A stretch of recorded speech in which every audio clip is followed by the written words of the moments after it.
Okay. Okay, we should be live. This is going to be probably a shorter live stream. It's going to be kind of a different type of live. Well, not really different in the sense that it's different because I'm not in my usual location to do this stream, and we're not using any of the proper equipment. Like, I don't have the studio microphone, for example. We're using a headset, a gaming headset with a microphone on the headset, and I'm using a really old webcam. So this is like an older setup, completely different setup, but this is more of like a, I don't know, I kind of think of like, I don't know if you guys ever used to watch like Cartoon Network's Space Ghost Coast to Coast or Cartoon Planet back in the day, the talk show.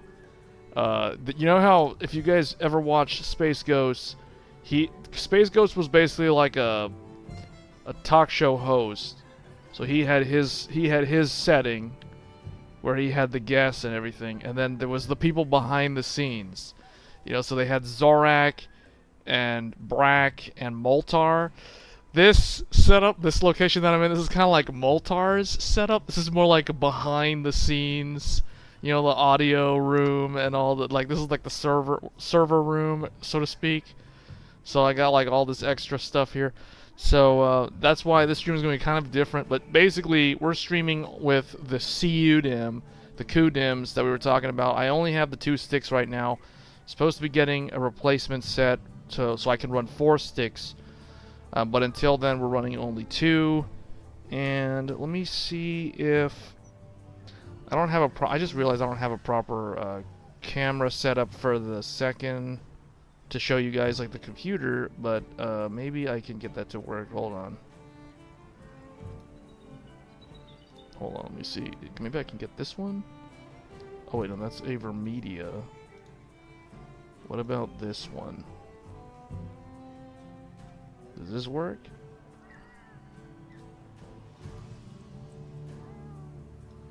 I don't know.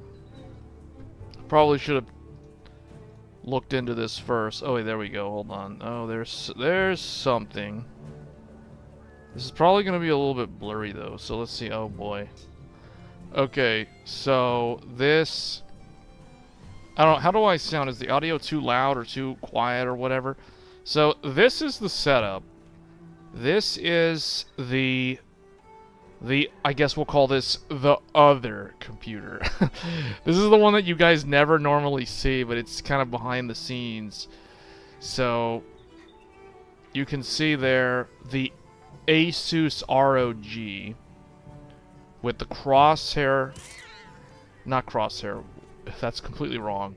The Z890, although it is the twin. This is the twin of the crosshair. This is the Maximus. So remember, if the ROG, if the Republic of Gamers is a 2-sided coin or a double-sided sword, the crosshair is one side of the coin, and on the flip side of the coin you have the Maximus. So this is the Maximus Hero. So Maximus Hero, so this one is basically the twin motherboard to the Crosshair Hero. This is the Z890. You can see in there we have the CUDIMM or the CUDIMMs. Now that radiator pipe is kind of blocking the RGB, but that's basically it. So we are running 48 gigabytes total, 2 times 24 gigabytes, so that's 48 gigs. Now a couple things. I have been trying for several attempts now with I guess just kind of show the front of it. So this is the Lian Li LANCool 3 server case, I guess. There's the power button. There's the top of it. You can see the radiator at the top. You can see the postcode debug thing in there. That's basically it. So I wish I could get this to stay in that angle, but probably, what if I set it like this? And no, that doesn't really work. So okay, well, that's basically it. We may show it later again, but yeah, let me just get this out of the way, because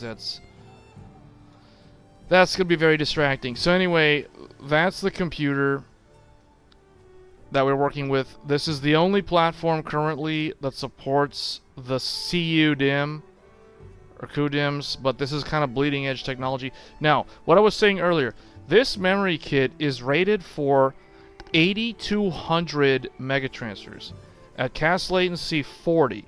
So the timings are 40, 52, 52, 131 at 1.4 volts. So higher voltage than what I'm used to, and it's supposed to be able to run at 8200. Now, one of the kits I had to send back because it was running errors in memtest 86 literally within 10 seconds of starting the memtest software, so that one I think was defective. But this one with the XMP profile, without adjusting anything, this one is able to pass usually one full pass of memtest 86, but it will fail on a subsequent test with a few errors. And I couldn't figure out if it's defective, if the RAM is defective. I highly doubt the RAM is defective. I'm more inclined to believe that the problem is actually with this thing. This is the CPU that we are using. So this is going to be the Intel Core Ultra 9 285K. I have a feeling that the memory controller in my Core Ultra 9 cannot handle 8200 for whatever reason, as long as I'm in Gear 2. So I tried to drop it to Gear 4, but the problem is when I run it in Gear 4, I can't get it to run. Here, let me just open the task manager just to show you guys. Where is it? There it is. So here it is. So you can see we are running 48 gigabytes of CUDIMM, and it's already using like half the RAM. And we're running it at 8,000 megatransfers. That's 2 out of 4 DIMMs right here. For whatever reason, this CPU doesn't want to do 8200. But if I back it down to 8,000, it's like load XMP, adjust from 8200 to 8000, don't change anything else, and it seems that it's stable, because I did 2 full passes of memtest 86 at this memory speed, at 8000, with the clock driver enabled in single PLL mode, and it passed twice. So I think it's stable, so now we're going to actually test this in the real world. But for whatever reason, I can't get this CPU's memory controller to be stable when the RAM is running at the rated speed of 8200. I cranked the memory controller voltage on the Intel CPU all the way up to 1.45 volts, and I was starting to get uncomfortable running the voltage up that high, because the default voltage on the IMC for this CPU was like 1.33 or 1.3. It's around 1.35 volts. Oh, the camera froze? Well, that's not good. Oh, but you guys can still hear me? Yeah, I see the camera is like not even connected for some reason. Hold on. What happened? Yeah, I see. It's like messed up for some reason. Interesting. What if I just not... Okay, there we go. I don't know. Like, it doesn't really respond well. Okay, well, anyway, I don't know. Maybe the RAM's not stable. I don't know. That was not a good sign. The camera freezing up on me was not a good sign. That's not exactly confidence-inspiring, because yesterday, after Tech Thursdays, I tried to play Monster Hunter with this RAM kit, and the game crashed like 3-4 times. Like, it kept crashing. It kept crashing in the middle of a hunt. So I was in multiplayer sessions, and I kept getting, like, the game crash. Capcom bug report is starting, blah, blah, blah. I kept running into that. I was like, okay, I know it's not the graphics card. I know it's not the drivers. It's definitely the RAM. So I had to go mess with the RAM. Should I use 48 gigabytes 8000 or 96 gigabytes 6000 on my 9950X3D if I am mainly gaming? So because of that type of CPU, I would probably tell you to use the latter. So 96 at 6000 is probably the better way to go when you have a higher core count CPU, just for thread scheduling consistency. Because when you have a lot of cores, that's the reason why, like I tell people, for every CPU core that you have, you want to do you basically want to give 4 gigabytes of RAM per physical core. So if you have a 32 thread, so if you have a 16 core 32 thread, you forget about the 32 thread, you count the 16 core, and you do 16 times 4, and that would give you 64 gigabytes of RAM. So the problem with 48 gigabytes for that CPU is you can use 48 gigabytes with that CPU, but you're going to be slightly undersized when you think about it, because you should, if only 64 gigs could run at 8000. Unfortunately, we don't have 64 gigabyte at that speed today. So that's why I think 96 at 6000 is the better way to go. But it's up to you. Like, if you don't see your computer using a lot of RAM, like you can see right here, just using myself as an example, I'm already using like almost half of the 48 gigabytes. So I'm the type of person that needs a lot of RAM because I'm running a high core count CPU, and Windows likes to allocate a bunch of memory because it's like, hey, you got all these cores, you have this kind of memory, let's just use this memory up. So I think at some point in the future, I think there will be single rank 32 gigabyte DIMMs. So when you have two 32 gigabyte DIMMs that are both single rank, the total will be 64, and hopefully that would open the door to being able to run like 8000 in the future at 64 gigabyte capacity. So I think that would be something that's coming in the future, because we're seeing now, I think you asked this on Tech Thursdays yesterday about what was it, 128 gigabytes? So the 64 gigabyte stick, two of those is 128 gigabytes. But those DIMMs are dual rank DIMMs. So the dual rank DIMMs are not going to be running at high speeds like 8000 because it's dual rank. So it's one of those things where if you want to run high speed memory, you're going to be limited to single rank DIMMs. So that's why I tell people, if you want high speed RAM, you're going to be on single rank, but you want to aim for the highest capacity possible while maintaining single rank configurations. So today, 48 gigabytes is the best way to go if you want high speed, because this is the highest capacity that doesn't sacrifice on speed. If you need higher capacity, or if you're using higher end CPUs that technically should be paired up with higher memory amounts, then you're going to probably go with 6000 at 64 gigabytes or 96 gigabytes or something like that. Okay, so but that's a great question, but it's really going to come down to like how much RAM you see your system using while you're playing games or just using the computer. Like in my case, to me personally, 48 gigabytes is the new standard that most people that want to play games on their PC should be aiming for. 32 gigabytes is like the bare minimum in 2025.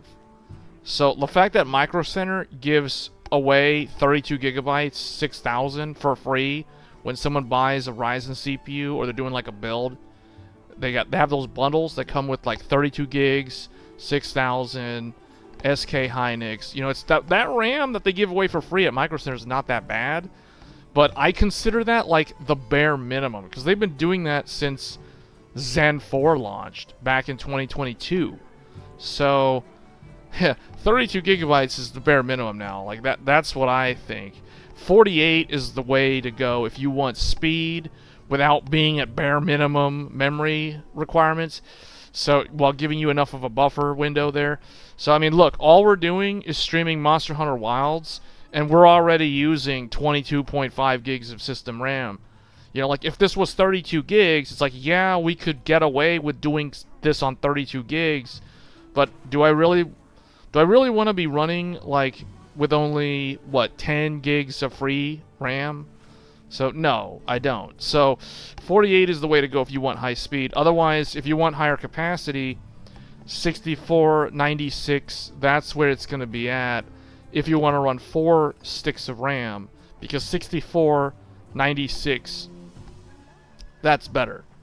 So but yeah, hopefully that answers the question. So because I think a lot of people probably were wondering the same thing. But yeah, 48's the standard for gaming at this point, for high-speed gaming, like high memory speed for gaming. And then for everything else, I personally think 96 is the correct number. Like I at this point in time, I ignore 64 gigabytes until we get 32 gigabyte single rank DIMMs.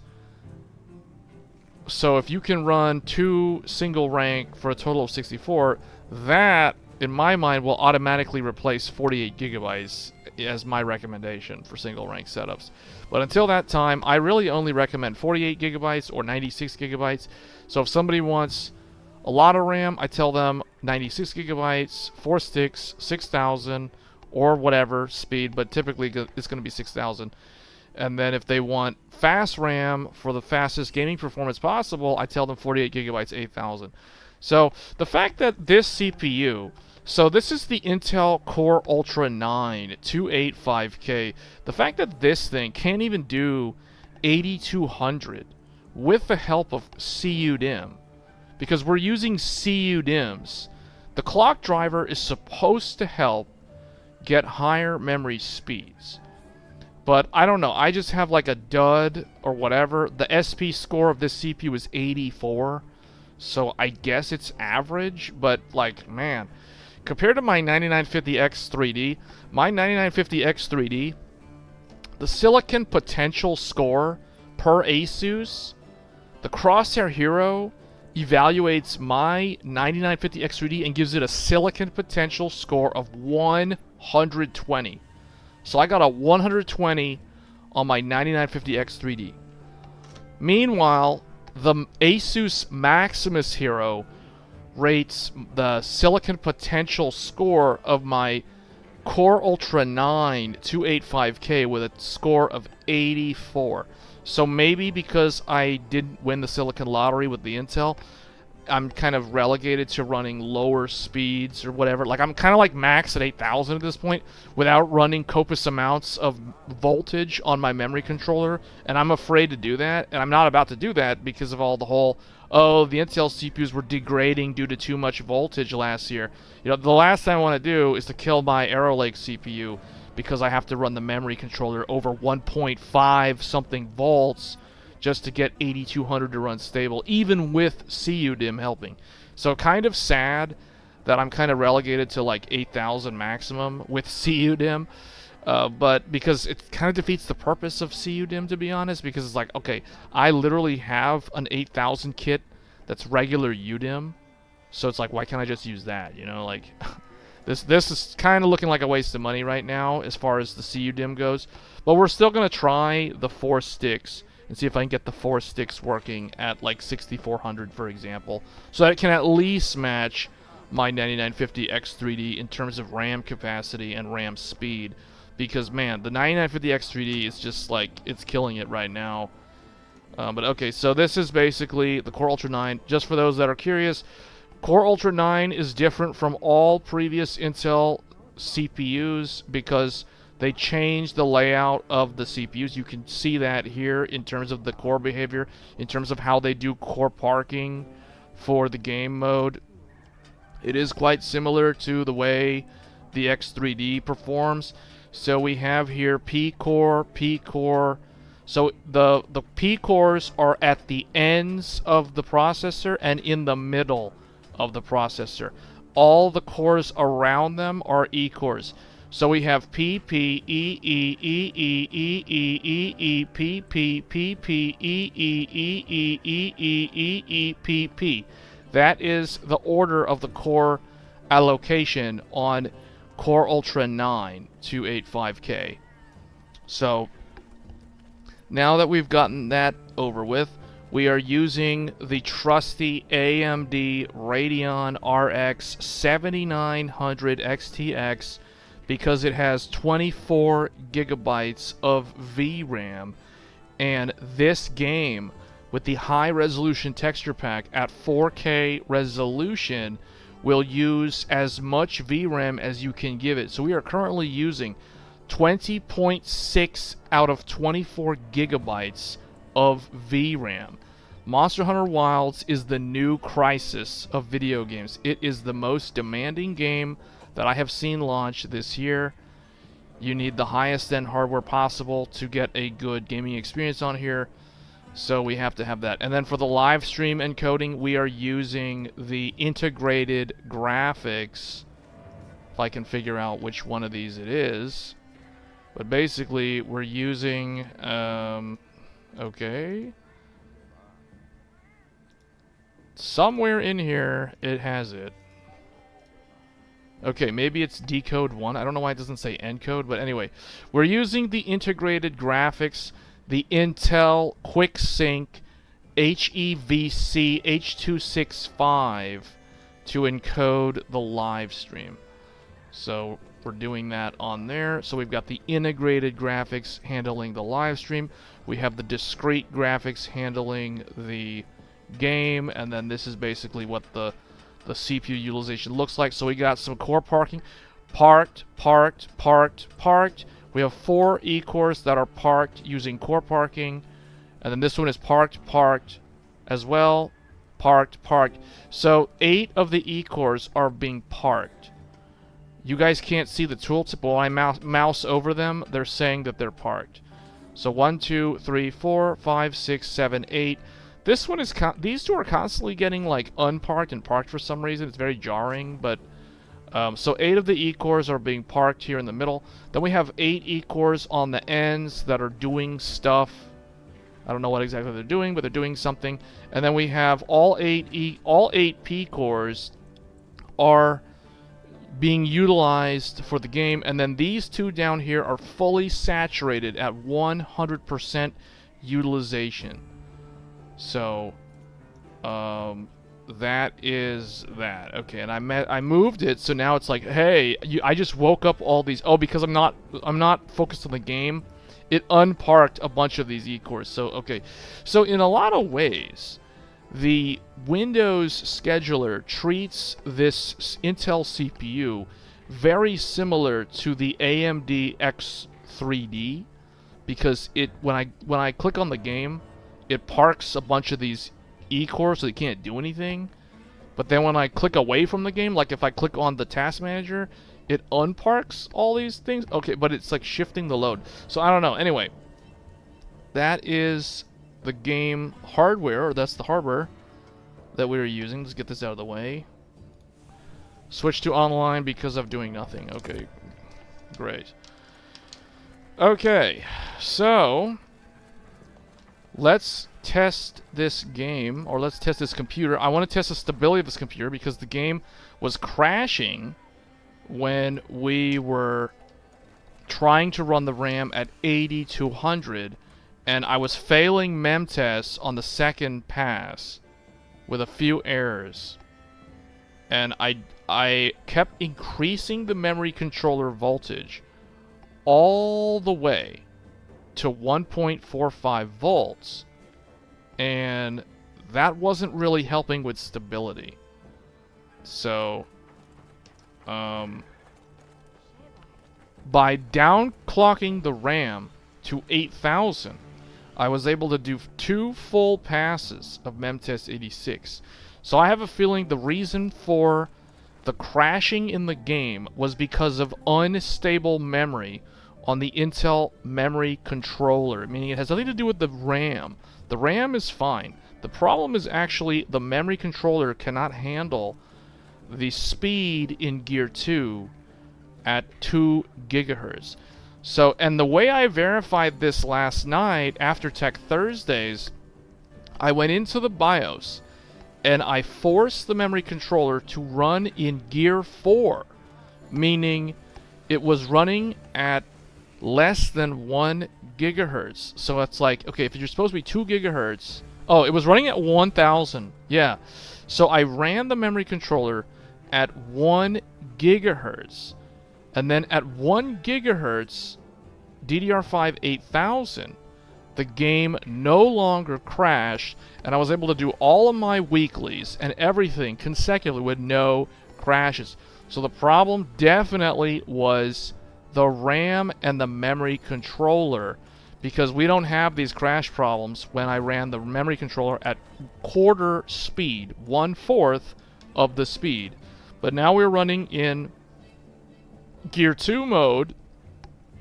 Hopefully it won't crash, but we are now running in Gear 2 mode. So we should have the... Oh, he's here. Okay, Zoshia is here. Very nice. Save that. That's what I wanted to see. Okay, and then Arcvale Tempered is there too. I need that one.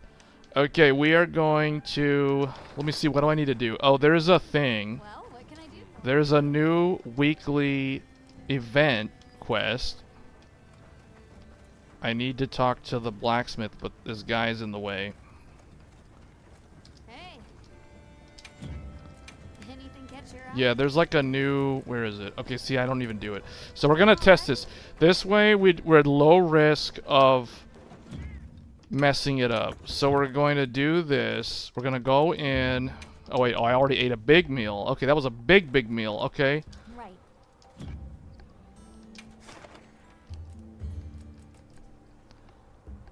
Okay. Event quest. Let's go in. Let's do this hunt. Okay. No, the game doesn't crash. The game doesn't have any problems. Okay. Well, let's be on our way. The game doesn't crash. The only way the game crashes is if you have unstable hardware. This game is extremely stable. I've tested it with lots of different computers to know exactly how to make it crash, and the game itself doesn't crash. The game crashes because of unstable overclocks. That's all there is to it. Oh wait, did I invite people? I want to do a full... Yes, get people in here. I want to stress this memory controller to the max. Get all the players in here. Multiplayer, work this hardware. Let's do this.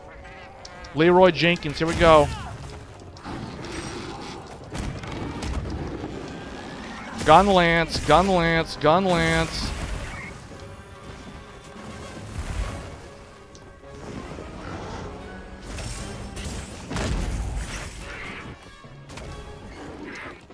I keep thinking that this is a rooster. I can't believe this is not a bird wyvern, that it's a brute wyvern instead of a bird wyvern. Just reminds me of a rooster. I don't know why.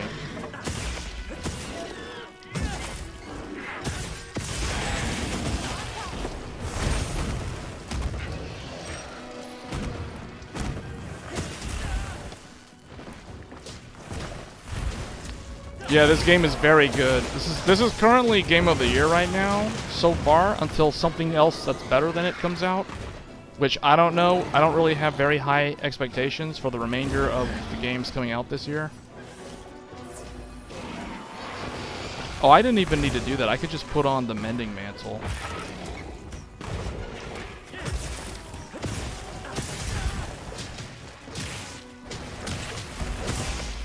Alright, so we're gonna keep on going. If this thing will let me manage to get the main pierce here. Oh wait, okay. Oh yeah, okay. Here's some arrow lake, arrow lake, arrow lake. Okay, very nice, very nice. The rock is in the way.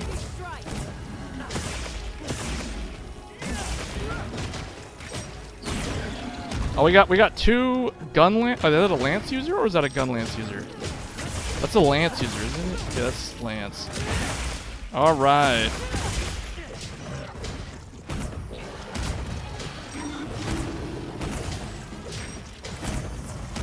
If I can manage to do all of the things that I need to do, we can possibly switch to a different game. But that's only going to depend on whether or not I can get all the things done. Because we got to do the arena after this. I got to go to arena, do the weekly arena quest. One thing is for certain though, this game is a lot more stressful on the hardware than Genshin Impact. Genshin Impact did not stress this overclock, like, at all. Genshin Impact ran just fine on here. Same thing with Star Rail.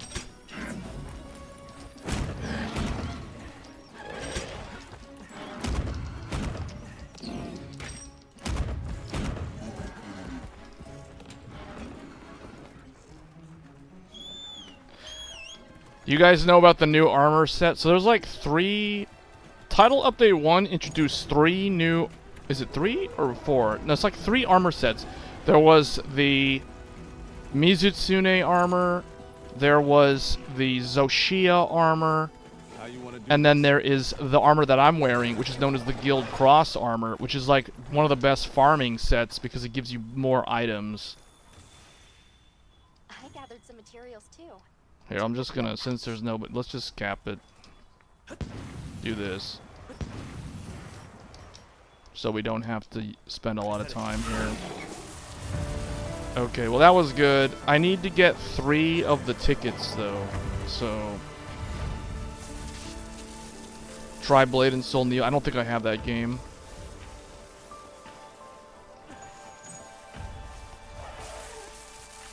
Is that a gacha game?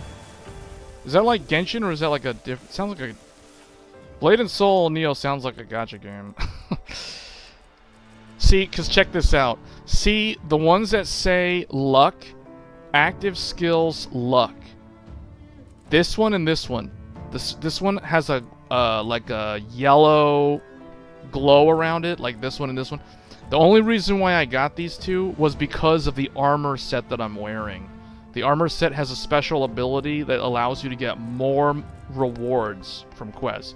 So, like, if you're farming Zoshia crystals, for example, man, this... Because you can literally get a crystal or a gem as an extra reward from this armor set. I got one yesterday while testing this overclock.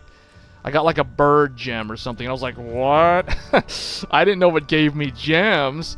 So I'm like, yeah, if I'm going to farm Zoshia for his crystals, I am totally wearing this armor set because of at least the 3-piece. So I need 3 of these tickets. So unfortunately I only got 2. We got to do this hunt again.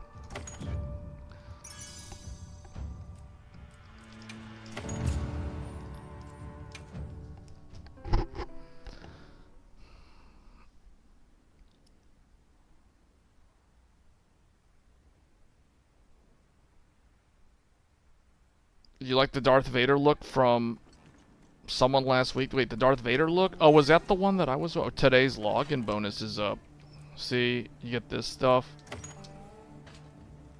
But see, like, here's the thing. Here's the weekly news. So they've got...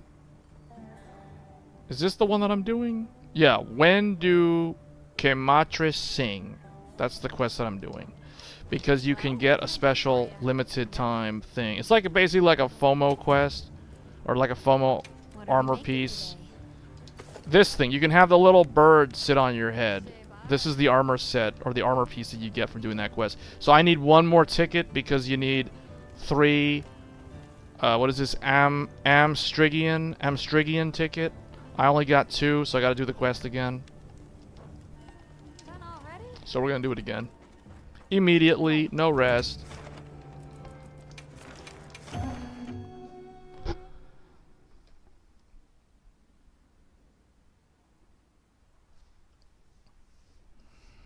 Yeah, none of the GPUs. Now is not the time to buy a GPU. That's the thing. Like I told people, remember we talked about this. We talked about this last. We received supplies. Was it November? It was around Black Friday last year. We talked about when is the time to buy. But well, back then it was not necessarily the time to buy a GPU either. Unfortunately, it's still not the time to buy a GPU. So the only things to get right now is like everything else except the GPU. Because you can get good deals on everything else right now. But the price of DRAM and SSDs is supposed to increase in the next couple of months, so...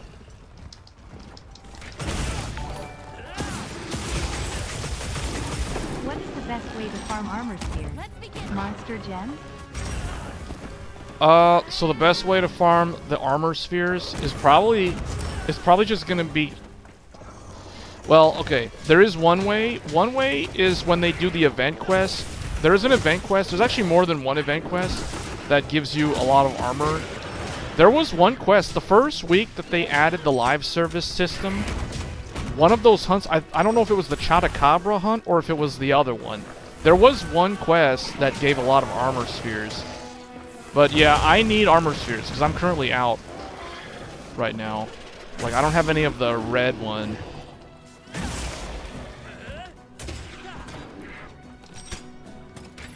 The best way to farm...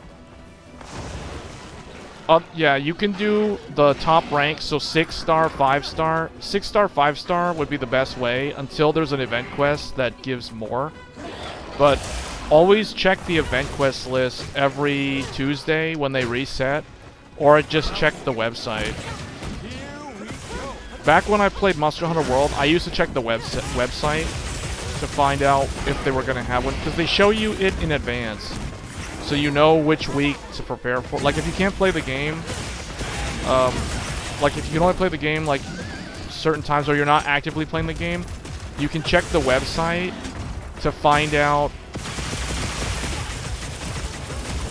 when they have the specific event quest that you're looking for. I would imagine when Arch-Tempered radeon comes out, that will be a good time to farm the armor spheres, though. But yeah, I'm with you. I'm like completely out of armor spheres because I upgraded the Guild Cross set, or like most of it, not all of it, but most of it, like the 3-piece.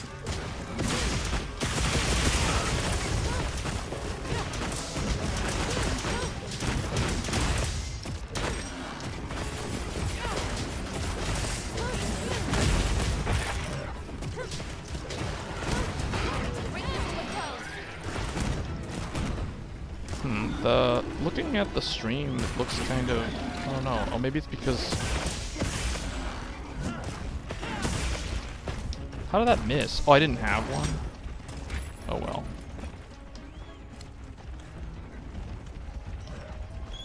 It always amazes me that this monster is a fire, like it has fire element attacks.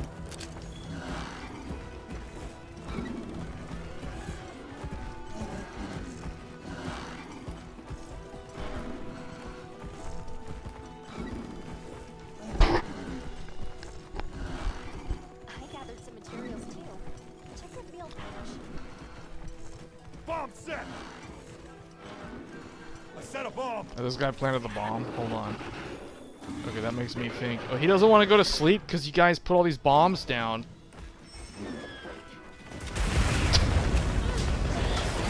Counter-strike. Bomb has been planted.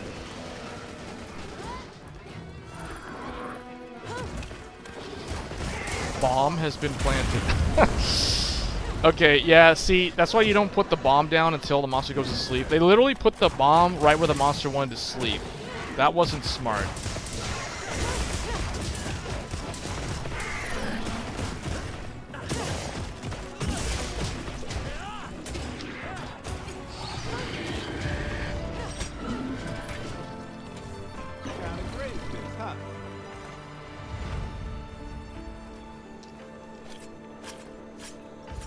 Alright, this should be the last one.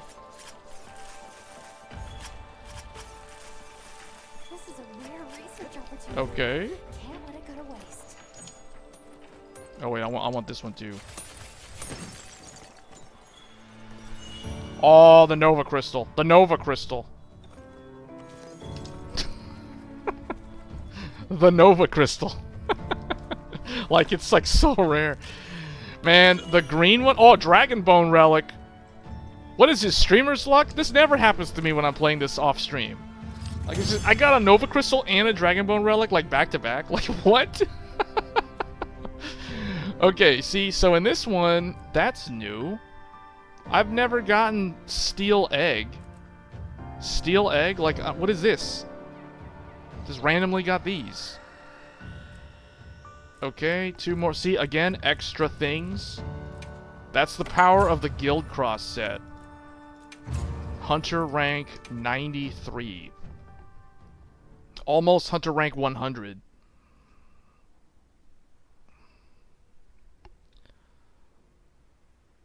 Is it good? It is a good GPU. Wait, what are we talking about? Oh, you're talking about the 7800 XT. If you're on 1440p, that's a good buy. That's a good 1440p GPU. Okay, so look, now I can get the thing. Well, what can I do? Hey. The whole purpose of doing that was to get this thing. Look good. Alrighty. Perfection. So she forged a bird in a furnace. I got the bird. Oh, I didn't want to equip it. There was another one too. There was this one. This one was with the quest that also gave a lot of armor spheres. So this was another event quest thing. So but yeah, so for those that are curious, the new armor that was added to the game from the title update was this one. So Mizutsune Alpha and Beta set, and then the Numinous or Numinous. The Numinous set. So you literally look like death itself, I guess.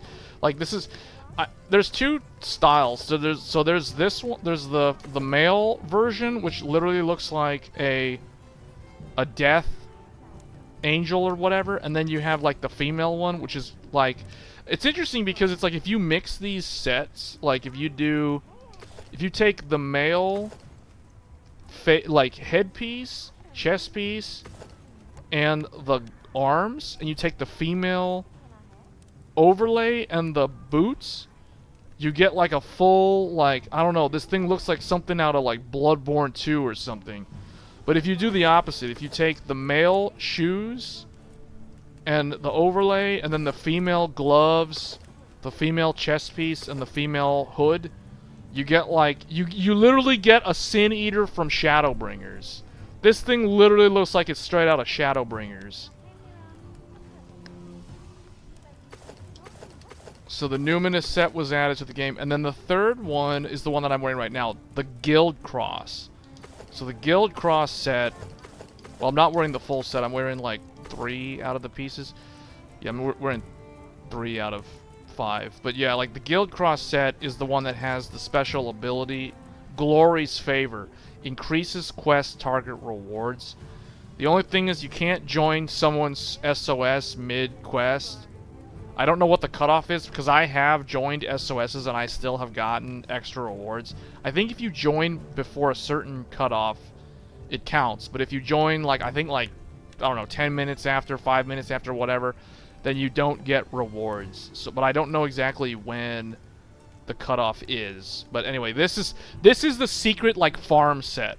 So if you're someone who wants to farm, if you're trying to farm Zoshia weapons, for example, man, I cannot recommend this enough. This is the set. This is the set to wear. Like, the Guild Cross set right now is the best one for farming Zoshia. Because, oh, the other thing, too, is I forgot to talk about what these sets have. So it's like, Got something in mind? the Guild Cross, the Numinous set is really good. This is probably the best meta set right now, or some combination of this plus something else. This is the final boss armor, basically, for those wondering, from the story. And then Mizutsune, this set is cool. I like what they're trying to do with this one, because this one meshes really well with the weapons that this monster also drops. So it's like, you wear the armor from the monster, and then you get the weapon from the monster, and the two of them have kind of like a... Like, the weapon has a... not this one. The weapon has an ability that basically benefits from the set bonus or something like that. The bubbly... Like, the bubble thing, the status effect. Like, it increases your... I think it increases, like, attack or affinity or something based off of, like, if you have that status effect on you. Or something like that. And then, or if you have, like, water status or something. So I know it meshes really well. So I like what they're trying to do with that, actually. And then But the Guild Cross, man. Guild Cross has immunity to like all the annoying things. So the Guild Cross set has bind resist level 3, earplugs level 3, windproof level 3, tremor resist level 3, flinch free level 3. So it has like all the things. It basically gives your character immunity to basically everything except I think like walking in water or oil. So it doesn't have the oil, whatever that one was called, where you can walk at full speed while in water. Like, it doesn't have that one. But it has earplugs 3, windproof 3, tremor resist 3, flinch free 3. Like, this means that if you're farming Zoshia, well, any monster, you don't have to worry about the roars. You don't have to worry about, like, the wind shear from dragons, because you have windproof level 3. Tremor resist, if you're farming, like, Jindahad, for example, or Zoshia, like, you don't have to worry about the tremors. Flinch free, so this set is basically, like, the most comfy set to wear if you just literally just want to farm monsters over and over and over again, you know. It's like, okay. And then it has a decent amount of gem slots. It doesn't have the best. It doesn't have any level 3 gem slots. That's how they balance it. And it's also a rarity 5, which is kind of annoying, because that means you do have to spend a lot of armor spheres to get the armor to around like 66 or so. I typically aim for a defense value of 66. The reason why I use this number is because the Arc-Veiled set, Guardian Arc-Veiled, is also 66 base defense. So it's like I try to get it to match a rarity 8 base armor value, because I think that way you don't have to worry about getting one shot from a monster or something like that. So that's the main reason why I do that. But yeah, like, I don't have... Let me see how many armor spheres I have. See? I desperately need armor spheres. I'm literally out of armor spheres right now. So the question about the armor spheres, man, yeah. I hope they do an event quest soon that has armor spheres as a reward, because I don't have any. So it's like I can't upgrade my gear. Oh boy. Zoshia is here. Maybe I should go farm him. Okay, you know what? We gotta take this one. I got the investigation though, which is good because I don't have a lot of those. See, so I saved the investigation, so I got 3. I guess I need to do the Zoshia hunt. So let's do that. I don't have good fire resist right here. Let me see. We're gonna go do a Zoshia hunt because I have it up. So we're gonna go with this set, or this loadout, and then we still got 50 minutes on that insurance meal. So we're gonna do this. We're gonna take this one as an investigation, or not as an investigation. We're gonna take it as a What? It went away? Okay, well, I guess we don't have to hunt Zoshia right now. It went away as soon as I went into the tent. I knew I shouldn't have gone in there. Oh well. So let's just go to the arena then.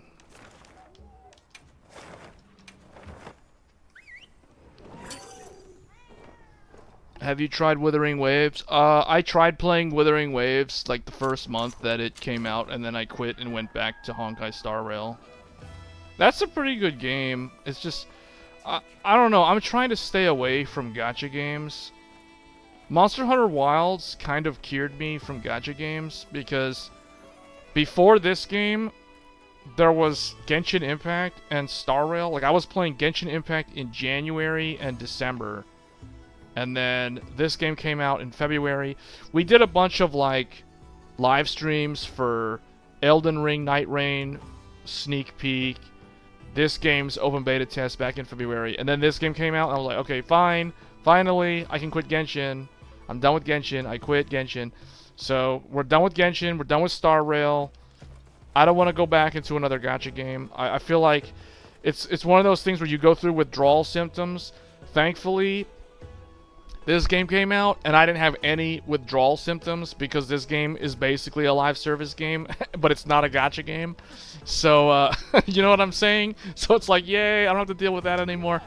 So, that being said, we will probably make a grand return to Genshin Impact for the summer event, and we will definitely come back for the Snezhnaya chapter in August or whenever that is. So, but yeah, I'm gonna try to stay away from like all other gacha games. So no Wuthering Waves, no WUWA, no none of those other ones, no Star Rail. Star Rail with that power creep, no, they can keep their power creep. I don't want any of that stuff. So it's, yeah, no. Alright, what did I have to do? I had a weekly thing that I had to do. Hold on, where's the cat with no hat? Is it this one?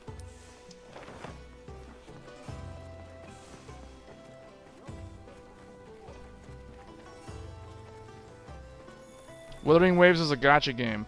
Do you know what Genshin Impact is? Wuthering Waves is like Genshin Impact.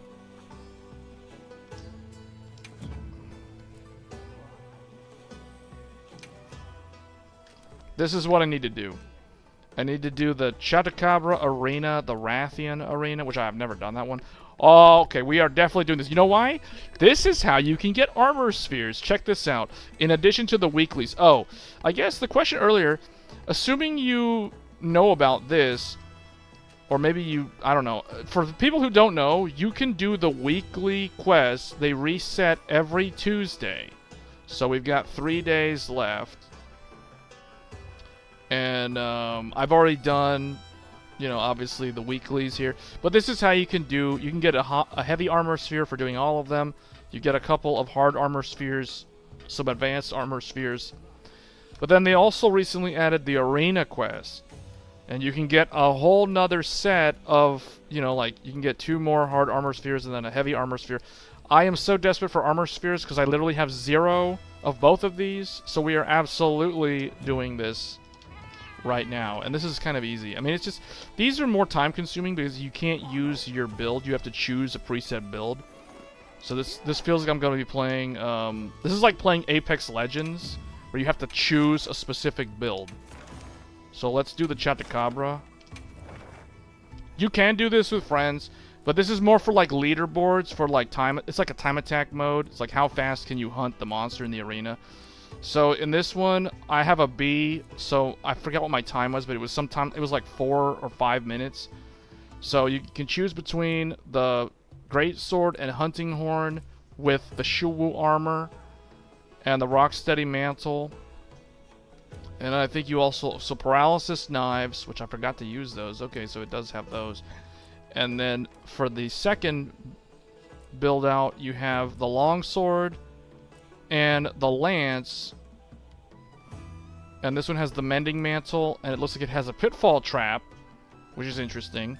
And then the last one, I think, is the hardest one to get 3 stars, or to get an A rating, because I don't know how to do anything with, like, light bowgun. I don't know how anyone is going to clear this with a light bowgun in under 3 minutes, or under 4 minutes, or whatever.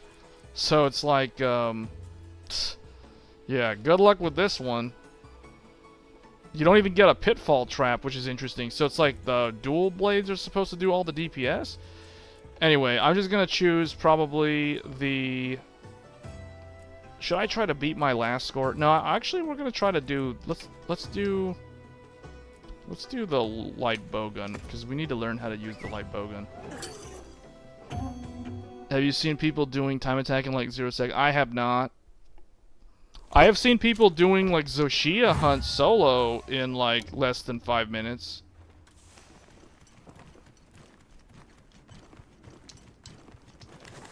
No, I don't want to. Okay, go to this. No, Valley Floor.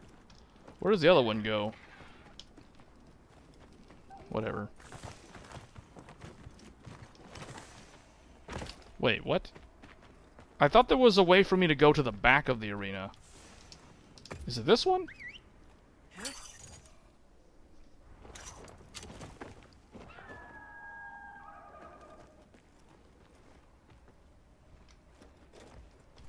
Okay. So does this only has, okay, this only has 1 charge of that? And I already messed up the charge. Hold on. How do I do the... Oh, this one?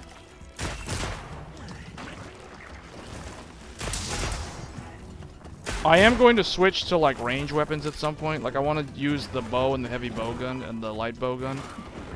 You know the light bow gun is the least used weapon in the game.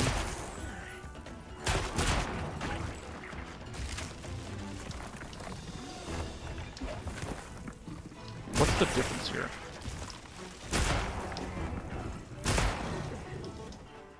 What is the... Hold on. Oh. Okay, that's what that does.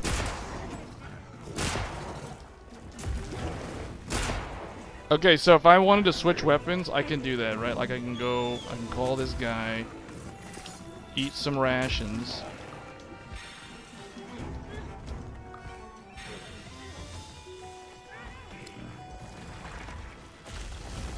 Go with this. Let's see.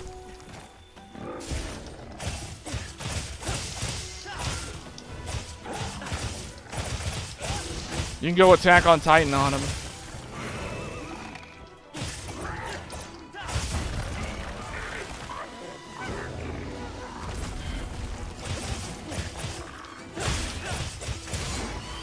Attack on Titan.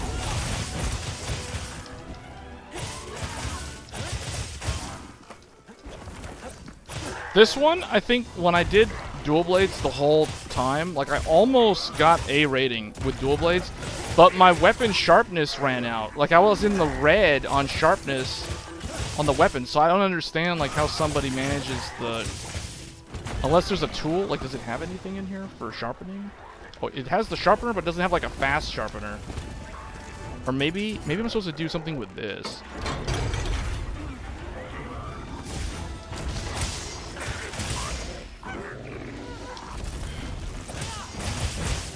Okay, there is something I can do there.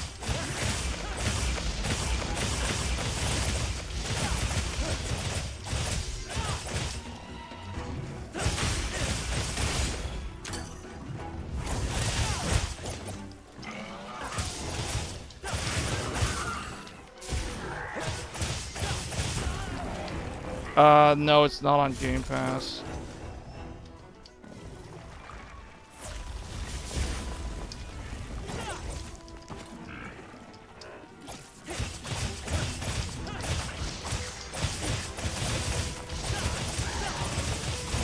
Wow, okay, that's a new combo. That was not in Worlds. This is a good way to, like, learn other weapons, I guess. Because it forces you to choose one that might not be your main. Like, there's no gun lance option in this hunt. There's no heavy bow gun option. There's no insect glaive.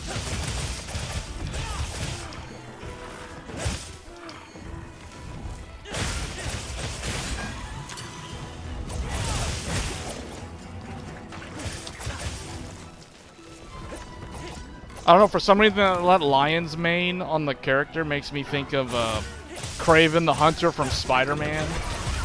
I don't know why, I just realized that. I was like, man, this game is about hunting monsters and we're playing as like Kraven the Hunter from Spider-Man.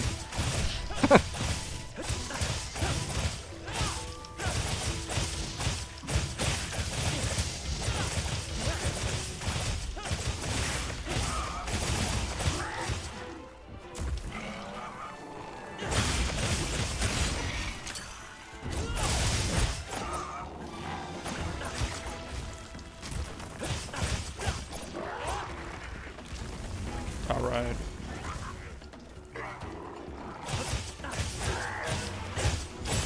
Okay, that's what I was trying to do the whole time. I was trying to get the blue dodge thing to activate.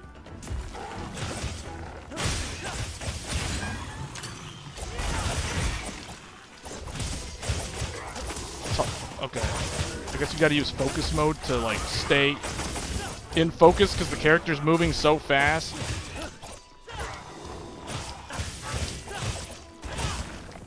See, I'm in red. I'm in red mode again. Like, this is the same problem that I ran into last time when I tried to do dual blades on this hunt.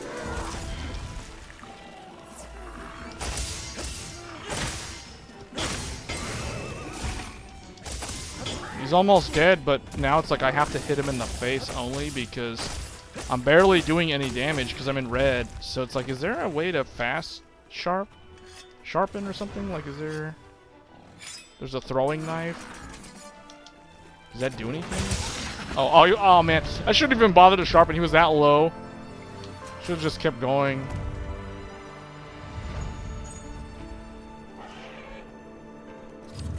One-time buying is, yeah, I would say so. I mean, how many hours do I have in this game right now? I'm actually curious to check. I have like 170 hours in this game. So I think it's worth it. But yeah, here's the ranking. So that was terrible. Six minutes. Usually I'm like 5 minutes something with dual blades, but that's because I started with the light bow gun. This is also a good way to get some extra ingredients stuff. And the coins, basically for those wondering, the coins, these coins are what you need to craft the guild cross set. So the set that I'm wearing to farm a bunch of pieces, you get it from arena. So you gotta do arenas if you want that set. It's the only way to get it.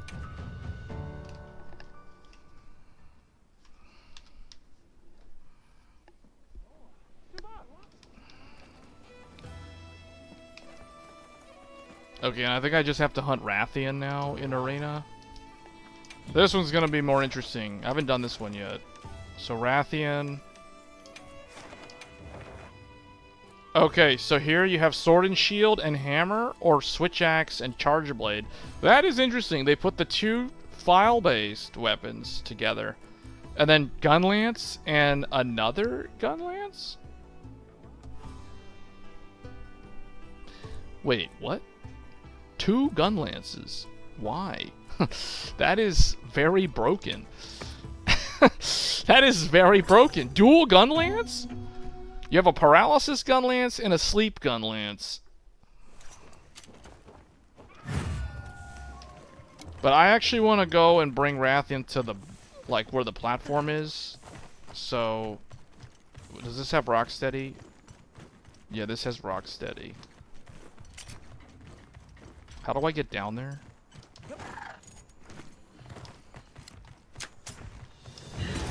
Throw a knife. Alright, I want Radeon to come over here. Fly over here. Yes.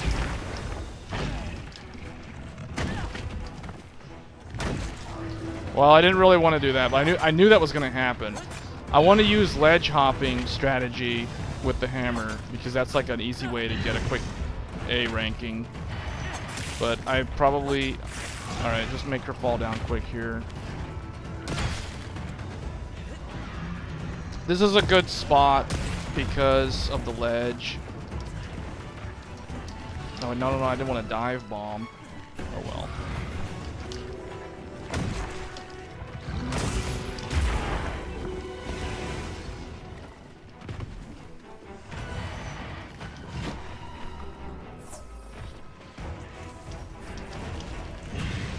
I need her to come over here. Stay over here. Yes.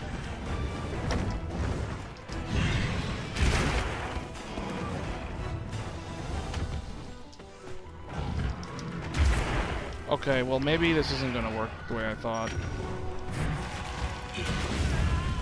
Yeah. Oh well. We can go with gun lance on some sequent hunts because that'll be much faster. Still going to try to make this work.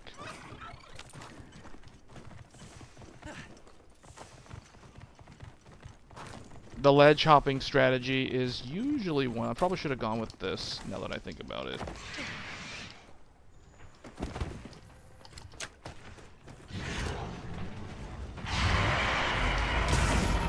But I need her to be up on the ledge. Get up on there. There we go. No, don't fly away. Oh my god. Why do I keep on doing the mount?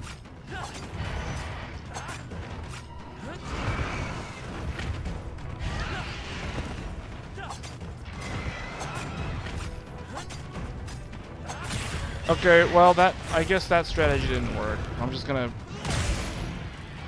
fight her normally.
Yeah, this is way more annoying than I thought it would be. I don't even remember what the status on this, what is this weapon? This is just a regular... Okay.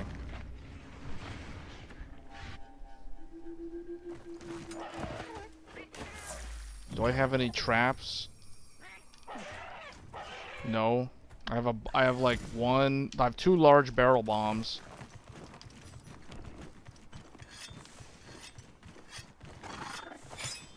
What's the other weapon? Oh, sworded shield?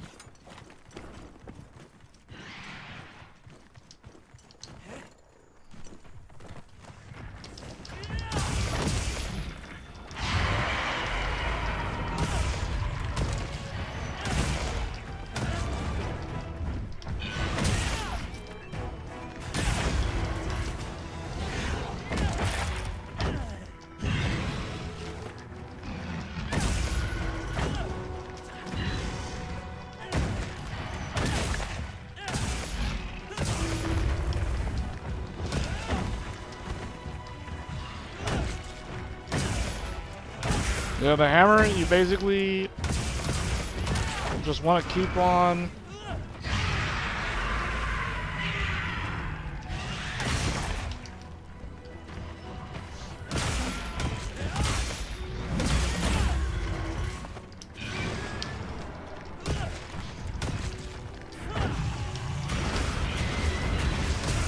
Just keep hitting it in the head.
Yeah, there's like no way for me to keep her from moving, I guess, because I don't have a... I thought that this setup would have a trap, like a pitfall trap or something.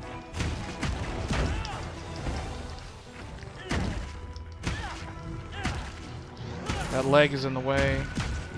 Oh well. Oh well.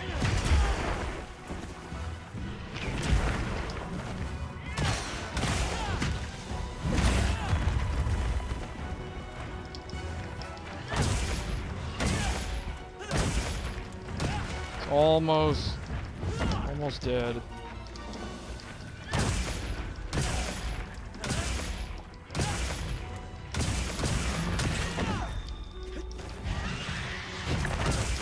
Two, three, four. There we go.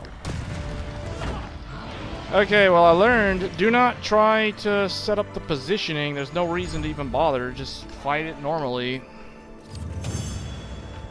What would I recommend coming from a 2080 Super? Probably a 9070 XT. Radeon coins. That was really bad time. Seven something. That was like a regular Radeon hunt, except it didn't get to run away. Okay, I think that was it. That was the weekly for Arena.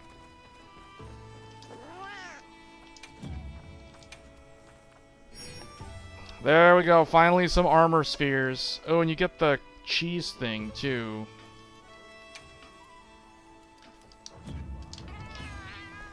Alright, well that was all of the weekly things.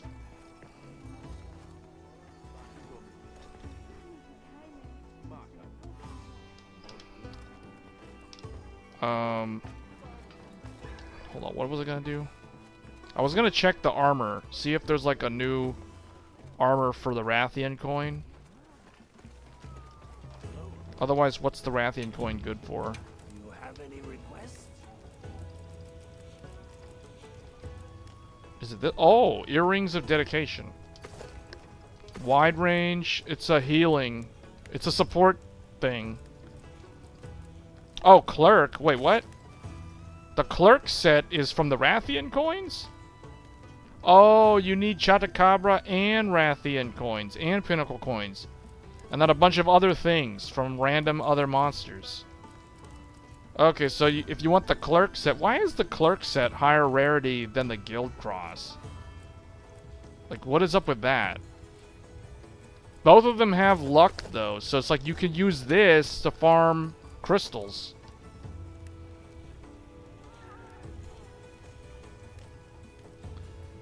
Wow. Am I streaming from a hotel room? No. No, wait, what? No. This is the back, this is the, like, the behind the scenes area. I was saying this at the beginning of the stream. This is like, for those of you who ever watched, like, Space Ghost Coast to Coast, the talk show, remember how he had those other characters, like Moltar in the back room? This is basically the back room. So it's like, that's why there's no proper equipment in here. I'm having to use a gaming headset microphone. We don't even have the proper webcam set up. It's like, instead it's like a super old camera from like 2010. I'm surprised it actually works with Windows 11, to be honest. Although it was freezing up on me earlier. But yeah, so we're testing. So far, actually, I would say this overclock is 100% stable. Because I have not been able to play Monster Hunter continuously on this computer until I downclocked the RAM to 8000 from the rated speed of 8200, which is a huge disappointment now that I think about it. But I'm happy that it works, that I got it to work. So CUDIMM at 8000, this is it, guys. This is the performance of DDR5-8000. So it certainly does help, I would say, for CPUs that do not have access to X3D cache. The X3D V-cache kind of like makes it so that this still would help X3D, but that just shows you guys like how far ahead X3D is in terms of the performance that it has. So it's like, man. But yeah, this is Monster Hunter Wilds in all of its glory at 4K, everything maxed out, highest texture pack, just to kind of show it here. We are running this game at 4K resolution on a 27-inch 4K monitor, and highest textures, 1440p upscale with frame gen AMD FSR 3 because we are using a RDNA 3 graphics card. So here are the specs for those wondering, who did not tune in at the beginning of the stream when we actually did all of this. So the Intel Core Ultra 9 285K with 48 gigabytes of CUDIMM, as the stream title implies. So we're using the CUDIMMs that we talked about on Tech Thursdays yesterday. So the CUDIMMs, right here, from G-Skill. These are rated for 8200, but for some reason my memory controller cannot handle 8200. I bumped the voltage on the memory controller all the way up to 1.45 volts, and that did not help, although it was almost stable at that super high voltage. But I did not feel comfortable running my memory controller voltage all the way up to 1.45, so I basically was like, nope, we're not doing this. Drop the speed to 8,000, even though the XMP profile is supposed to be 8,200. So we dropped it to 8,000. Because I was going to do Gear 4 mode, because Gear 4 mode was working yesterday, but Gear 4, for whatever reason, when you activate 1:4 ratio, the 8,200 option goes away in the ASUS BIOS. So I would have had to run it like 8,400, or I would have to run it some weird number like 8,133 or 8,166 or something like that. And I didn't really want to do that, so I just dropped it to 8,000. And I'm able to run it at 8,000 Gear 2 on the Intel. So it's basically matching an AMD CPU RAM speed for RAM speed. So it's like with CUDIMM, Intel can do 8,000 to match an AMD system that's also running DDR5-8000. Because DDR5-8000 just straight up works on the AMD CPU. Like, I've never had a problem running 8000 with the AMD. Now, that's going to mean that you have to have a high-end motherboard, because you can't do 8000 on a low-end motherboard. You have to have a high-end motherboard. So CUDIMM is supposed to make it so that you don't need a high-end motherboard. And in theory, that's what it's supposed to solve. So it allows for higher speeds on lower-end motherboards. That's the primary benefit of CUDIMM. So I shouldn't have to use a $700 Asus Maximus Hero just for the CUDIMM, but I'm like, well, okay, if it doesn't work, I can do bypass mode and it will still work. So that's why we're doing it that way. And then the graphics card, as shown here, is the AMD Radeon RX 7900 XTX. So the trusty Radeon 24GB graphics card. It has all the VRAM necessary to run this game in all of its glory with the highest res textures. So with this setup, the game no longer crashes due to unstable memory controller on the Intel CPU. But unfortunately, I don't know why 8200 is just out of reach for my CPU. It just is. But oh well, at least I could do 8000. I don't really care too much about the 8200. It's kind of a bummer because I don't like to buy RAM and not be able to use the speed that it's supposed to be rated to run at.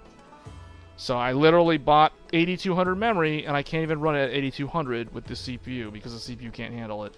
So I don't care about that because we're going to try 4 sticks of this exact memory kit. And I know that 4 sticks is not going to work at 8000.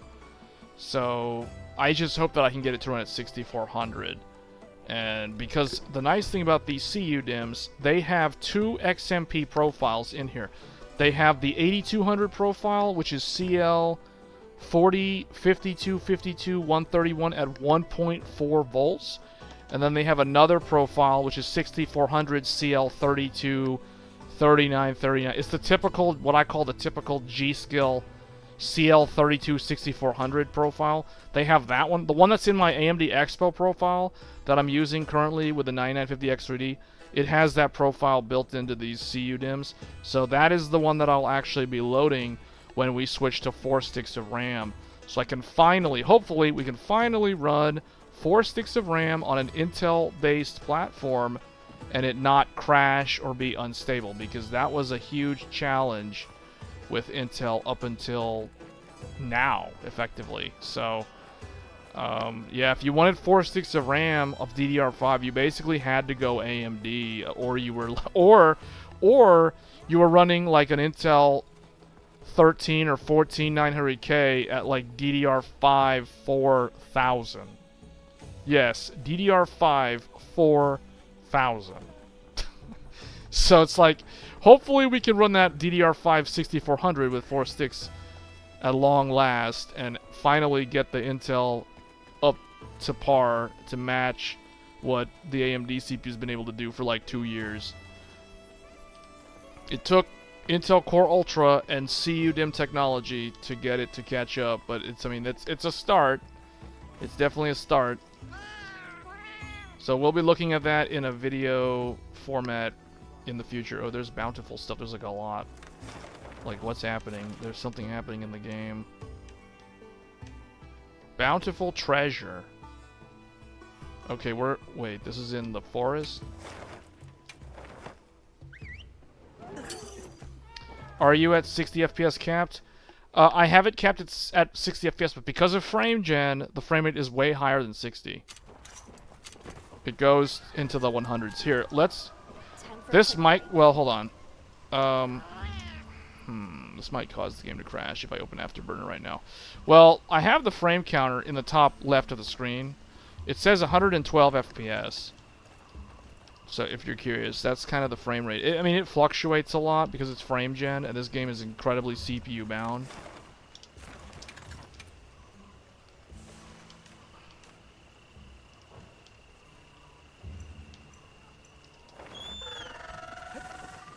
But no, we don't run the game at 60. I cap it to 60 so it doesn't go over 120. That's why it's capped. Because with frame gen, you know, you double whatever the frame rate is. So if 60 is the cap, frame gen means the cap is 120. Ooh, that's what I wanted to get, actually. Sparkly treasure. Shiny treasure. Where's this other bountiful treasure?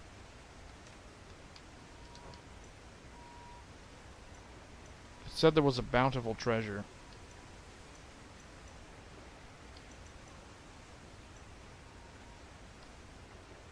Here? Weathered?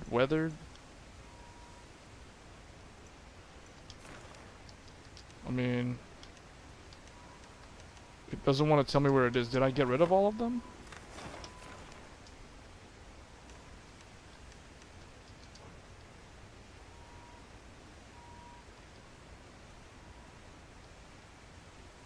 Oh wait, what is all of this stuff?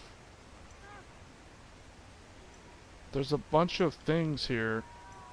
Is this water? What is this? Where is this stuff?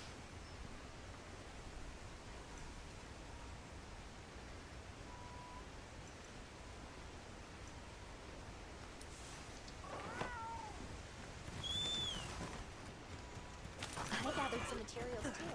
And check your field pouch.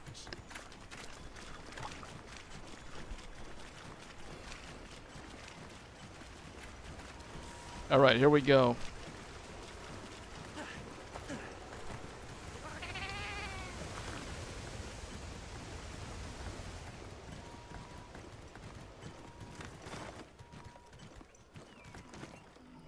Wait, what's this? Is that a bountiful? No, that's a weathered. Weathered. Supposedly, there's a bountiful treasure somewhere. It showed me where one of them was. It didn't show me where the other one was. Let's try to keep a low profile. Agreed. Let's go to this stuff. Weathered treasure. Oh wait, what's this? Exquisite fossil? No, that's, huh. See, I'm still trying to get, like, sinister cloth and all those, like, special secret armor sets that are hidden. But it's brimming with fish. So I assume this stuff is useful. Can I get off of this thing? Okay. And then she gets in the way. It's like, yes, okay. Oh, wow. There's a bunch of hidden things.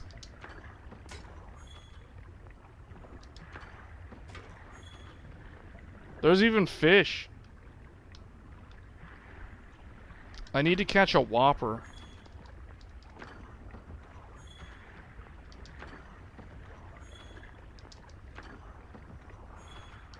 Whoa, there's so many hidden things. Like Star Wars Episode 1, Jar Jar Binks. This is like the Jar Jar Binks area. Where they put those kazoos in their mouth and they can breathe underwater somehow, remember? You guys know what I'm talking about? Like, I don't know if anybody even knows what I'm talking about, right? It sounds like I'm saying random stuff. Shiny. Oh, a wyvern coin. Now that's what I'm talking about. That's the good stuff right there.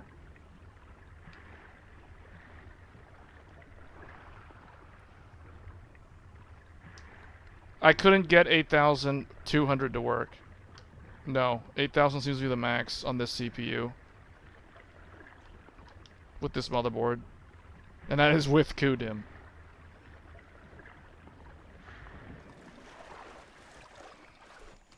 Well, really the point of CUDIMM is that it should allow you to run higher speeds on lower end motherboards. Oh, the bountiful treasure. I just randomly found it. And I was looking for that, and I finally found it.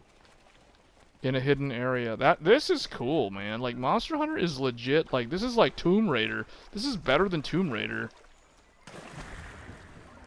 It has tomb exploration. Oh, wait, there's another one?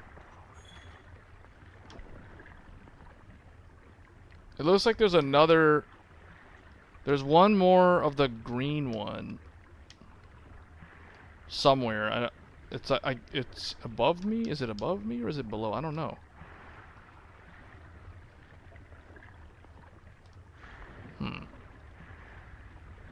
There's one more. I don't know where it is. I keep on swimming past it. I feel like it's like way down probably. Oh, there it is.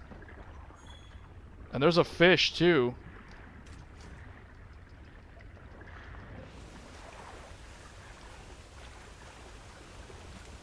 Wow, this game's cool. I didn't even know this waterfall. I didn't even know you could go behind the waterfall. That's cool. I tried 8200. So this memory kit. Want to check it out? She's saying that there's a campsite. Where? Right I here? bet I could set up camp here. Oh, yeah, okay. Yeah, set up the camp. On demand. Okay. So 82, this memory kit is meant for 8200. However, the IMC cannot run 8200 without passing mem test. Like, it can pass mem test sometimes and it'll fail other times.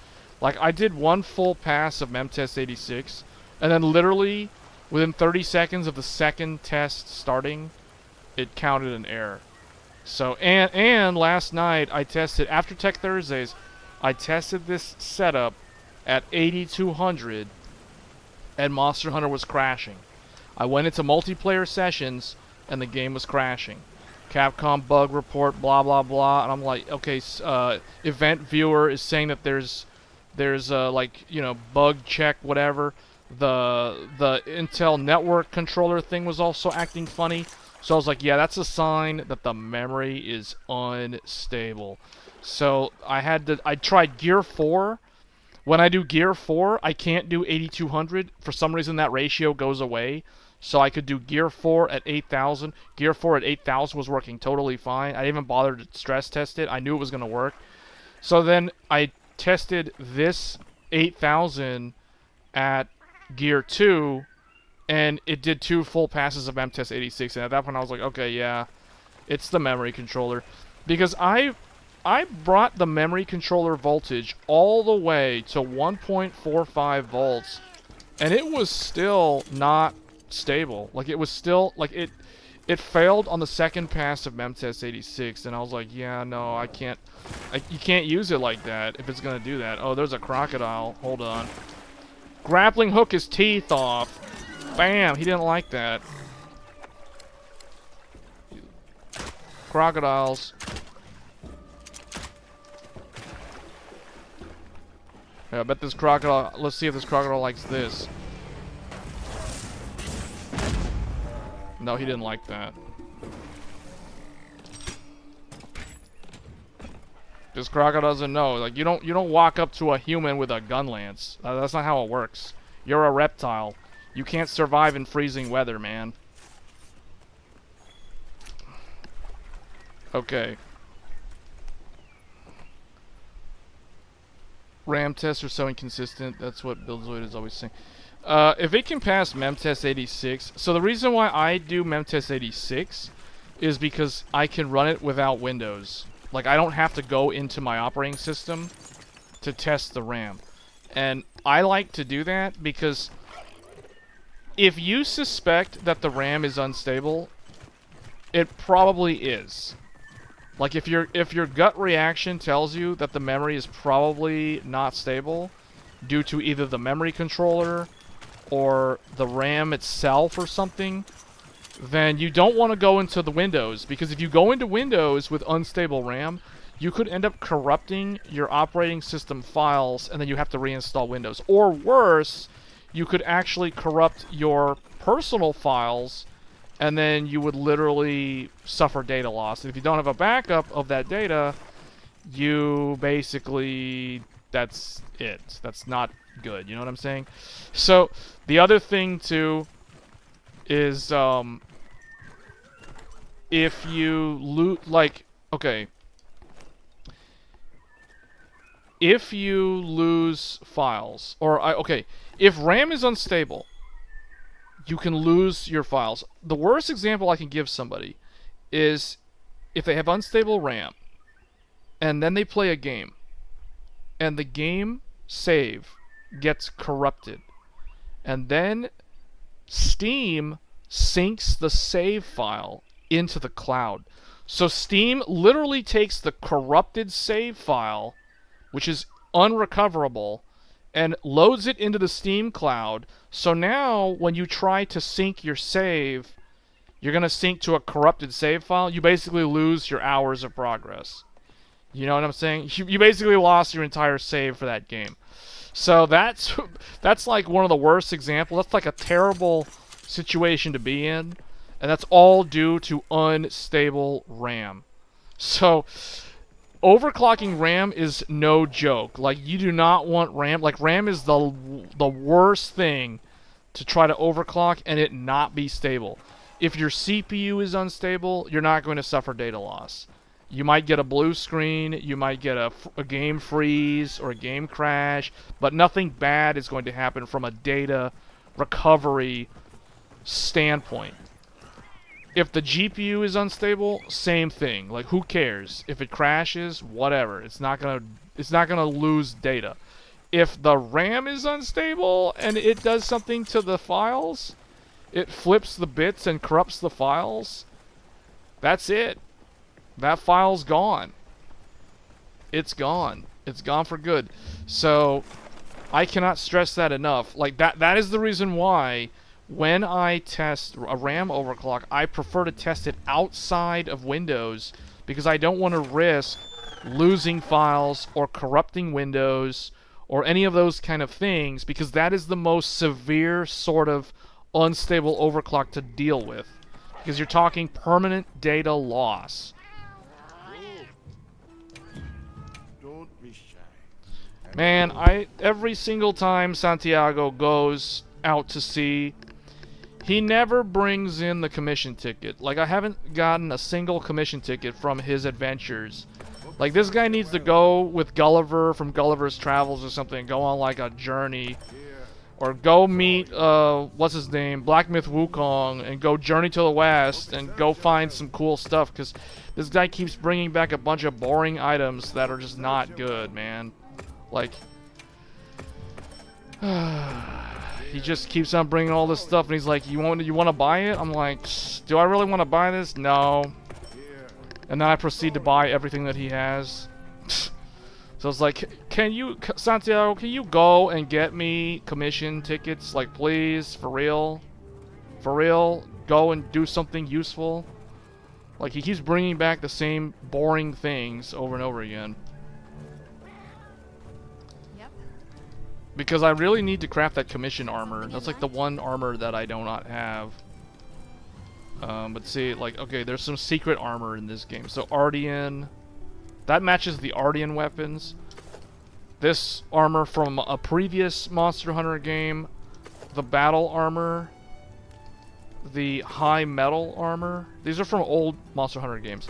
The King Beetle, the Butterfly, and then here are the new ones. Sild, Suja, Azuz, Kunafa.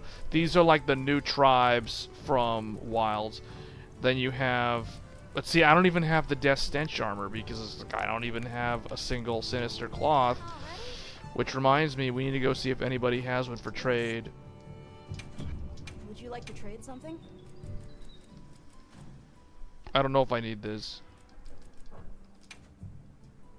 And I don't even think I have the thing for the Sinister Cloth. Now that I know that that bulky treasure is used for stuff, that is very good to have. See, Great Hornfly is needed. I need that one. I don't need any of that. I don't need these things. And I think I don't need any of this stuff either. Oh wait, someone is offering Ancient Wyvern coins. So he wants... You know what? How many of these does he have? So for 2, he'll give me 1. I'll take all of these. I'll give him 6 of these for 3 coins. Because the coins can be used for the Sinister Cloth. I think I might actually need Vespoid at some point, but I don't really care about that set right now. I'm really just trying to get the Death Stench armor. And for that, I need Sinister Cloth. Goodbye.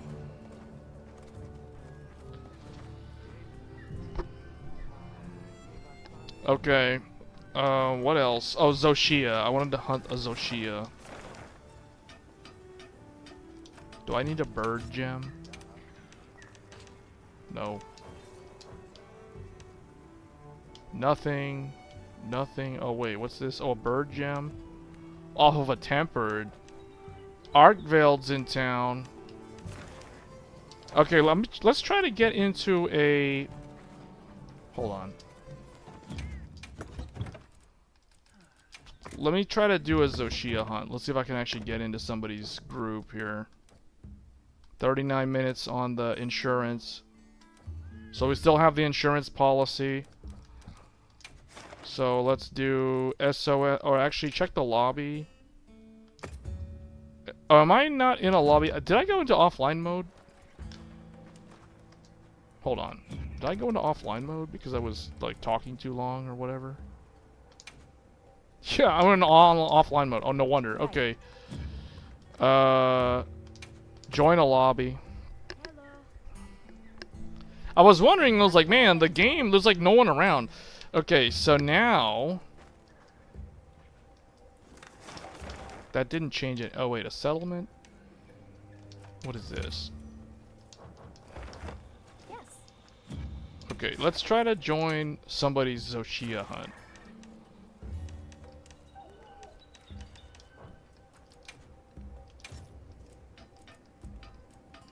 Zoshia... Investigation. Okay, here's one. Let's see if I can get into this one. This is the ultimate test. If I can get through a Zoshia hunt, this overclock is 100% stable. This is it, the ultimate test. This is going to be a 4-player multiplayer session with the final boss fight. Commencing quest by order of the guild. And we are not using a gun lance, I'll tell you that. Not for this. It's too slow. The guy moves around too much because there's too many other people. So I'm going Gravios Insect Glaive for that plus 30 defense. And I also need this.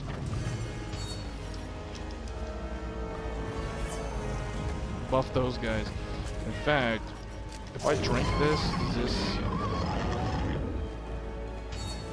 Oh wow, 390. Okay, drink that Mega Demon Drug.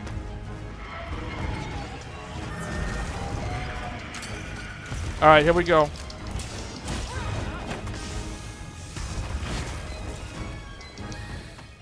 Time to fly high in the sky. Here we go.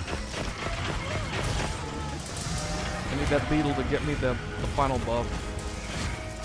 There we go. Alright. This game has the real Dragoon.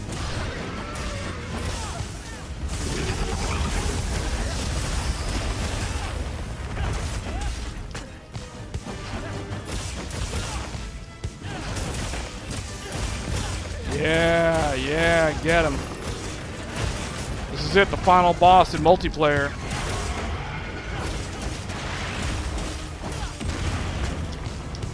But see, the cool thing about Guild Cross, you have immunity to wind, to roars, you have flinch free. You basically have all the utility things.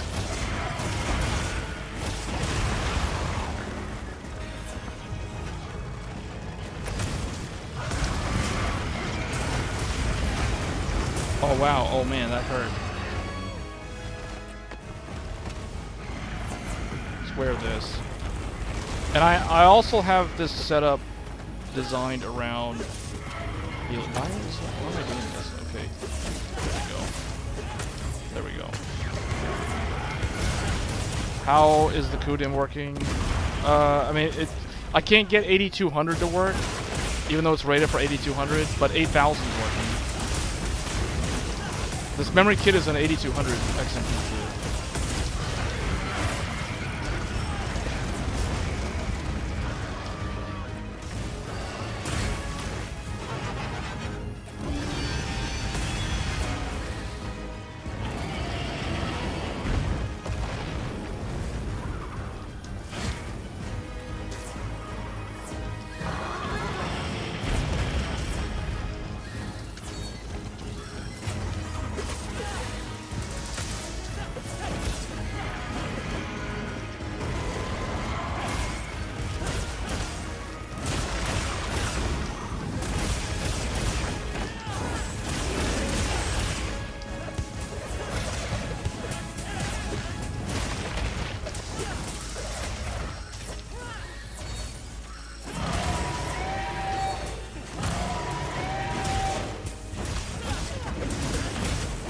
Man, the insect glaive, it makes me feel like I'm playing as a real Dragoon. This is a true Dragon Knight style.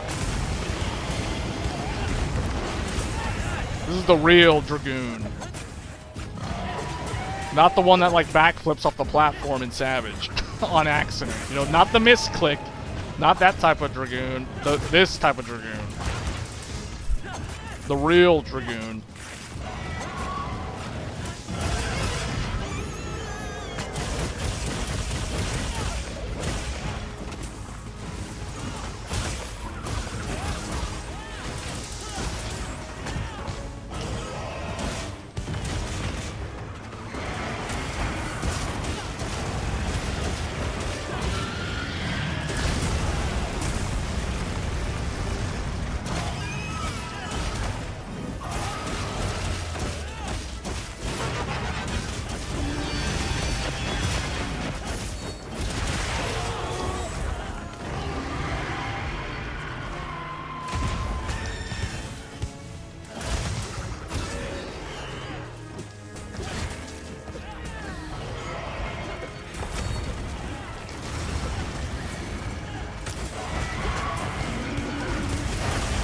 I had to fly over him.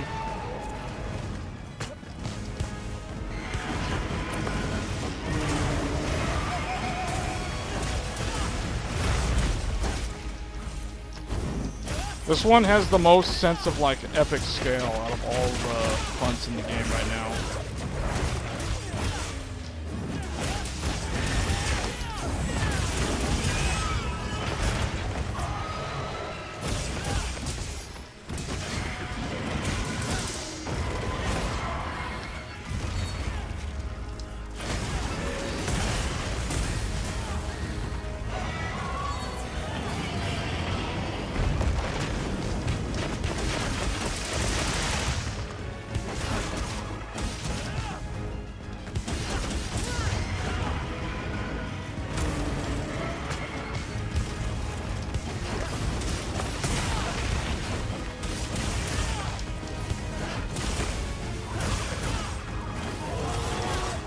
Man, earplugs. Earplugs level 3 and windproof makes insect glaive like way easier to use against this thing. Hunting Zoshia with insect glaive without earplugs is so annoying. Cause he literally will just like knock you out of the air just from yelling at you. Thanks. That helped.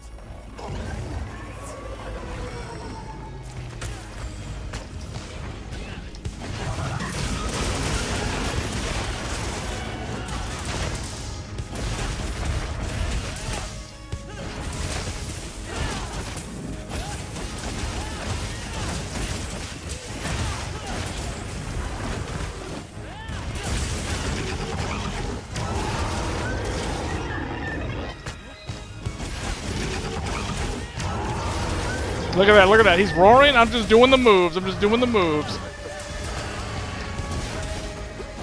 He just roars and I'm like, okay, whatever, I'm just gonna keep attacking. Oh, this is it, phase change.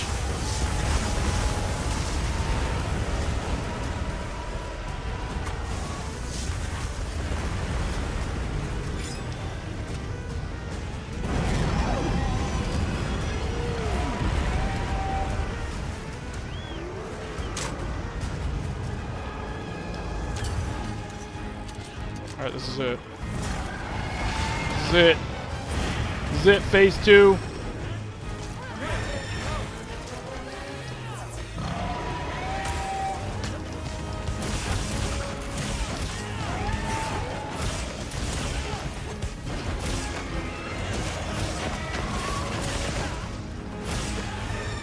Oh, look, I got the mount. The hammer guy got on his back.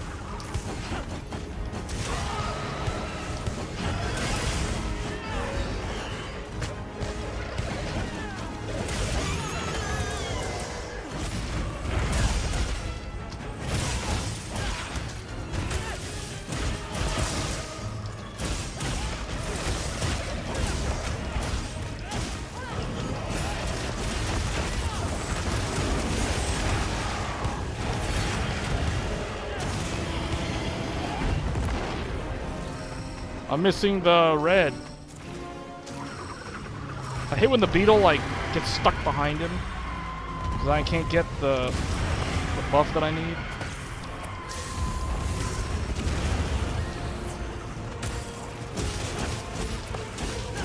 I think this build is poison plus I think blast. If it's not blast, I need to make sure blast is up. I can actually do blast and poison.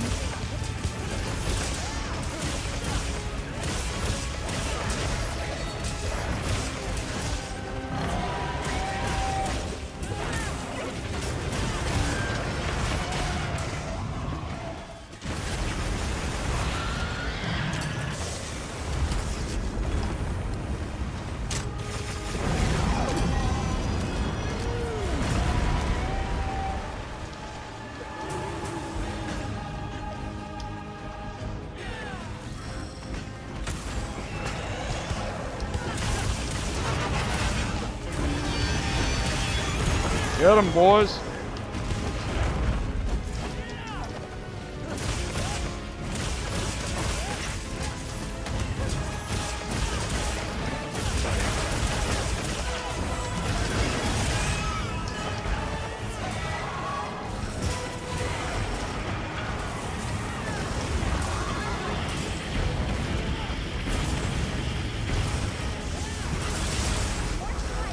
See, I hate when he gets stuck. It's like he doesn't want to go through the boss. And then I'm always missing like the one. When that happens, I'm short one of the 3 buffs. I have to send him like in a straight line.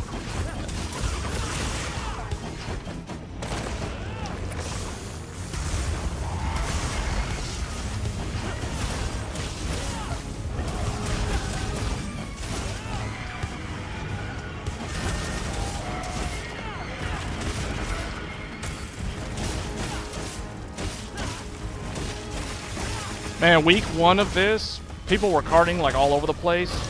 But now, people have repeated the fight so often, I think everybody understands the fight now. Like, they know not to stand in front of him at, like, a certain point in the fight because of the fire breath.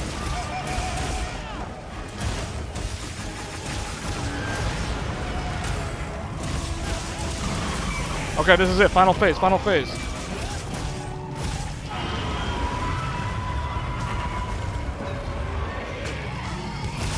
We need to get him over there. There's like a thing we could drop on him. No, we're gonna cut the tail, cut the tail. We need to cut the tail off.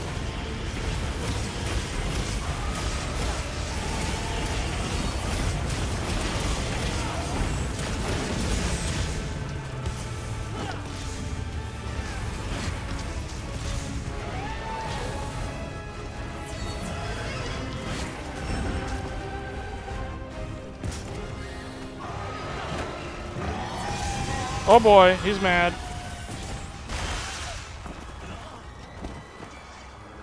Is my... oh. Yes, okay.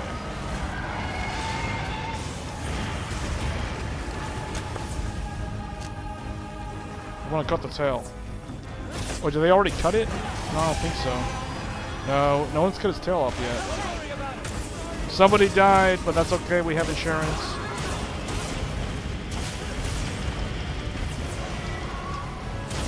Help me cut the tail.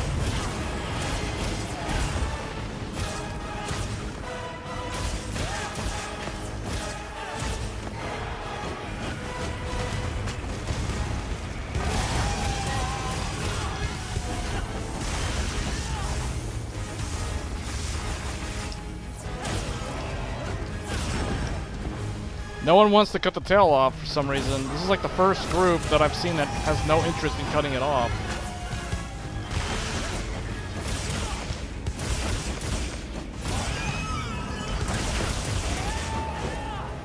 I'm gonna cut the tail. 2 extra carbs.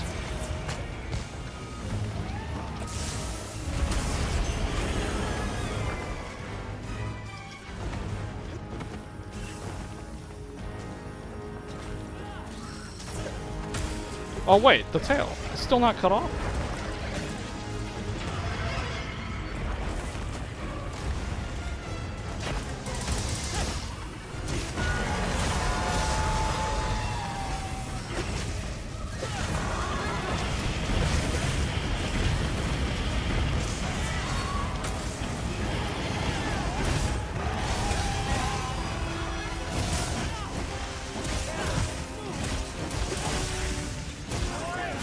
Oh, someone died.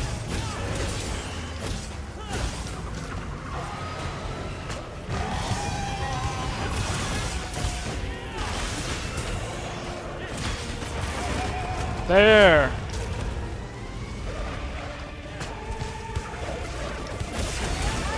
Okay, now I'm gonna finish this guy up. Here we go. This is it. This is it.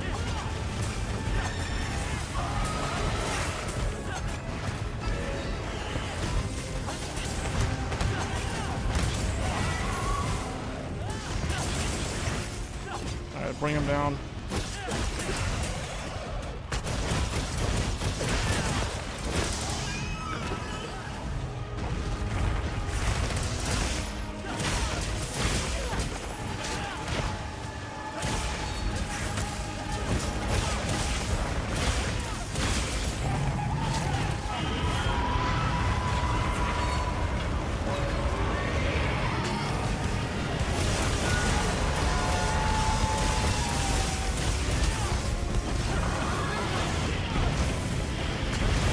Oh, I took that right to the face.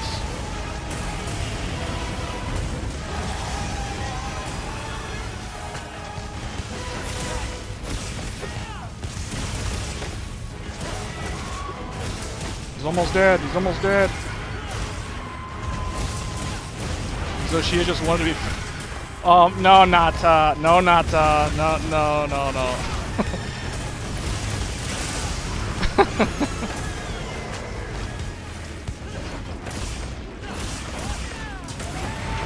Oh, he's gonna rush. Alright, this is it. This is it. Come on, finish him off. Oh, he's still alive? I used all my moves.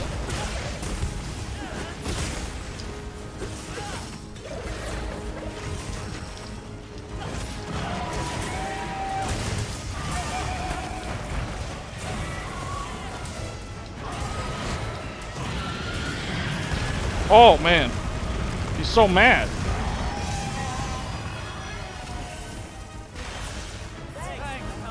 I gotta heal everyone. Griffith. Griffith from Guts. Heal Griffith.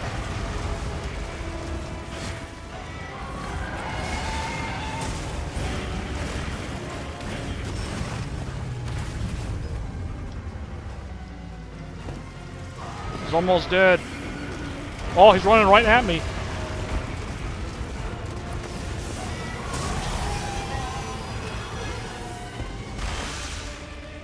That was close.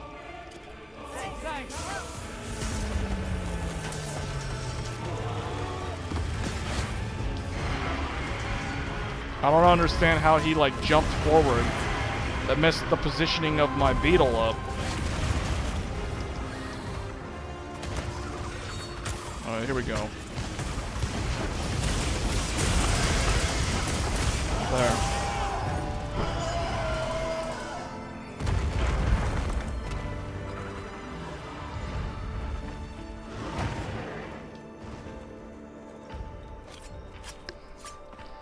Alright, hopefully we can get a gem. That's why I wear the guild cross, for extra bonus rewards. I think we had 2 carts. One, oh, that was a crystal horn. I needed that.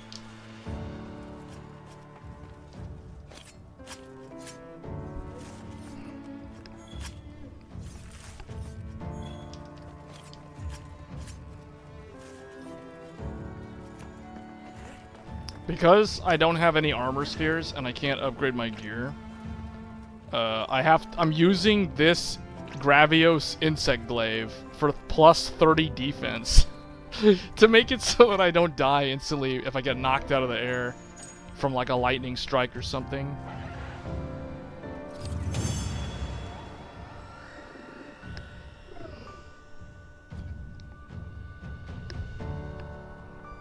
Okay, so I didn't get any extra... Oh, you know why? I think because I joined mid-quest. I think it might have been like 2 or 3 minutes after. I don't know. I thought it was close enough, so I don't really know what the cutoff is. But yeah, this is one way to farm armor spheres and the weapons. That was a relatively long clear time for a group of 4, though. Probably because 2 people died, or someone died twice. It only counted 1 death because of the insurance, though. Yeah, I think this this overclock is stable. It's kind of a bummer that it can't do 8200, though. Maybe at like 1.5 volts on the MC, but I'm not gonna push the memory controller to 1.5 volts. 1.45 wasn't working. I think it's gonna need 1.5. I just don't feel comfortable running the memory controller voltage that high. But so far 8000 seems to be the upper bound with stock voltages with this CPU.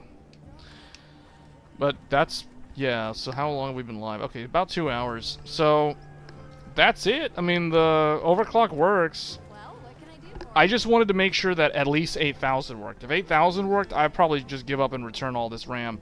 The main point of doing this, though, was to test 4 sticks of CUDIMM, so I will be looking at that this weekend just to see, can I do 4 CUDIMMs at 6400, because it does have an XMP profile.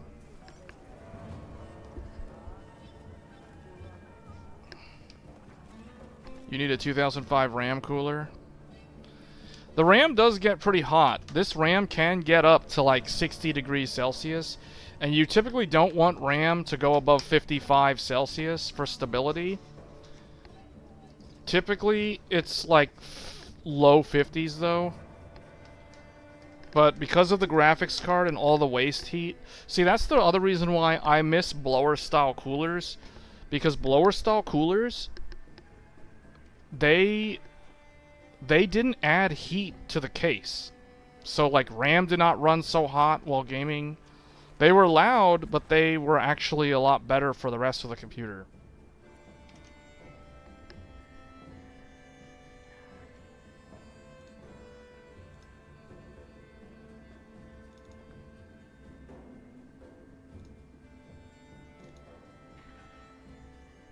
Did this, what happened to this? Did this thing just, like, die or something? Like, what happened to the other camera?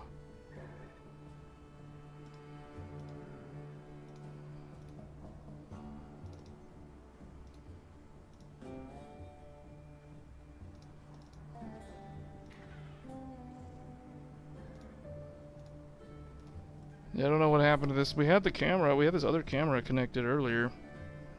I don't know why it's not working right now. Oh well. The one that was pointed at the case.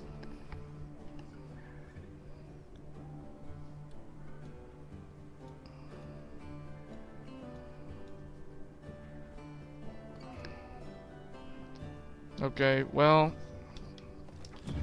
Yeah, this thing has plus 30 defense.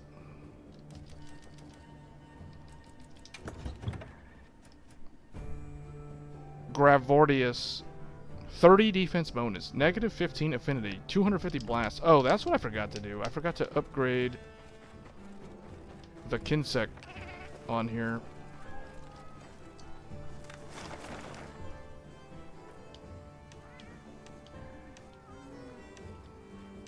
I guess I should do the quest that's pending, the side quest.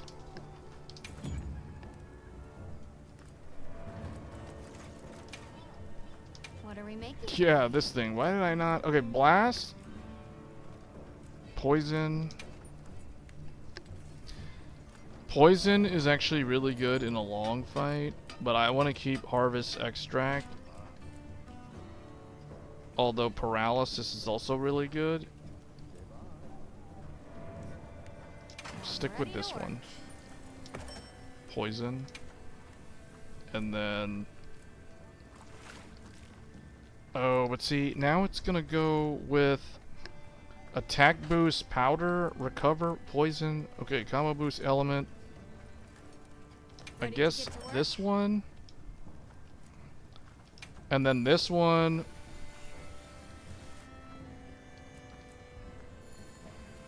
I'm ready to work.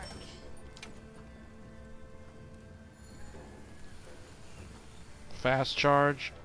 I'm ready to work. Oh, okay, that one has blast. And lots of stamina, so it stays out on the field for long. Shavar, got something in mind? I'm ready to work. 8,000.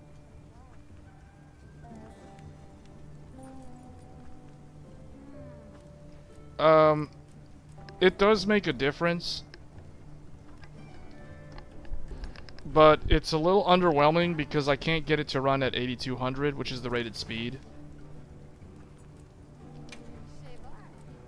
Oh, I'm completely out of monster fluid. I can't level these up without monster fluid. What drops that?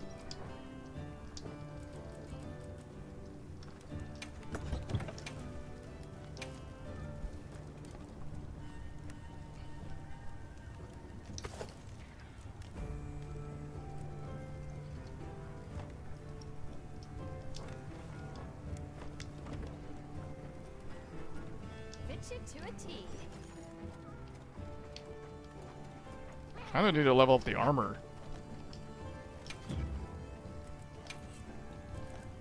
These gloves are still only 56 defense. That's too much. So this, 62, 64. There.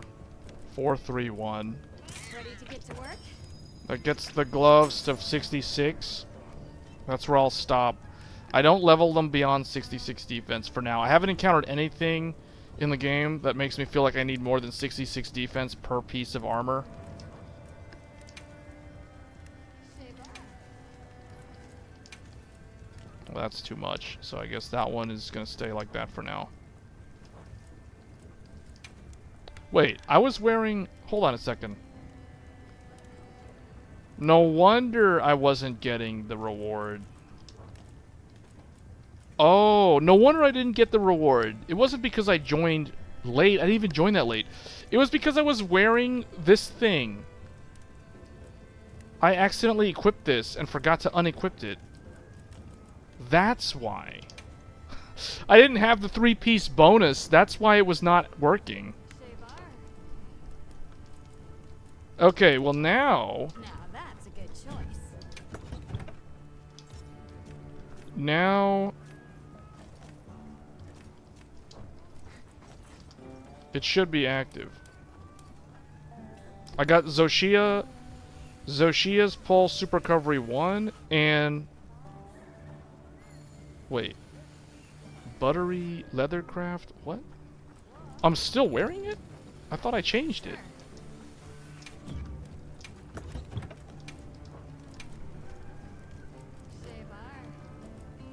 Oh, apparently I didn't. Okay, now I have it active.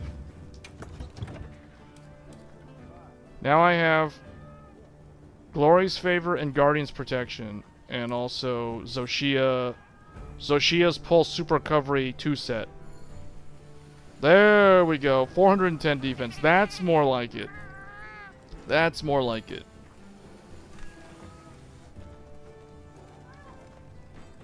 Yeah, memory has gotten a lot faster in the last 5 years. DDR, because you think about DDR3, DDR3 was 1066. It started around, I think it was even slower than 1066. I remember DDR3 1066, then 1333, then 1600, and then it kind of stayed at 1600 for most systems, and then like super high-end, like AMP and XMP had 1866 and 2133, and like really high-end DDR3 at the very end of DDR3's lifespan was 2400 and 2666, but that was kind of the upper end of DDR3. Then DDR4 started with like 2133, but it also did have 1866, 2133, 2400, 2666, 2800, 2933, 3000, 3200, which is where DDR3 kind of like, or DDR4 kind of capped out around 3200 for most people. And then 3600 was kind of like the trail end of DDR4. And I think there was technically some extreme overclock kits that could go over 4000 on DDR4. I have no idea what the cast latency was on that. But then DDR5 came out, and it started at around 4800, but it could technically go all the way down to like 3200, 3600. Because 3600, I know for a fact, 3600 is the max supported speed for Intel with 4 sticks of RAM.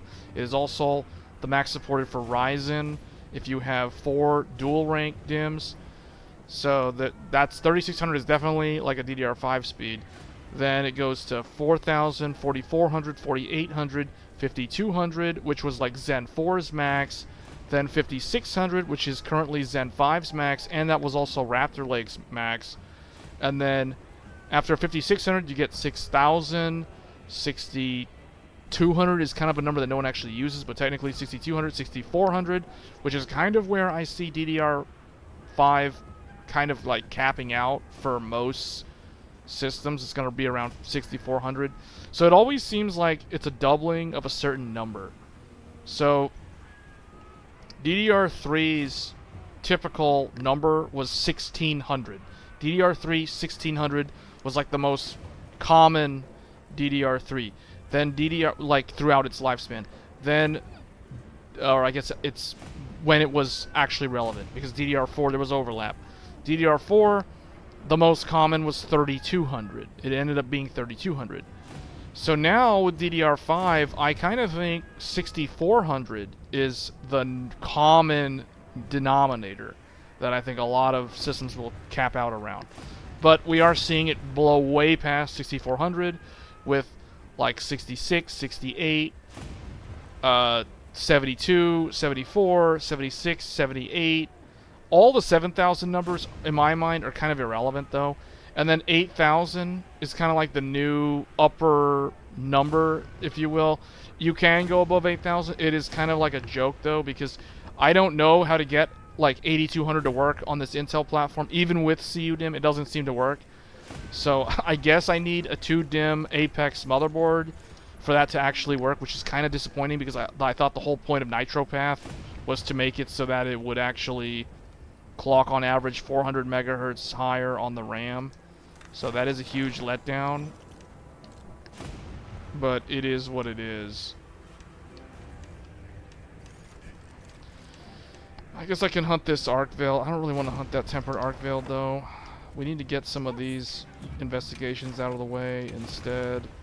I could probably just host Zoshia. Do I need this arc veil gem? No, not really. Oh, Gormagala. Gormagala was the thing that I needed to hunt. And then this thing. This dual hunt Jindahad also was on the wish list. Radeon. I got a Radeon gem on this one. I think a lot of people would instantly join for that. That's what I need to do. I need to go and revise the wish list. Hey. Got something in What is mind? even on this wish list? Why is the Ajarakan thing on here? Oh. Like, why is this here? Did I want this for some reason? Oh, but I don't even need this anymore. Power prolonger.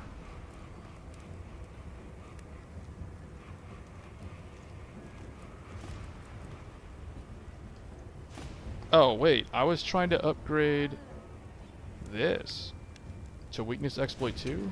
Ready to work. I don't need to equip it, though. Part breaker. I need a Balahara. You know, if anything, I'm probably just gonna work on like the talismans. Get you to a T. Wait, no, why am I? Sure.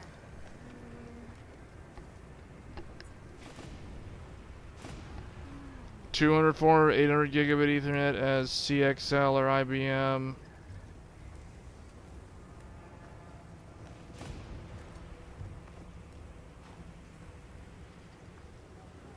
Oh.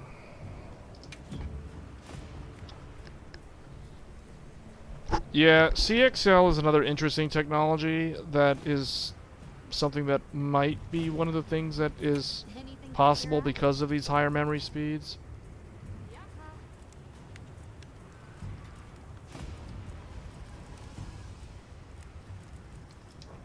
I don't even know why I was trying to craft some of these things. What are we making today? Is this maxed out? Hold on. What do I even have? Like, I don't even know what I have for talismans. So the Friendship Charm is maxed out. Earplugs Charm is maxed out. The Exploiter Charm is maxed out. So those are the ones that I typically use. I don't really use that many different ones here.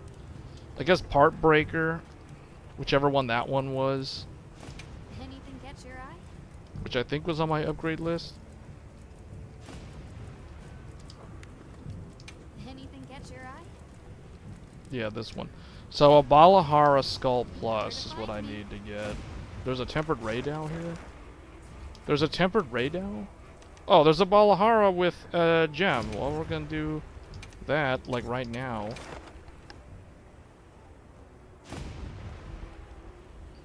Just so I can get the thing. Oh, but I don't have any of the stuff. No, I don't have the, I don't have the traps or anything.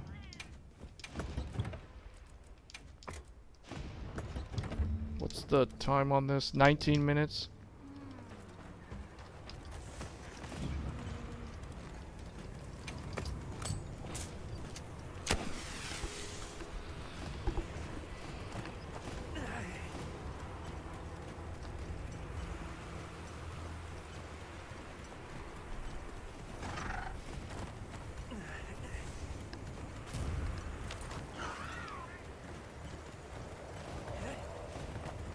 So what does that mean? Does that mean that it's like a RAM drive sort of setup? Because I remember AMD had like a RAM, what do they call it? They had like RAM disk? Is it like a RAM disk? Just a different management protocol? Instead of whatever RAM disk was doing? Oh wow. These Balaharas were fighting arc veiled, and because of arc veiled, I literally. Oh wow. Okay. Arc veiled gave me some free stuff. Which one am I supposed to? Oh, this one.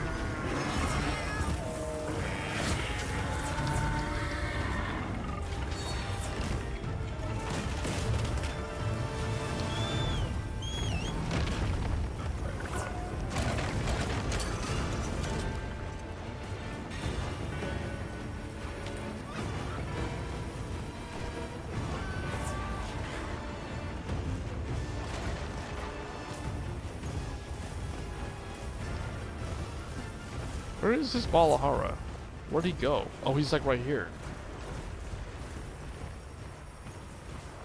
Okay, here we go.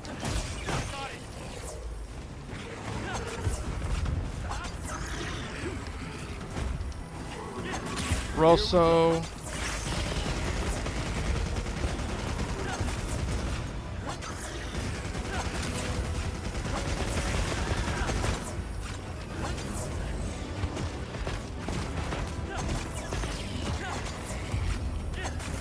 We got a hunting horn user here.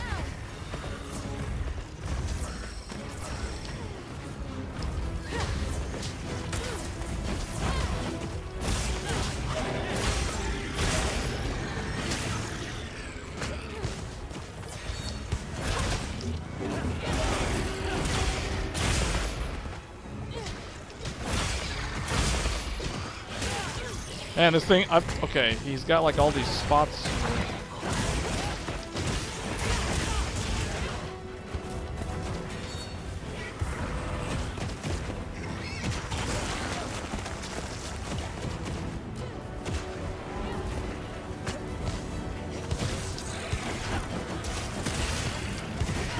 Hey, that's cool. This, I forgot that the beetle will spin around you when you're doing the spin attack in the air.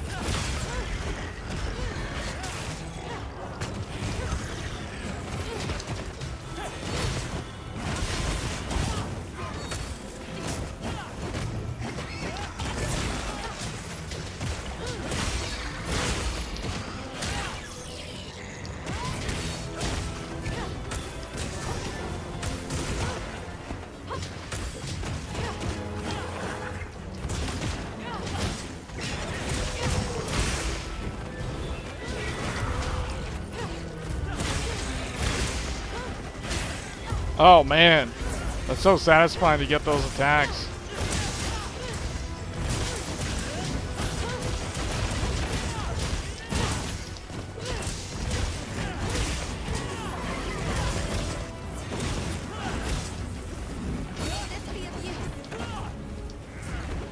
Oh, the quicksand. Uh-oh, the cave-in, the cave-in. Do we want to fall in the cave-in? Oh man.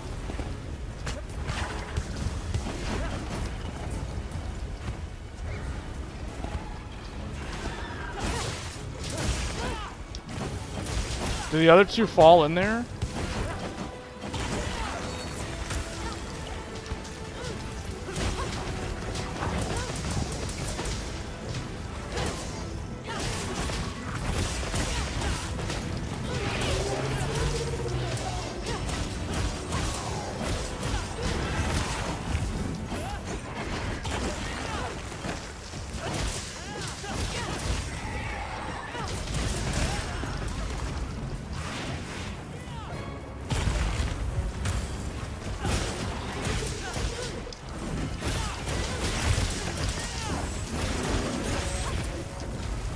Oh, that's such a cool move. That's like the coolest move in the game. That and the spinning thing that the dual blades does.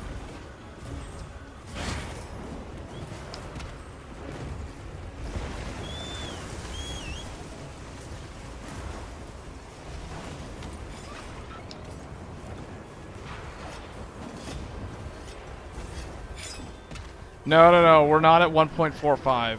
We were at 1.45 in an attempt to get 8200 working, but it wasn't working. So this is default voltage. We're back down to like 1.33 or 1.35. on the memory controller right now. No, we're not 1.4. 1.41 does not work. It will not be stable at 8200. I have to go, even at 1.45 we're not stable. So no. 1.33 is working for 8000. Does not work for 8200.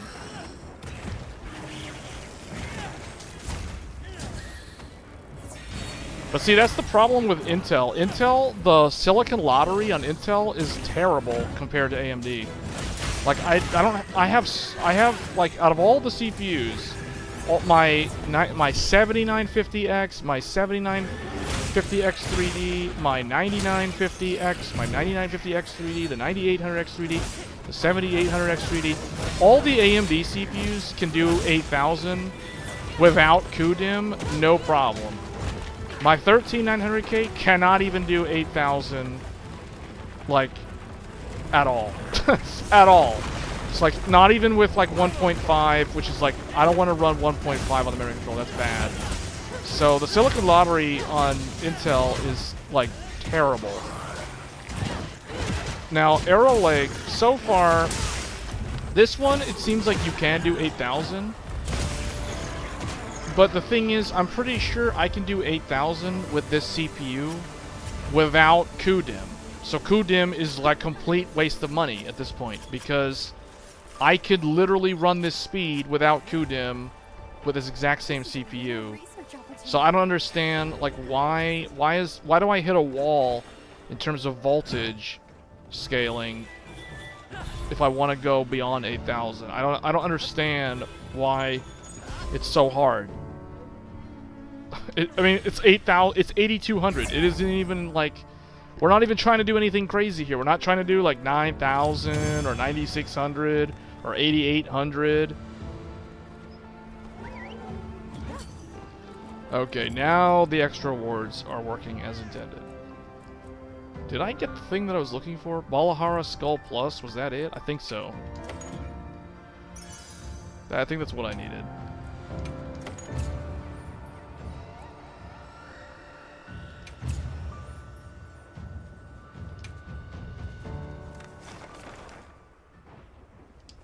Should I hunt this tempered radeon? I really want to hunt that tempered radeon. It's on the wish list. We're getting this tempered radeon out of here. Start the hunt immediately. Get the people. Here we go. Summon the people. Let's go. Get that radeon, because you guys know you want that armor set to prepare for the arch-tempered radeon. Alright, what's my thunder resist? Good, it's 14. There he is.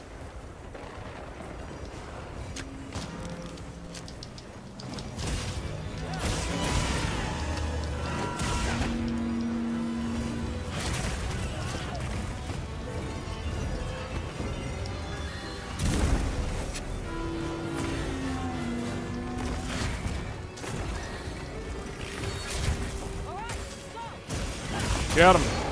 Get that radeon. Fly high in the sky. Dragoon style. Final Fantasy Dragoon. Insect Glaive definitely makes me feel like I'm a Dragoon. Like, it makes I feel more like a Dragoon in Monster Hunter than a Dragoon in Final Fantasy. Even though Final Fantasy has the job title. And this game doesn't.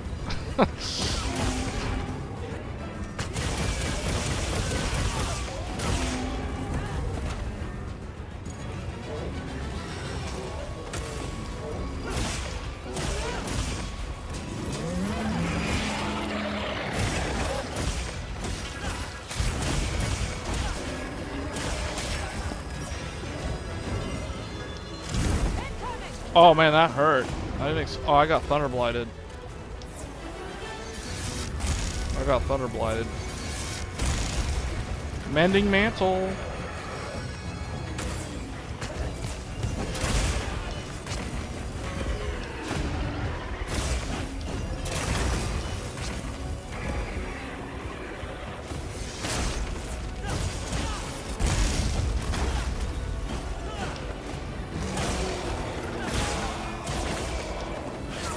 Oh,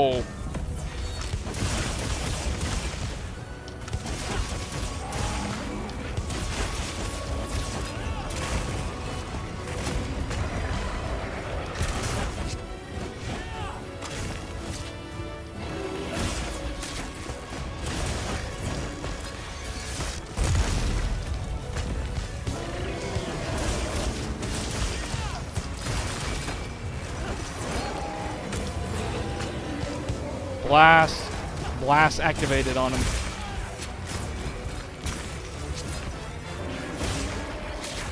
Ouch. Oh, that was close.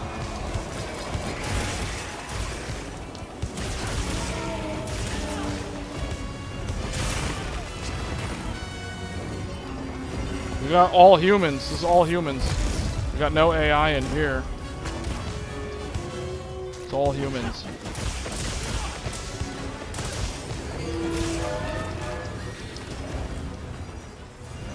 Where'd he go? What is this? Get the buffs! What's this beetle doing?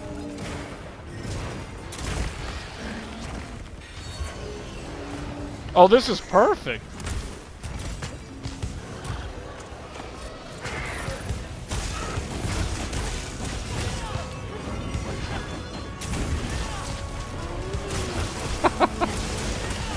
Wow. Oh! Wait, he hit me? Oh, he hit me and the rooster. Both. The rooster's like, I'm out of here.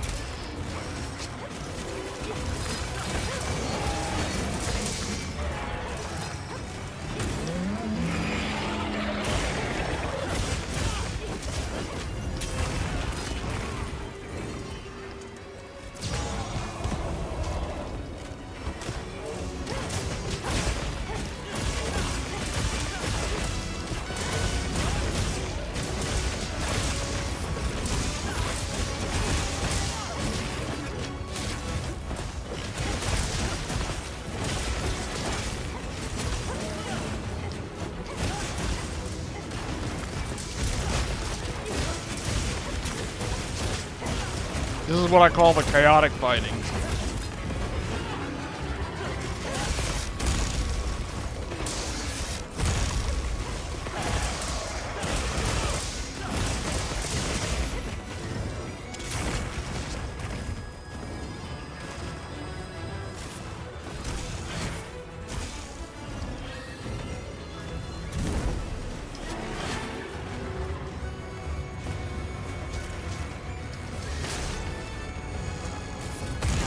What? That hit me? Oh, that hit everybody. Thanks. That helps.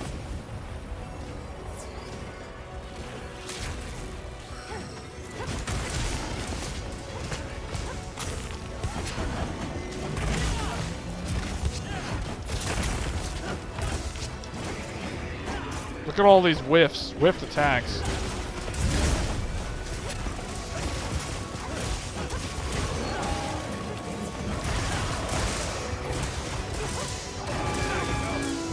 Oh man. Ouch.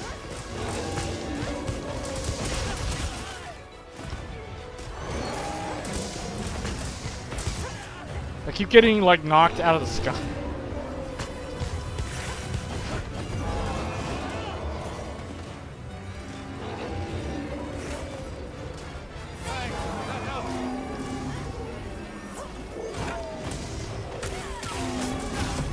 There we go.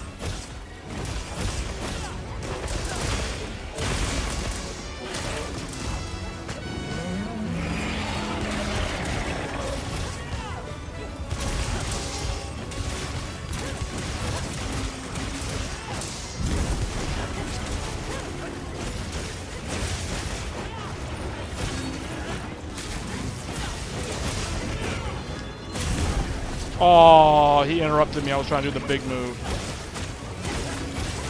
Let's try this again. Or not.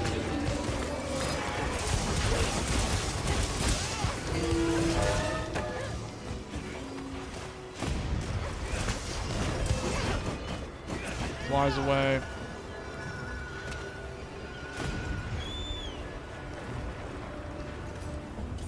Thanks. That helped.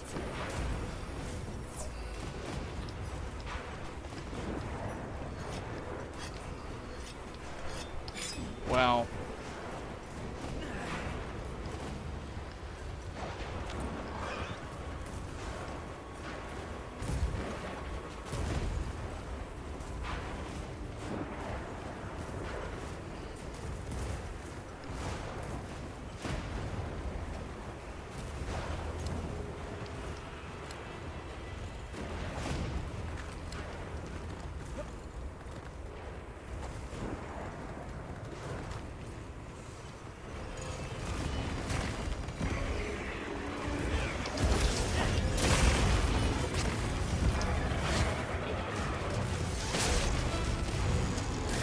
I flew all the way, the beetle flew all the way through this guy and like only managed to get one of the three.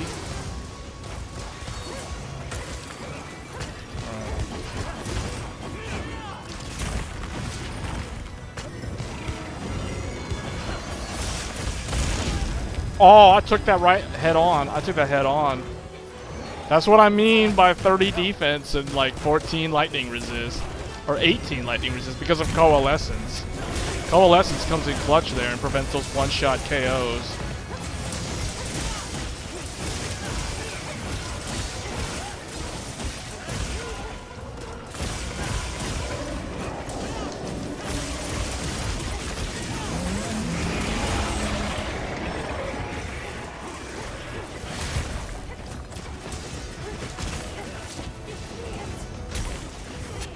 Need the beetle to come back to me.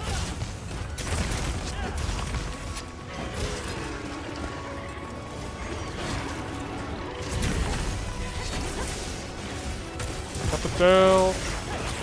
Or not. He did it again. He hit me in the face again with the lightning.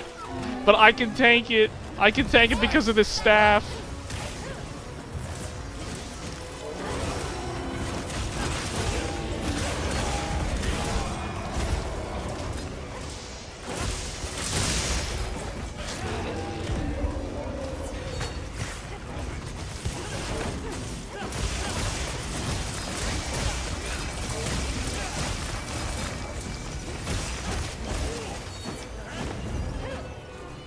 Okay, he's almost dead. He's almost dead. We almost got him. Is that a coin? For a second I thought that was an ancient wyvern coin.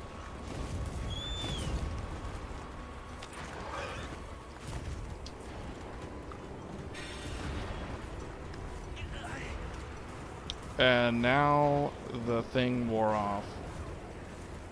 That's okay. Now my food buff wore off. So I guess I don't have anything. Well, I guess this.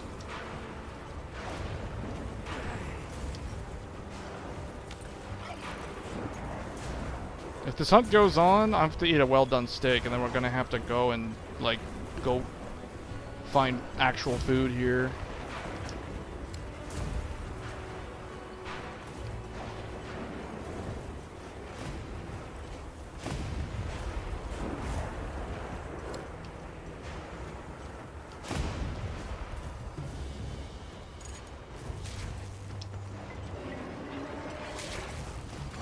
They're not trying to capture it. Okay.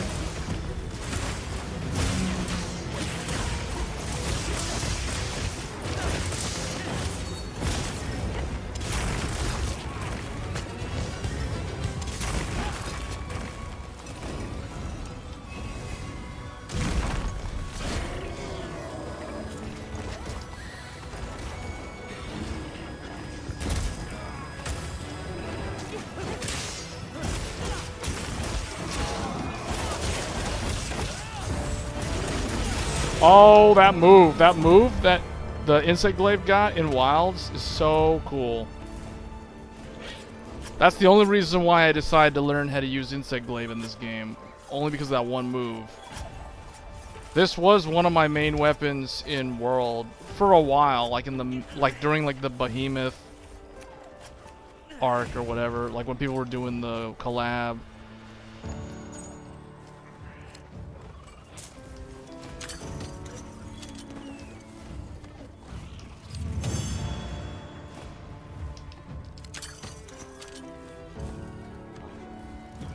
Okay, I got some extra stuff.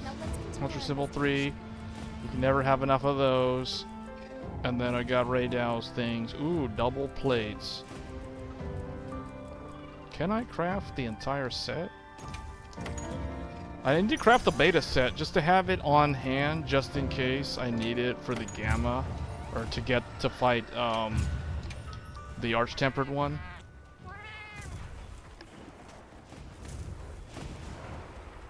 Right now, you're talking about like the cheapest one, right?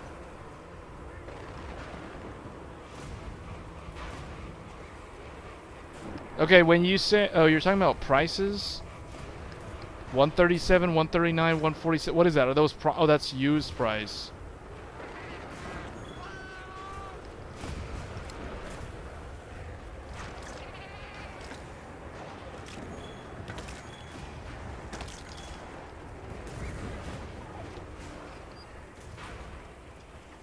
Could also consider hunting the arc build.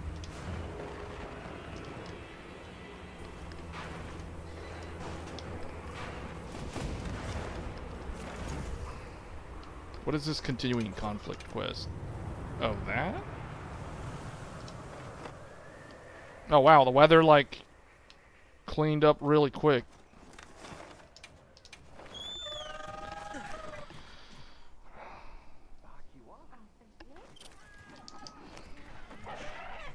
Okay. Yep. I need to check something. Do I have radeon beta on What are we making the today? wish list here? Damascus, why?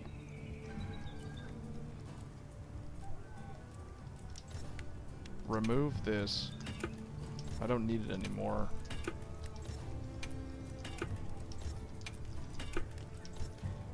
This is what I mean when I said I need to revise the wish list. I need the raid. Okay, radeon beta is on wish list. Do I have enough to craft the whole thing? Radeon beta will come in handy when trying to hunt arch-tempered radeon later this month, which I think is like what, like 2 weeks out or something, or like it's coming up real soon. It's like April. I forget. I gotta check the announcement actually. See you later. Well, let me see. Like, when is it? When is arch-tempered radeon coming out? It's going to be a limited time event quest. King of the Faraway. No.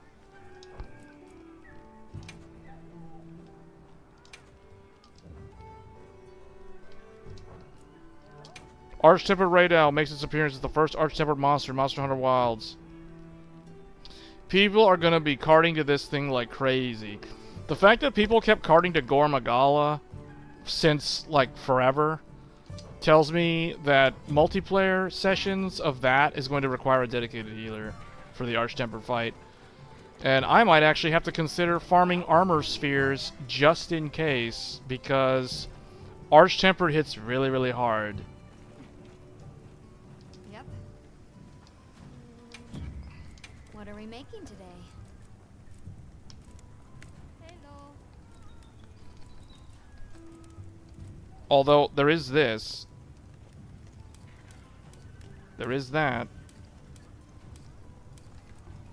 Wish I could tell me what it actually... Oh, wait. It has Thunder Resist. So maybe I could just wear a Numinous and just use the Numinous set to hunt the Arch-Tempered radeon. I mean, I could do that and just save the radeon materials to craft the Arch-Tempered version. Although, I can't remember if Arch-Tempered monsters have their own set of, like, monster parts. Either way, I'm going to have to be hunting him enough times to get the tickets to craft the entire Gamma set. Because that set might be one of the best in class. Gamma sets usually are among the best armor in the game.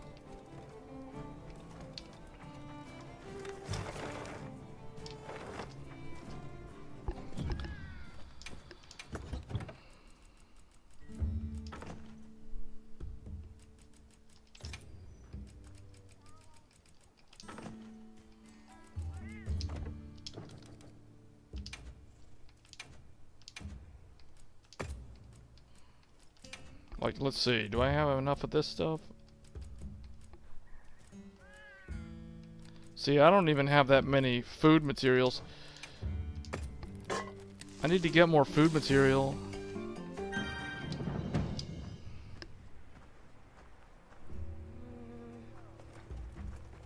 Chatacabra has appeared. Oh wait, I need to check the... Yes. Somebody wants to make a trade. See, I don't have any of this stuff. I need to get more of these things. I don't even know where I'm supposed to go to get them.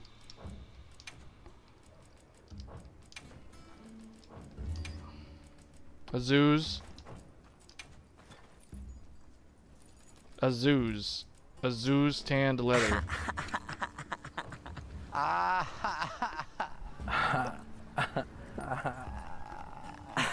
Pitbull 190 BR.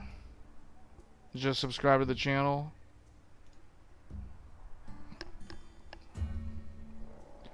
Well, let me see here. Yeah, I don't know why the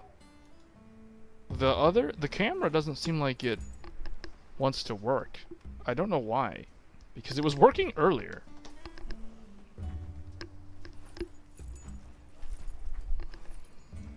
The one that was pointed at the computer. Like, what happened there? Hold on. Oh, wait. Is there another one? No. Oh, it's because I had it set up on this one. That's why. Okay. So, here it is. So this is the computer. This is the computer for those wondering. For those who tuned in later in the stream. Let me make this larger, I guess.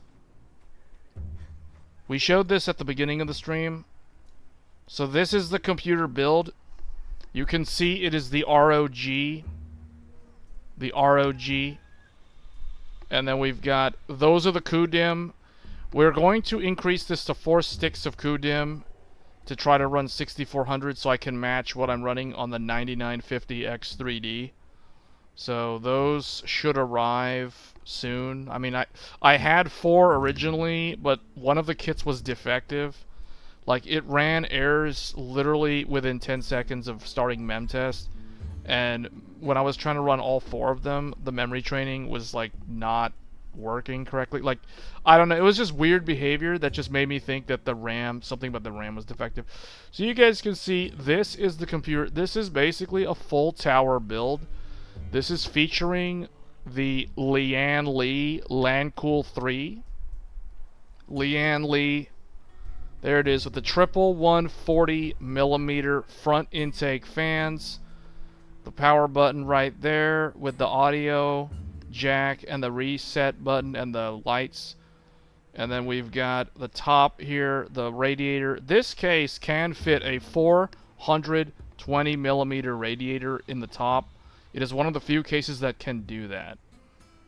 So, let me see. So the graphics card, you can see this is a dual 8-pin AMD Radeon. If we can get that logo to show up. I don't know. The camera, like, blows out the light too much. But anyway, there it is. Radeon RX 7900 XTX reference card with the triple... Can I get this to show? Maybe not. I don't know. It's like there's a thing in the way. Okay. That is the AMD reference graphics card. Dual 8-pin 7900 XTX with 24 gigabytes of VRAM, allowing us to play this game at 4K with the high-resolution texture pack, everything maxed out. It is an amazing experience. And then there is the CUDIMM again. There is the CPU under the giant Corsair water block for the pump. And then we have the tubes going up to the top here at the front. You can see those are the front intakes on the other side. There is there's 2 3.5-inch hard drives down there. You can see them there. They're stacked on top of each other. Then we have the AverMedia Live Gamer 4K capture card sitting there doing absolutely nothing. So it's just kind of there. I don't know. I don't even know why it's in there. I completely forgot that it was in there until I started talking about this computer. So now I know where my Live Gamer HD went, because I couldn't find this, guys. Like, I was literally looking for this 2 weeks ago, and I just realized now, live streaming, that, oh, the AverMedia is actually in the Intel computer. No wonder I couldn't find it. So there it is. The Live Gamer 4K capture card that can capture 4K 60 in HDR. Excellent capture card for PlayStation 5 Pro, for example. But it's not an external one. I've actually migrated over to external-based capture cards using USB 4 and Thunderbolt 4 or Thunderbolt 3, so I don't really use this internal card, but I was looking for it because I was like, man, I need to put this in the ASRock Nova or somewhere where I can use it so I can capture the BIOS screen of another computer so I can make tutorial videos without just using the camera in front of the computer screen. You know what I mean? So that was what that is. And then, okay, so that's basically the computer. So that's it. Yeah. CUDIMM DDR5-8000, 100% rock stable. Unfortunately, this RAM is supposed to run at... That is a weird place to put this. Hold on, can I put this in a better... Is there a better spot for it? If only it could, like... Hold on, maybe if we do... What if I do this? Is that better? No, it's gonna fall over. Okay, there. There. That might actually fall over, but we'll see.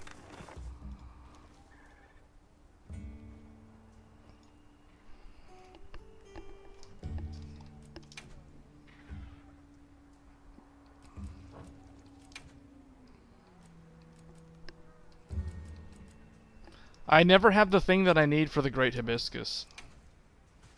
I literally never have it. Okay. Bye. Man, I don't know how people do those, because it's like they never spawn when I'm looking around for those I things. can help you source materials. CUDIMM does have a CXL capable master. Wait, was that a Great Hibiscus? What was that? The thing just, it had something. No, not a Great Hibiscus. It was one of those green ones.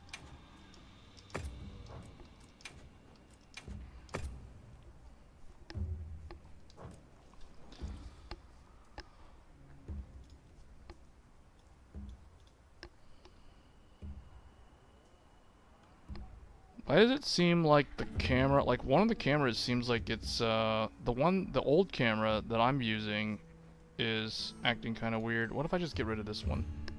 Does that... Okay, that fixes this one. Yeah, because for some reason my camera was lagging when that one was active. I don't know what's up with that. I'm surprised this old camera actually works with Windows 11 24H2. Goodbye. Because I did not expect it to work at all, to be honest. Like, I was like, wait, what? It's actually working? Because I thought the driver, like the driver had incompatibility problems.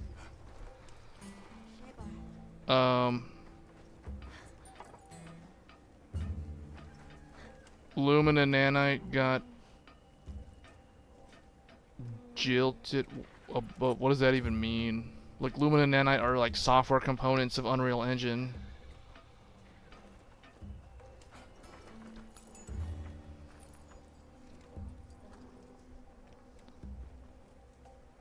No, the webcam that I'm using is like a really old webcam. It is a Logitech webcam, but it's from like 15 years ago. It's very old. That's why I'm surprised that it actually works with Windows 11. Because when I was trying to upgrade to Windows 24H2, Windows wasn't showing me the update because of some kind of driver incompatibility thing. Like, it was like you have some... There was like a safeguard block, and I had to delete the INF file and the driver file in Device Manager to get it to actually offer Windows 11 24H2. So I basically ended up having to do all kinds of weird, like deleting old drivers. But see, that's what happens when you don't reinstall Windows. Like, keeping Windows, just updating Windows over the years. Because I think this Windows installation, I think, was the original one from my... I want to say it was from the Ryzen 7 1800X all those years ago. So it was like Windows, which was a new build. So it was like, that means it would have been from 2017. So this installation of Windows from 2017, it was Windows 10 2017. And yeah, So then it went to all the versions of Windows 10. Then I did the upgrade to Windows 11 in what year was that? What year? I was 2022, I think. 2022 was when I think I made the jump to Windows 11. Maybe it was 2023. 2 years ago, at least, I upgraded to Windows 11. Windows 11 is like so much better than Windows 10 now, though. So like, there's no reason to be on Windows 10. Windows 10 is like horrible compared to Windows 11, in the sense that Windows 11, like the thing that made me convert to Windows 11 was the Notepad in Windows 11. That and hardware accelerated scheduling, because hardware accelerated scheduling doesn't work properly in Windows 10 on a lot of graphics cards, so you don't actually get the benefit properly. Like, if you're using like an RTX 30 series card and you have to use FSR with FrameGen, like, your game is probably going to crash with Windows 10, because Windows 10, like, I ran into that exact problem on one of the old test computers. I'm like, okay, we're not staying on this stupid Windows 10. Upgrade to Windows 11 immediately. Upgrade to Windows 11, problem solved. Everything works. So it's like, yeah. Yes. Yeah, and those of you on Windows 10, you are aware that you have until October of this year to upgrade. And then Windows 10 is bye-bye forever.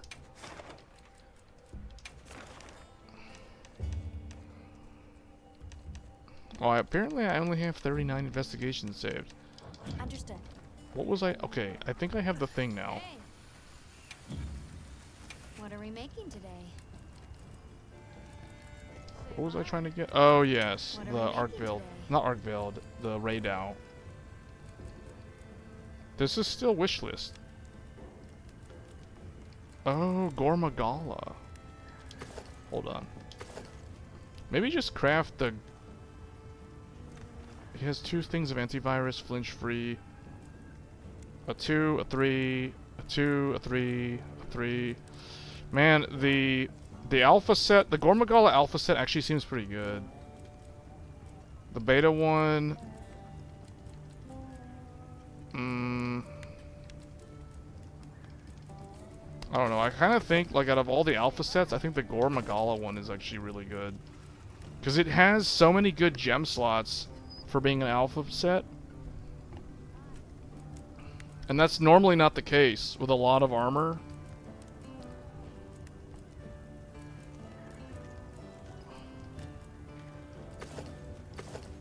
Arc Veiled Alpha, Arc Veiled Beta. Do I want this set? Do I need this one? See, this one has the elemental absorption. But then you lose, like... I don't know. I did craft Guardian Arc Veiled Alpha because, I don't know, like... because... Oh, yeah.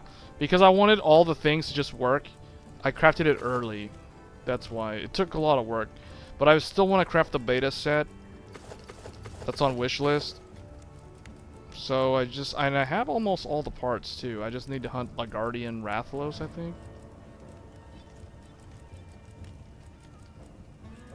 Yeah, well, I don't know. I guess that's pretty much it for the live stream. Oh, wait, hold on. There's this thing. We gotta go here.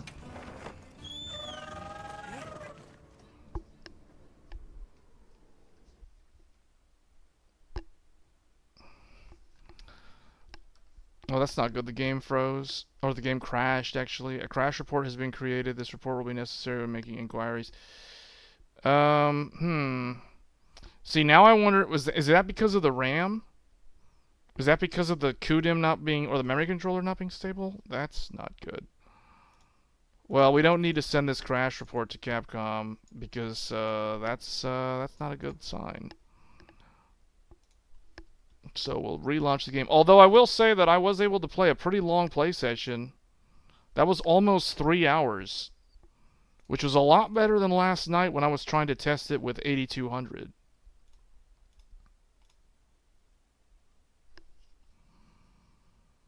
So that tells me that the memory itself is fine. It's possibly a memory controller being unstable. But so little is known about Arrow Lake, it's so hard to figure out what safe voltages actually are on this thing. right now everything is auto. Like, I haven't changed any voltages. Everything is like auto voltage with just the XMP. But I think we have to increase the voltage for this to stay stable. That is the whole point. 1.33 is what it's running. That's literally what we're running, and and the game crashed. So I don't think 1.33 is enough. I think it actually needs to be higher than 1.33. Like when I was trying 8200, I went all the way to 1.45. At 1.45, it was able to pass one full test of memtest 86, but then it failed the second test. Oh, that thing that I was trying to get went away because of the crash. I needed that item. Colossal Amber. Is this good? This one popped up. 1.3 is not too much because that's like, guys, you don't understand. We're talking about Arrow Lake. You guys don't know Arrow Lake voltages. Arrow Lake's default voltage on this CPU is 1.33 for the XMP profile. So, no. 1.3 is not too much. A lot of people are saying 1.45 to 1.5. And I'm thinking, like, to me, that is uncomfortable. Like, I don't feel comfortable. And I don't trust what people are saying online half the time when it comes to recommending voltages.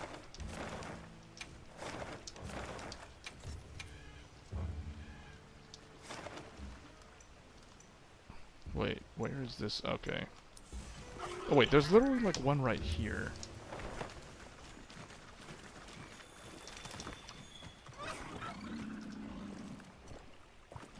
Oh wait, there's a Mizutsune around.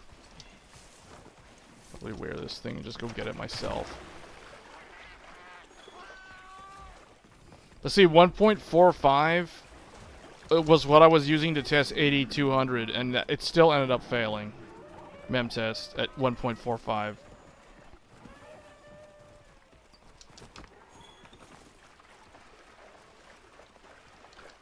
And I highly doubt that I have to raise the RAM voltage, because the RAM voltage on XMP is 1.4.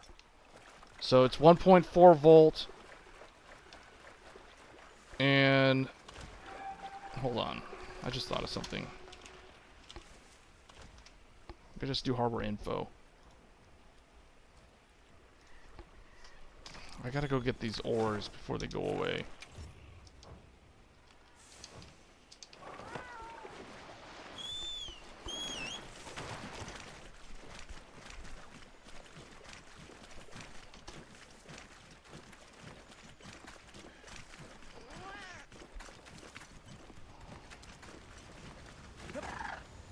Where is the thing? Okay. Hold on.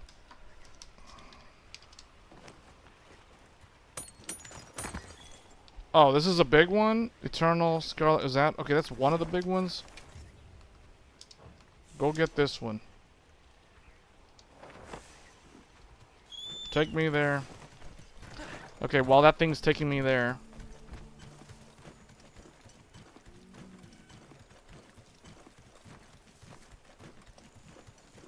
Hold up, where is it? Okay. Potential target. Okay, so right here. Check your map when you're ready. IMC VDD. This is the memory controller voltage. 1.385. This is literally stock. This is the stock voltage from loading the XMP profile. So I think this CPU just has a lousy memory controller. 1.3, I mean it kind of moves at 1.36, 1.38. That is the voltage. And then I should look over there. the where's Should the be safe from monsters here. oh.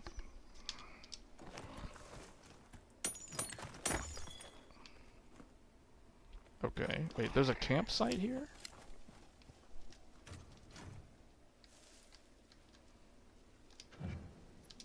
Oh, I can't set it up? This is a good spot for a camp, though. This is the type of camp that the monsters will never destroy.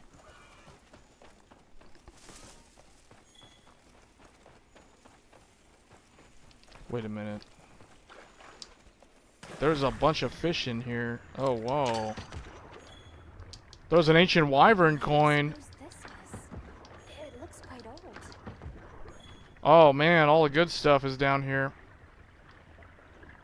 How do I get out of here? I need to get out of the water.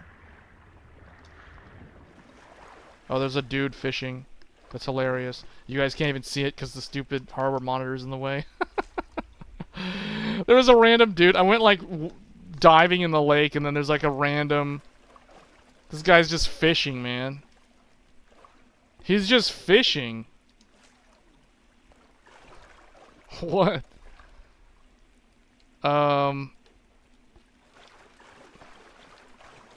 Hold up. Let me fish also.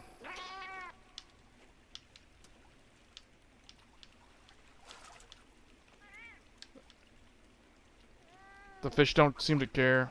Wait, no, that one was trying to go for something.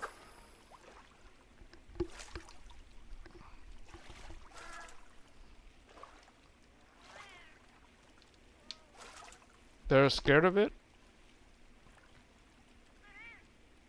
See, this game has everything, man. It has fishing. This is like game of the year. Like, seriously, like legit, this is game of the year. Oh, whoa, whoa, whoa, whoa, whoa, whoa! Hold on, wait, hold up. Yeah. What is that thing? A gunpowder fish? Is that a real fish? Is there such a thing with that name?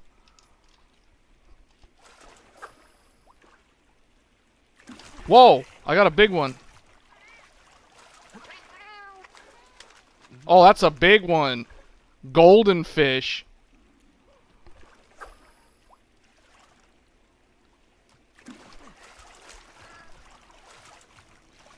Man, look at that. Yeah. Man, this game's good. This game's good. Well, that was a big one too. Wow, 213. Was that centimeters? Meters? That was a big fish. Oh, he caught one too. Hold on, I want to catch that one that looks like it's like a smaller one. Let's try the emerald jitterbait.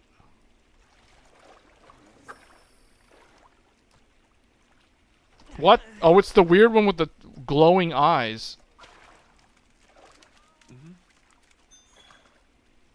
The palico's on a inflatable raft.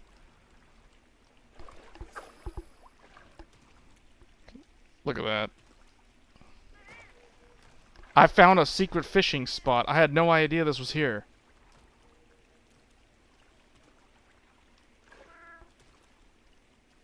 I can't seem to catch those small little orange fish.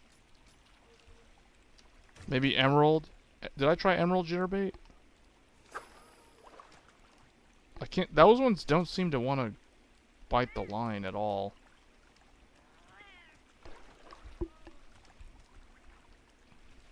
Yeah, I don't know what's up with this. Like, they don't want to bite that one for some reason. Okay, maybe the golden one. This one is the large fish would bite this one. Oh, whoa, I got one of the small ones. Yeah. Golden fry.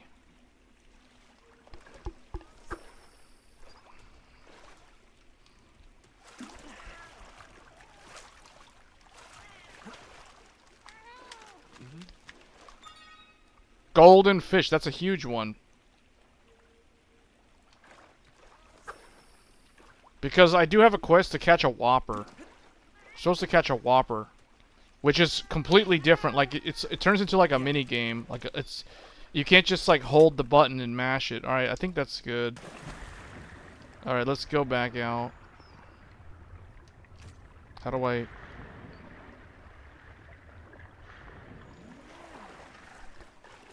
This game's good, man.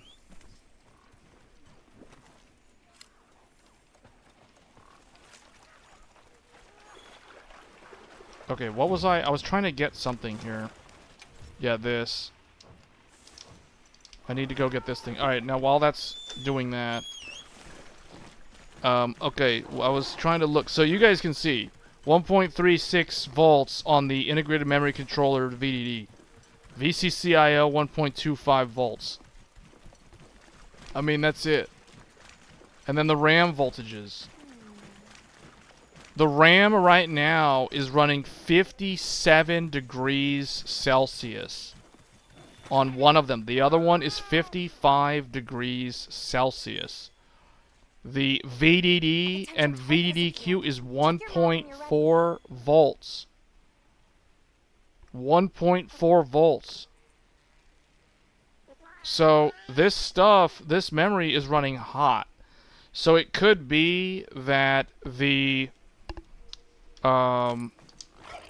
RAM is probably running hot. I don't know. Like, why did it crash? The game should not have crashed. Sometimes it could just be Capcom jank causing it to crash. You know, I don't know. Like, the fact that it hasn't crashed, it took like about 3 hours for the game to crash, which to me, it's hard for me to blame the RAM or the memory controller at that point, because I was testing it last night and it was crashing way more frequently and way more quickly, indicating that the memory was unstable.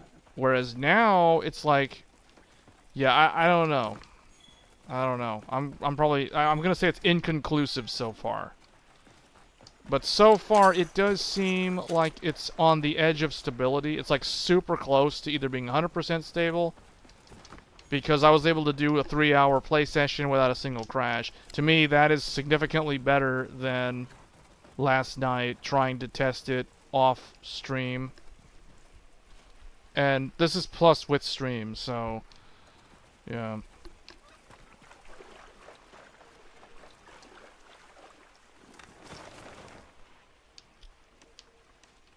The settlement is having a monster trouble. Hold on, do I need this thing? No. Yeah, I guess the one thing, well, I'm gonna do one more. Oh, a Rathian gem? Do I need this? I kinda need this Rathian ruby. I'll save it.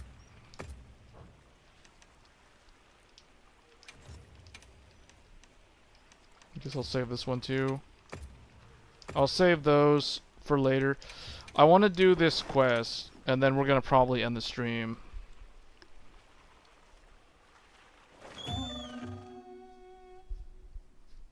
Well, you missed the entire, like, overview of the computer and all that stuff.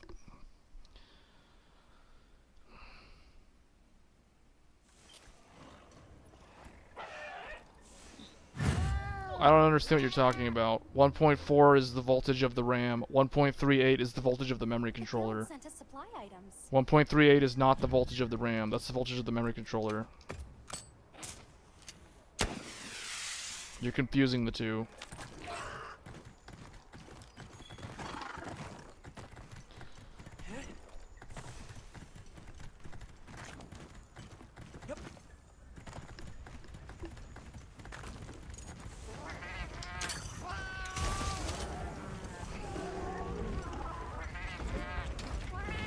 So we'll try the gun lance for this one. Oh, this is a dual tempered hunt.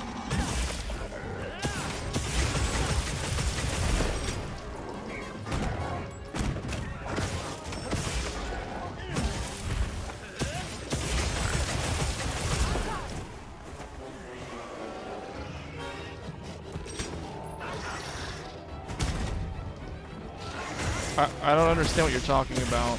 You do understand that this is CUDIMM.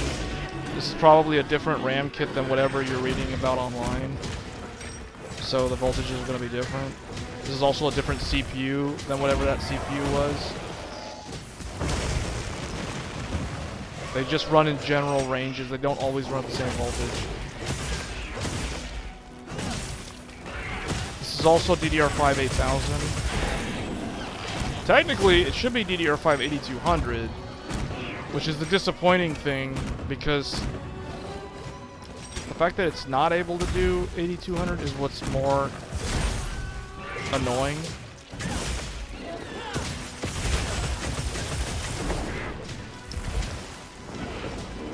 Good. I made it in.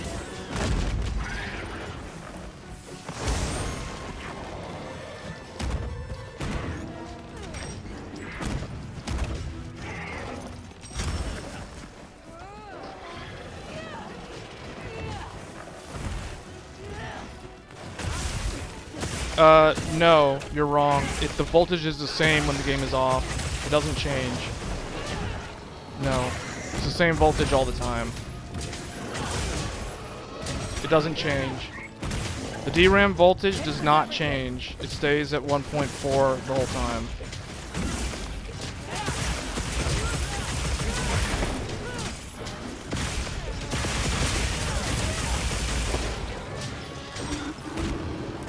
And the memory controller voltage also doesn't change. I literally tested it in outside of Windows and it was the same voltage. To bring this to a close.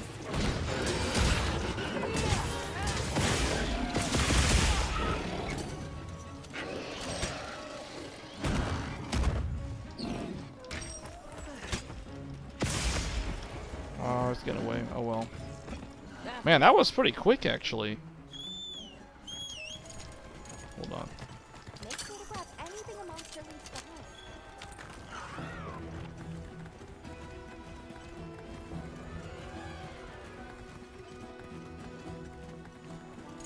Task manager doesn't show the voltages. I'll follow your lead. Whoops. Oh wait, hold on. Hold on. Let's just do. We'll just do this.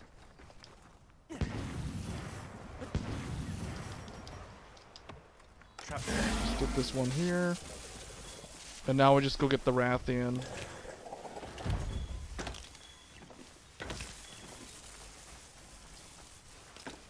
The only other voltage is VCCSA, but VCCSA, that voltage does change dynamically when set to auto.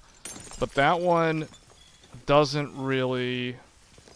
Like VCCSA, I think is around 1.3 on here. It's very similar to the IMC voltage, but it's not the IMC voltage.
Rathian, no.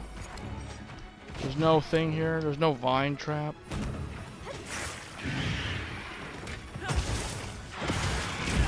Ouch.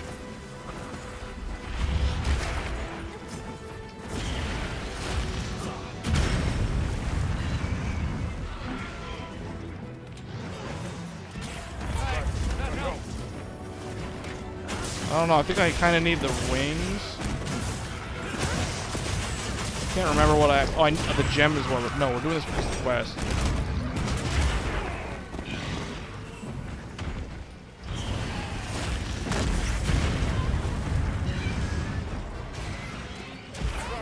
Well, this camp was destroyed.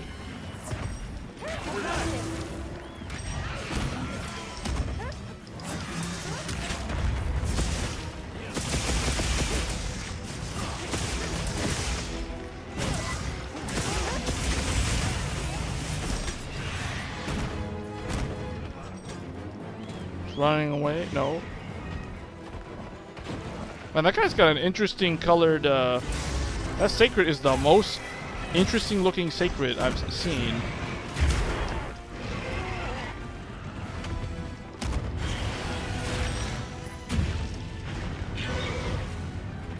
Well, you weren't listening because that's not what I said. The RAM is 1.4 volts. That is an XMP profile preloaded voltage. So the RAM is not 1.33. I don't know where you heard that. I never said that. The memory controller voltage is 1.33 volts. Not 1.4 volts. The VDD and the VDDQ is 1.4 volts from the XMP profile. I said that like many, many times. So you didn't hear me correctly.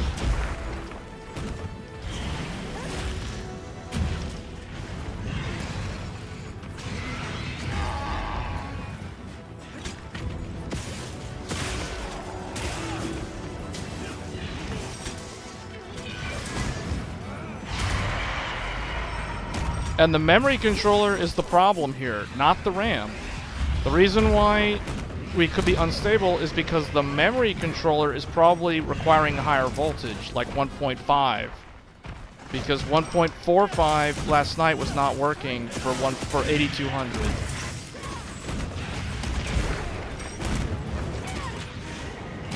But this game is actually very, very stressful on the RAM, so the fact that it did 3 hours, like, I don't know why it crashed right there. I don't know what that was, but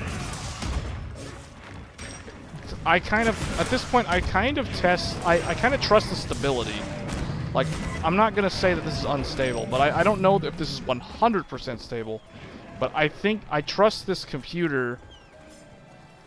I trust the current setup. Like, I think this is a daily driver stable system, but that one crash that just happened with the game, that's concerning, because I don't know why that happened.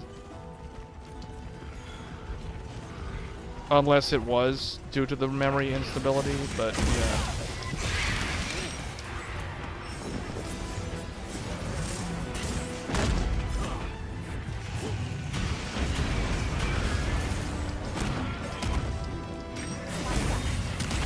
There. Oh, it died. They were going to try to cap it.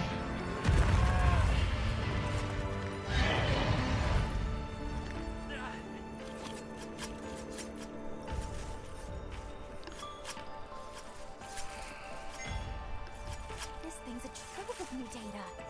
Rathion's always a good thing to hunt because you always... There's like a bunch of talismans and things that use that.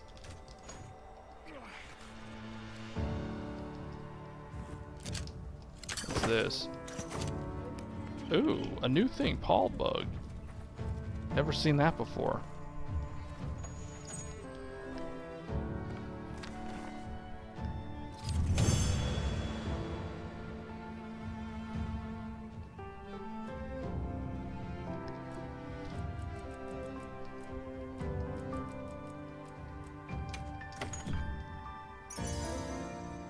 Yeah, so no, that's fine. I'm just saying, like, the problem with this overclock is not the memory. It's the memory controller on the CPU.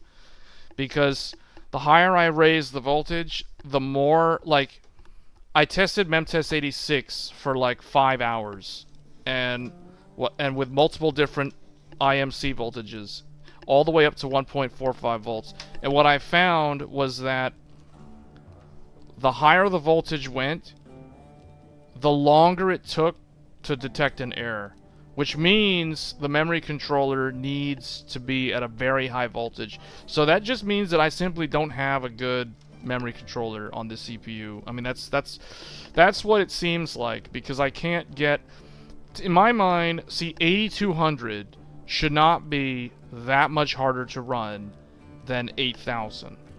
So the fact that it requires an insane amount of voltage on the memory controller just to get 8200 to work without errors tells me that I have a poorly binned CPU. At least the memory controller. It's that simple.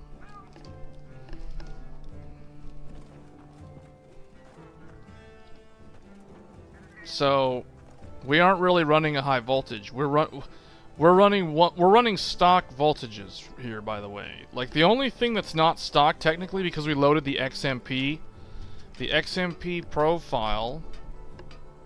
Let me find the memory. Did we talk about this on the stream yesterday? I thought we did. Hold on.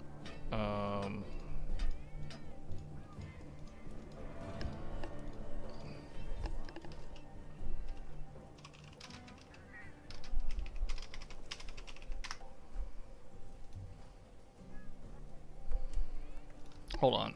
This is the memory kit. So I'm just going to share this. I need to move this around a little bit. This is not the normal setup, so I don't have access to all the things. But anyway, this is the RAM.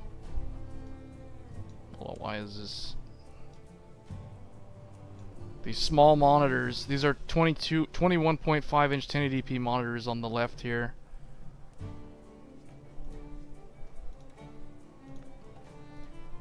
Okay. This is the memory kit. This is the memory kit that's installed. G-Skill F5-8200 CL40. So you can see the Trident Z5 clock generator CUDIMM with a piano black finish. DDR5-8200 CL40 5252 131 at 1.4 volts. This is where the 1.4 volts comes from. It comes from loading the XMP profile. So this is a 1.4 volt kit. Very disappointing because the fact that it needs a clock generator to run 8200 at 1.4 volts, there is better memory from G-Skill that can do 8000 at CL40 at 1.35 volts. And that is typically the memory that I have always recommended. So that one, let me find that one. That one is CUDIMM Trident Z. This one, is it this? It's 48. It is my magic this one? No, this, well, that's 1.3. Whoa, that's really good. 1.3? They have an even better binned one that I didn't know about. This is the one that I always talk about, though.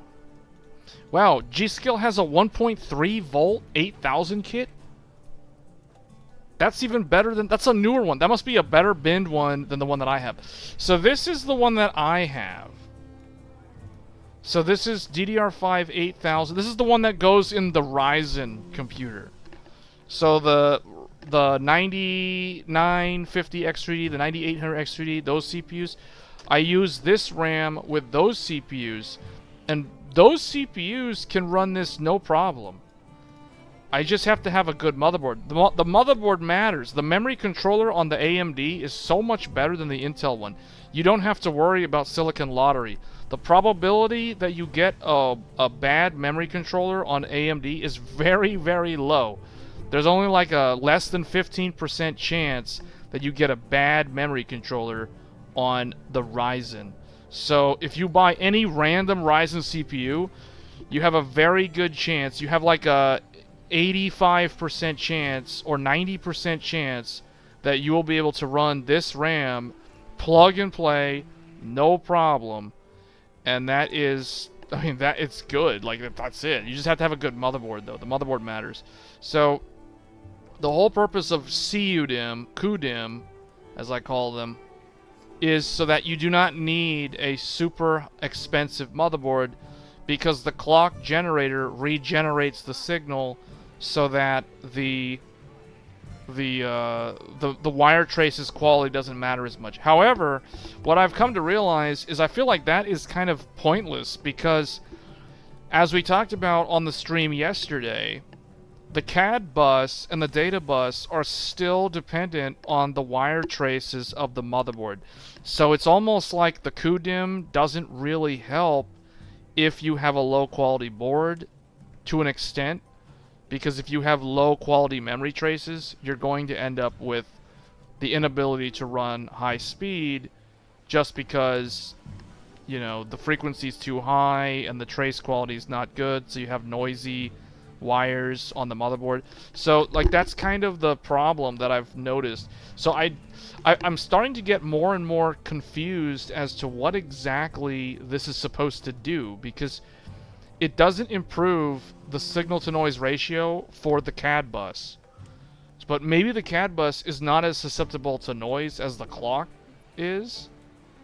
But I still don't understand. Like it's, and the fact that we can't even get this to work with the intended platform with full stability at the rated speed of 8200 is another thing that's just very disappointing.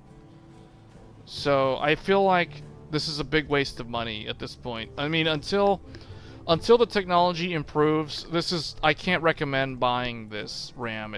Like I feel like I've wasted money, to be honest, because I can't get it to run at 8200. I thought that the clock generator would help, and we're using Asus Maximus Hero, so we're not exactly using like a cheap motherboard. So even with a high-end flagship motherboard, it still isn't working, even though it's on the QVL list. So it definitely seems like it is the Intel memory controller that is the problem here, not so much the RAM. So Intel to me seems way more like you're definitely playing Silicon Lottery when it comes to Intel, man. Intel's dies are so hit or miss on the quality. So I don't understand why it doesn't work for me. But yeah, I mean, it seems like it works at 8000 though. It's just disappointing because you spend this money for it's rated to run at 8200 and you can't get it to run at 8200. So you have to settle for a lower number. In this case, I'm running it at 8000 and it's working at 8000, but you know, like I paid for 8200. I should make it run at 8200. So I don't understand why like this is out of reach, you know? Like that's just kind of feels bad. It's like, why I waste money on this when I could have just bought like this, which doesn't cost as much because it doesn't have the clock driver. And yeah, it's a little bit slower, but I mean, personally, look at the timings. 40, 48, 48 at 1.3 with no clock generator versus 82 at 40, 52, 52, 131. So these timings are worse than these. And look at the voltage. 1.4 versus like 1.3? Really? And you're paying more, and you can't, and it isn't even working. So it's like, I don't know. Like, to me, this stuff is like bleeding edge technology that is cool, but it's like in the real world, it's not really doing anything. It doesn't feel like it's improving anything in any significant way. And the fact that it doesn't even work for me at the rated speed is a huge disappointment. But I can't really blame the RAM because it does seem like it's a CPU. Now what I can do is I'm considering swapping my CPU to the Core Ultra 7. Because I do have the Core Ultra 7 and the Core Ultra 9. The Core Ultra 9 has proven to me that it cannot do 8200 unless I dump like 1.5 volts worth of voltage on the IMC, which I don't feel comfortable doing that. I think that's going to degrade the CPU's memory controller pretty quickly, if we're being honest. So I'm not going to do that. But at a certain voltage, it will work. But this is probably just a bad CPU. So, I mean, that's just all there is to it. Man, very, very disappointing, though. So I will try the Core Ultra 7, see if that one has a better memory controller. But, yeah. It looks like we just have a lousy CPU from Intel, unfortunately. So not a good look for Intel, considering I only have like 2 Intel CPUs at this point that can handle this RAM. And I've tested one of them and that one doesn't work. But yet I can test this RAM, which is supposed to be on an Intel system. Guess what? This RAM, I have tested this RAM at this speed. It's plug and play on a 9950X 3D, a 9950X, a 9700X, a 9800X 3D, a 9700X, I think I just said that, 7800X3D, 7950X3D, 7950X. You guys see where I'm going with this? You guys see where I'm going with this? I've tested what? Like 7 or 8 AMD CPUs, and all of them work with this RAM at this speed with full stability. And meanwhile, it's like did I just get unlucky with the 2 Intel CPUs that I have? Yet I got super lucky on like all the AMD CPUs that I have. That's really weird. You know what I'm saying? Like, I don't understand why that is. But and my 13900K couldn't do 8000 with this RAM either. So it's like none of my Intel. I guess maybe like I'm not meant to use Intel CPUs. Like Intel hates me or something, and always gives me like the worst binned CPU. I don't understand, man. Like, I don't get it. Like, because I bought all those CPUs with my own money. The 13900K, I bought it on launch in 2022. Can't even run 8000. Lousy memory controller. Meanwhile, you stick it into the cheapest 9700X or the 7700X on a Ryzen with a Gigabyte Aorus Master, and it can run 8000 literally all day, every day. So it's like, I don't know. And that was like over a year ago when I did that. So it's kind of a joke. It's like, what is this? Like, why is this an XMP kit at this point if you can barely run it on, like, I don't know, like 80% of CPUs can't even do this? That was the whole reason why I bought the CUDIMM, because I was like, okay, well, I can't get 8000 to work on Intel, so maybe CUDIMM will save the day and make it work. But 82 doesn't work, but 8000 does work. So 8000 does work, provided you have CUDIMM and provided you have Arrow Lake, because this doesn't even work on a Raptor Lake system. Like, you can't even use this with Raptor Lake. It won't even post. So yeah, I don't know, man. AMD is like way, like, personally, I have never had this much of a headache dealing with like Memtest 8060 trying to get this thing to pass. Like, it's supposed to be plug and play. I shouldn't have to waste like an entire day troubleshooting memory stability on an Intel platform with one kit of memory. Like, that, it's yeah, I don't know. I don't know. That's the reason why there hasn't been proper videos this week on the channel. I uploaded like a low effort content video instead of this because I couldn't get this to work, and I was like, yeah, no, I can't like upload the video saying, hey guys, CUDIMM unboxing, oh, by the way, it doesn't work. You know, like, that doesn't make for a very good video. That's, yeah, I don't know. You know what I'm probably gonna do next? I'm probably gonna put this in the AMD computer and test bypass mode on the AMD and see what happens. I mean, that's one way to rule out the memory. I could take this exact same RAM, throw it in the AMD computer, let it run in bypass mode at 8000, and verify that the memory itself is not defective, because I did have a defective kit that I had to send back. So this is my only remaining one. I will get a second one, or I guess a third one at this point, in real soon. So I will have another kit to test and verify against this one. But at the end of the day, I'm very disappointed with CUDIMM. It doesn't seem to do anything in terms of like make it easier to run high-speed memory. I mean, maybe it does if you have a good memory controller, but here's the other thing. If you have a good memory controller, you don't even need CUDIMM. So it's like, what is the advantage of CUDIMM? I fail to understand the advantage at this point. Because if I had a good memory controller, I could literally just use this RAM instead, and it should work. You know, the way it works on like all the AMD CPUs. So, I don't know.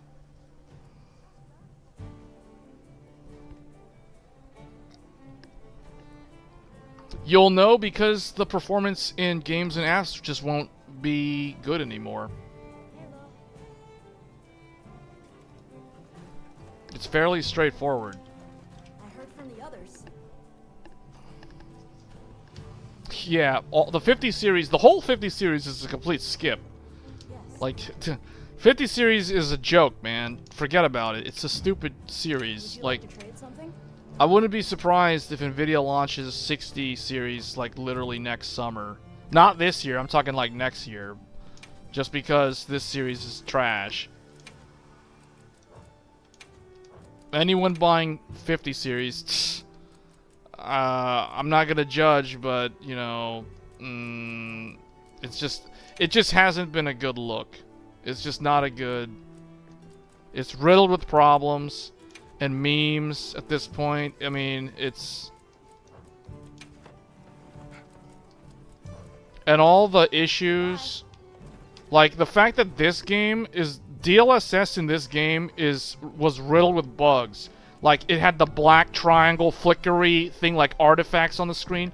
That was a DLSS bug because I ruled that out because like the 4090 that I have was doing that, and then I switched to FSR and I don't see the problem anymore. So I was like, okay, well that's clearly a DLSS bug.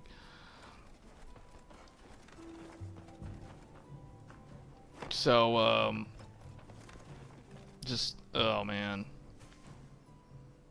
This year is not a good year to buy graphics cards. You're gonna overpay, and you're gonna feel really, really bad next year when all the good graphics cards come out.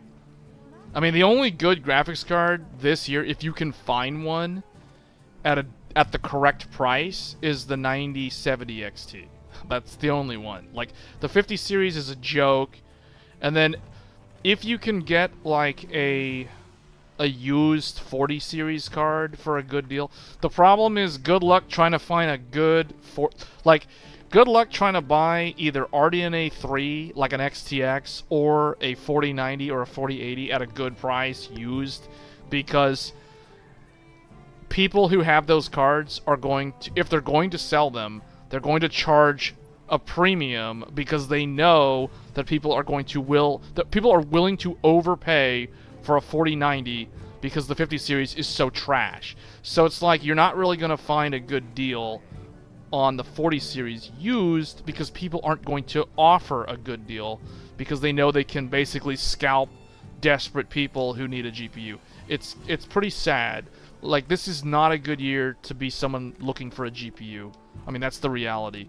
If you can find a 9070 XT, that's probably the best choice, but you know, that is like trying to find a unicorn at this point. Like that is even more rare than finding like a random 5070 for like $800. You know what I'm saying?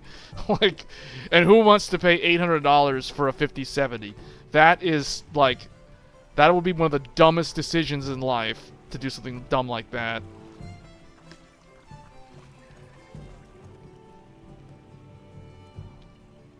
$2020 3060 yeah.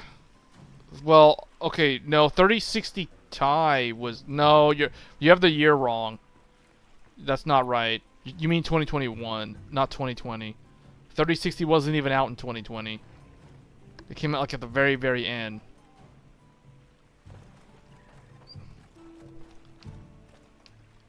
You have the year wrong, dude. 2020 was like, no, you're wrong. 2021 was the year, and the first half of 2022.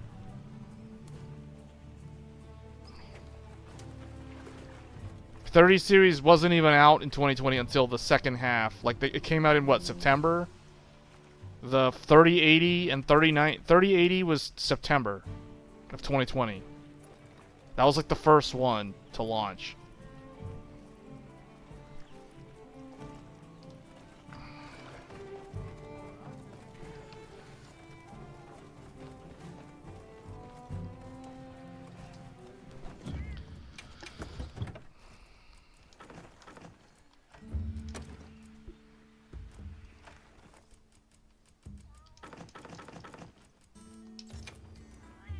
Oh well, I'm out of trank things. Mega barrel.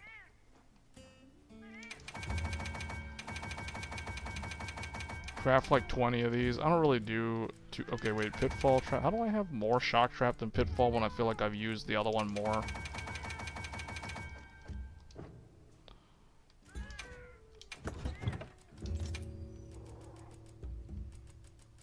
Well done steak is also out. I think I have to craft or like cook some of that stuff.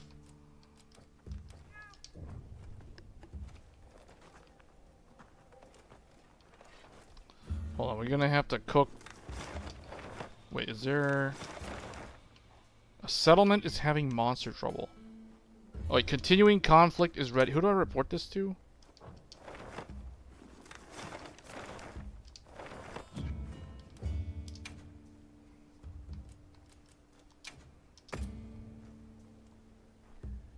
Who was asking for this? Was it somebody in the village? Oh wait, we're in the forest. No wonder.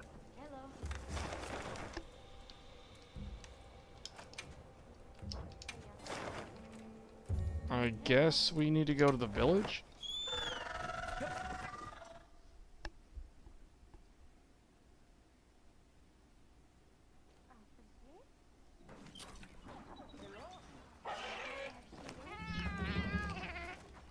Kunafa. Who was the one who... Oh, it was this guy? Do you have a moment? It's about those monsters in the land of blessed winds. They were as dangerous as you suspected, but your report allowed us to deal with them early. Thank you. I'm glad to hear it. Japan has no manufacturer warranty? Wait, what?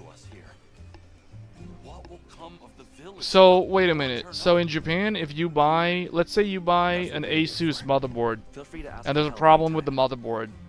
So what That happens? does make me feel better. If the, do you have to buy the store replacement I plan? hope you'll let us help And you then the resolve store has to deal with the manufacturer The whole village will do for what we warranty can to support replacement? you on Like, it. how does that work? That is very interesting. I appreciate it.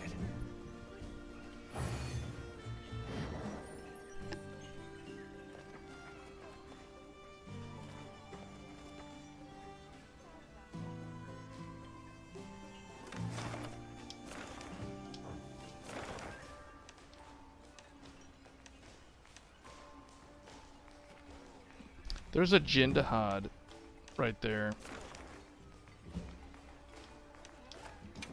Hold on, wait a minute. What's this?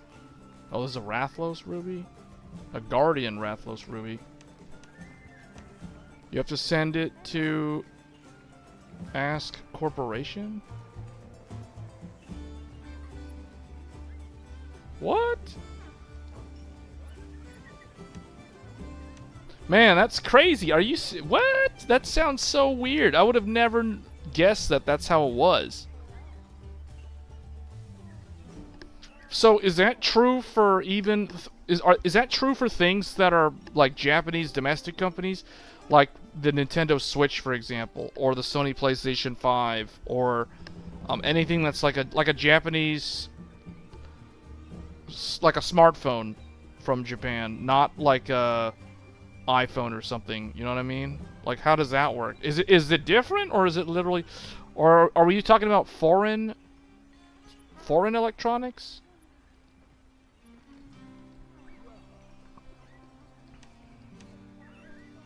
Yeah, that's why the 50 series card is a big skip. Just completely ignore the 50 series, man. Like, at this point, it's not even worth it. You shouldn't even think about it. Like, I have erased the 50 series from my memory. Like, I have no urge to, or no desire to get a 5090 or any of those 50 series cards at this point. It's a complete skip. They don't even exist in my mind. You learned a hard lesson trying to build a PC. If you Google Ask Corporation scam, there's many articles. Interesting. I mean, I was there back in December, and I remember going to Akihabara, looking at the Tsukumo and Dospara. You know, like they have their own micro centers. Japan has their own micro centers. Tsukumo is a big one, and Dospara is another one. Dospara, I used to watch the YouTube channel actually years ago. You know, back in like, cause I was over there for like half a year, several years ago, based out of Tokyo. So, yeah, I did not know that the warranty system over there was like that. Maybe that's why the quality is such a big deal. Like, they take quality so seriously because there's like no warranty. It better be perfect. It better work. Well, it's one of those things where it's like, well, you know what? I would like to return this stuff under warranty because this is not working for me. So it's like, but the thing is, there's no actual hardware problem from what I can tell. It works at 8000 with the CPU. I'm going to try to test it with my AMD system just to kind of rule it out. I think actually what I'll do next is I'll test it with the Intel Core Ultra 7 and see if the Core Ultra 7 has a better memory controller. Maybe that would work, and it's just the Core Ultra 9 that I have is garbage. Skumo? I don't think it's Emo. I think it's Skumo. It's not Chemo, right? Isn't it Skumo? Like Kumo, like the cloud? Kumo? Kumo? The Kumo?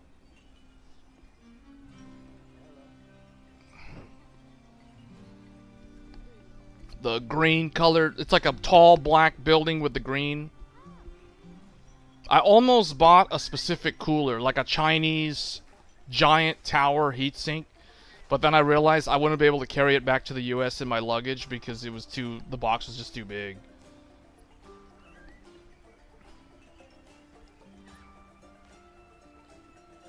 In your country, there's no returns for RAM sticks? Oh, okay. Whoa, that's crazy. So you can't even send them back if you just don't want them?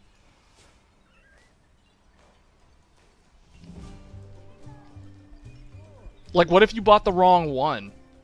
So, like, for instance, what happens? Like, what would happen? Like, let's say, hypothetically, like, okay, look at these two. These two RAM kits are almost exactly the same. The only difference is one of them is 1.35, and the other one is 1.3. So what happens if someone accidentally buys the 1.35, and they want to return it because they actually meant to buy the 1.3? There's nothing wrong with this one, it's just they don't want it. Like, well, then what happens? You just buy another one?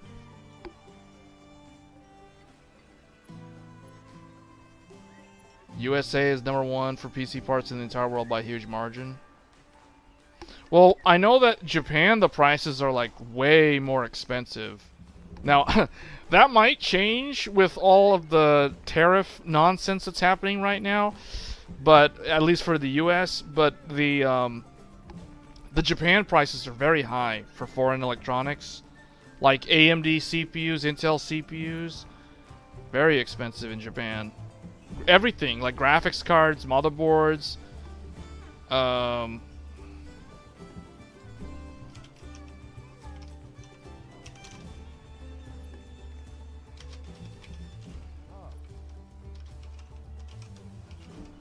Let me see. Let me find this store.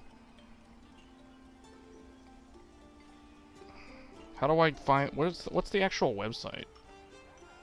Like, how do I just go to Skumo? Don't they have a website? Dos Para has one. I didn't go to the Dos Para. I didn't go inside the store when I was there in January. I went to the store a lot, like when I lived there.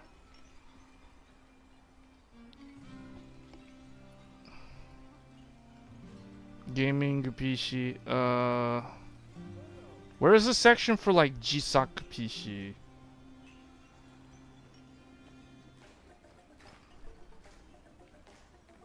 Oh, now they've got AI PC. Gaming PC.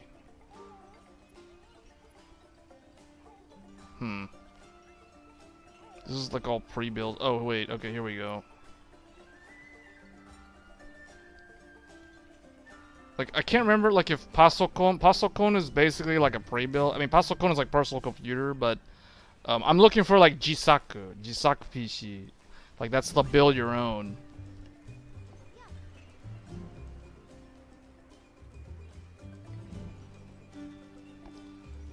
Man, yeah, see, this is the funny thing, man. This is the hilarious reality. Like, the fact that Zen 3 is the top seller for the AMD CPUs in Japan, this just goes to show you, because the prices of electronics over there is so high. People are just settling for like last gen hardware. Like DDR4 platforms are still selling a lot over there. Like I would imagine 12th gen Intel is probably also just as popular. It's probably a little bit more expensive, but I mean it can also be paired up with DDR5. Like whoa, like look. Okay, see this is actually. Hold on. So this is. Where is the most? Where is like the 9950X 3D? Okay, 9950X. This is like, okay, I the way I convert to dollars, I just shave off 2 zeros, so that would be 1,138 US dollars, but then it's not exactly the same.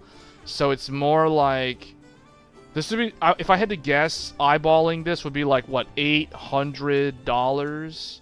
Somewhere around there, without looking at a converter. I'm gonna guess this is like around 800 bucks, like in Japan. When in the US, you can get this at Micro Center. I was pretty close, man. 794. I was pretty close. I just like randomly eyeballed it, and I was like, oh, that's about 800. So, in the US, you can go to a Micro Center and you can get this for like 500 something, I think. Like 530, 540, like around 550 or less. Or maybe somewhere between 500 and 600 you can get this CPU in America. Now, I don't know if it's going to stay that way because of the tariff situation, so things could change, but yeah, I don't know. Like, I don't even know where...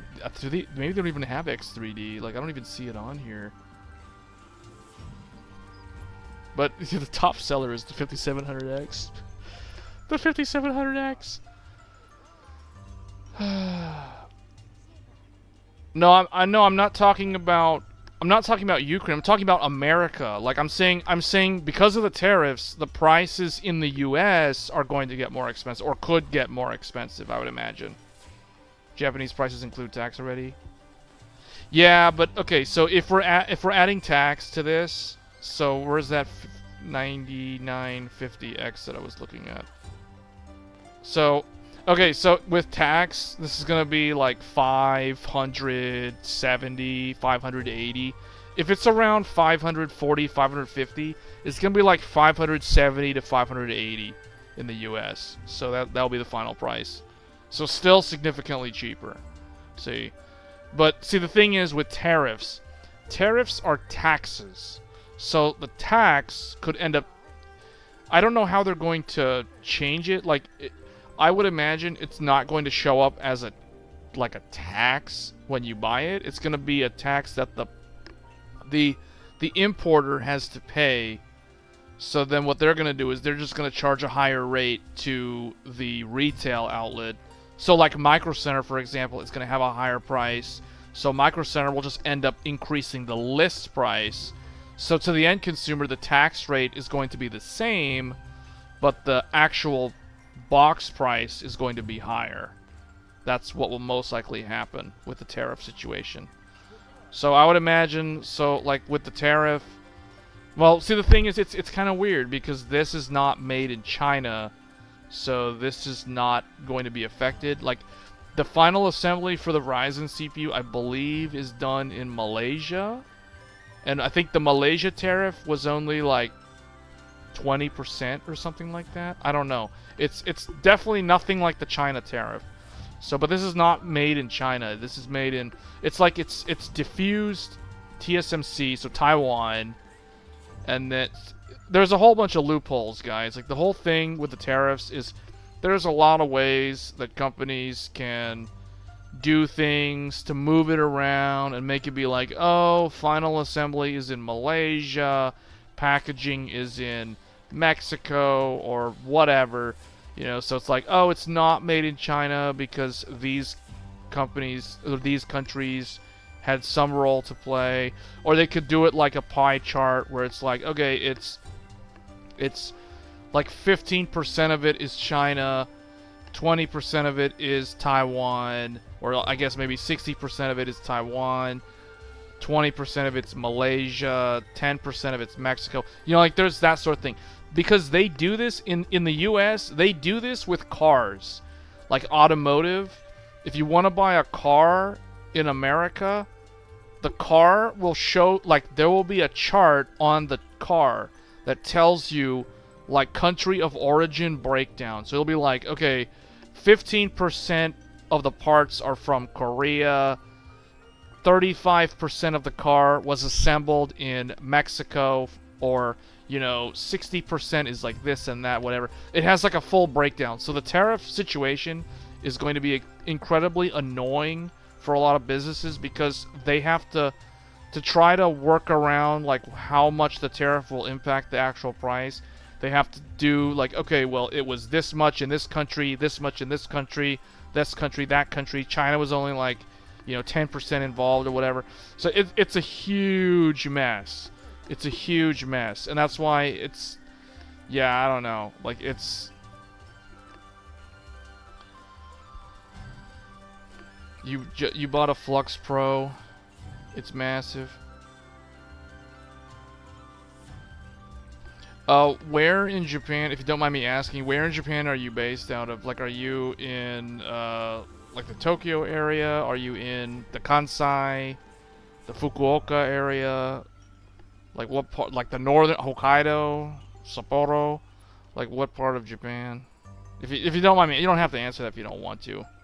I'm just curious. I mean, I've never, like, I've been to Osaka, Kyoto, I've been to Tokyo, like, multiple times now. I have never been to Hokkaido. And I've never been to, like, Nagano or, like, the mountains. Like, I've rode the bullet train, the Shinkansen, through the mountains to go from Osaka to Nagoya. So I've been to Nagoya. I actually think Nagoya is one of the most, like, under the radar, like, low-key, that's one of the better places to live in Japan, as far as I'm concerned. Even though it's kind of boring, depending on who you ask. But, like, Tokyo is, like, cool to visit. I don't know if I'd actually want to, like, live there long-term, though. You're actually moving to minutes from... Okay. Oh, wait, so you're gonna be in, like, the central part of Tokyo, then. That's... So, are you... Which ward are you going to be in? Are you going to be in Taito? Minato? I forget which one Akihabara is in. That name is... Or is it in Taito? No. It's not Taito. It's, like, the other one, isn't it?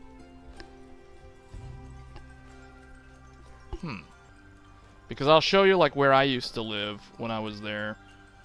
So, I used to live in Adachi.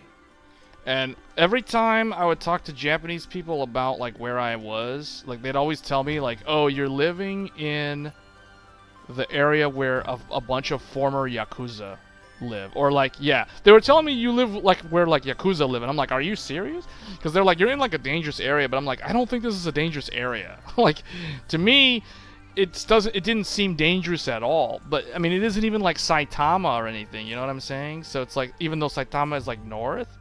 But, like, I used to live in Adachiku. Like, this, I used to take the Nippori, this one. Nippori Toneri liner, this one. And get off at either Ogi Ohashi or Koya. And I would walk to my house. Which was, like, somewhere in Adachi over there. But, yeah, man, that is, like, North Tokyo. For those wondering. But yeah, Taito is this area. So Sensoji and the Tokyo Sky Tree is over here. Ueno, that's a very large station. There's a very nice park, Ueno Koen. And then Akihabara is down here.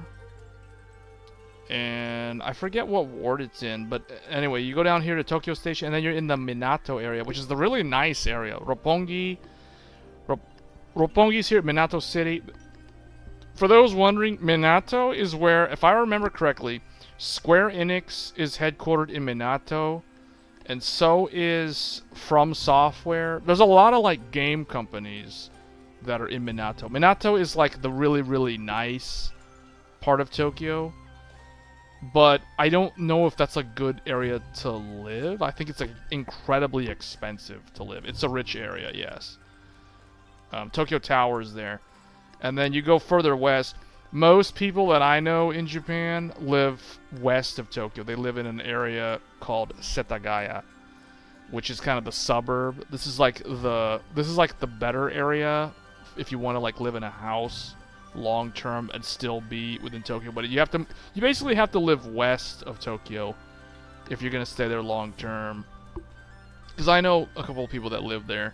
I know some Japanese people that literally they grew up in Japan. They're like actually from there. But I know some other foreigners who moved to Japan and they live in western part of Tokyo, like over here. But yeah, that's the nicer area. Well, I won't say it's the nicer area. It's just the suburb area. You know what I mean? So like that's where the suburbs are. And then of course you have Saitama to the north. You have Yokohama to the south. I've never actually been to Yokohama. I've been to Kamakura somewhere. I forget where exactly. It's like south down here. Oh yeah, right here. I've been here, but I've never actually been to Yokohama. Like I've never actually explored it outside of playing like the Yakuza games. Like I guess like that's like virtual. Paying 200,000 yen a month for Arakawa. Oh, you're okay. You're actually really close to where I used to be. If you're in this area, yeah. Okay. So you're okay. I'm not gonna like ask you exactly where you are, but you know I know where that is. Like I've been in that area because I lived in Adachi, so I know where that area is. I mean, that's an okay area. I just think in general Japan, like the country itself, is so safe that it's funny asking Japanese local people like what they think is a good area versus a bad area.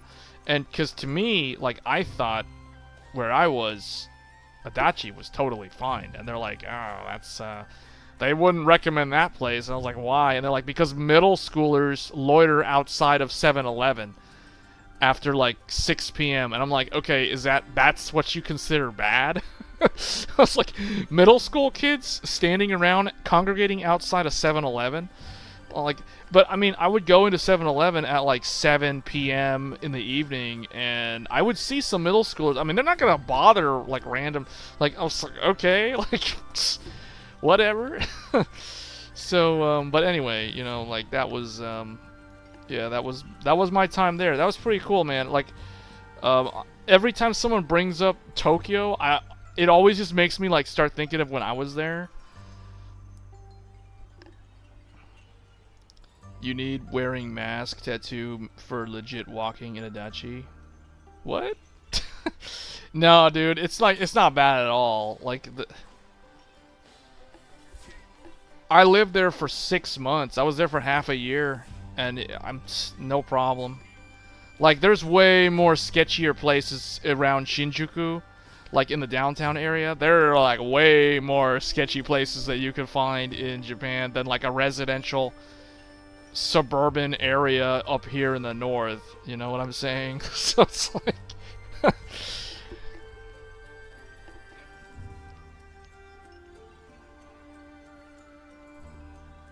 yeah. Well, that's cool. See, so the first time I went to Japan, I was over here. I was in Kansai. I was in the Osaka area. So I went to Kyoto, I went to Nara. I went like all around this area.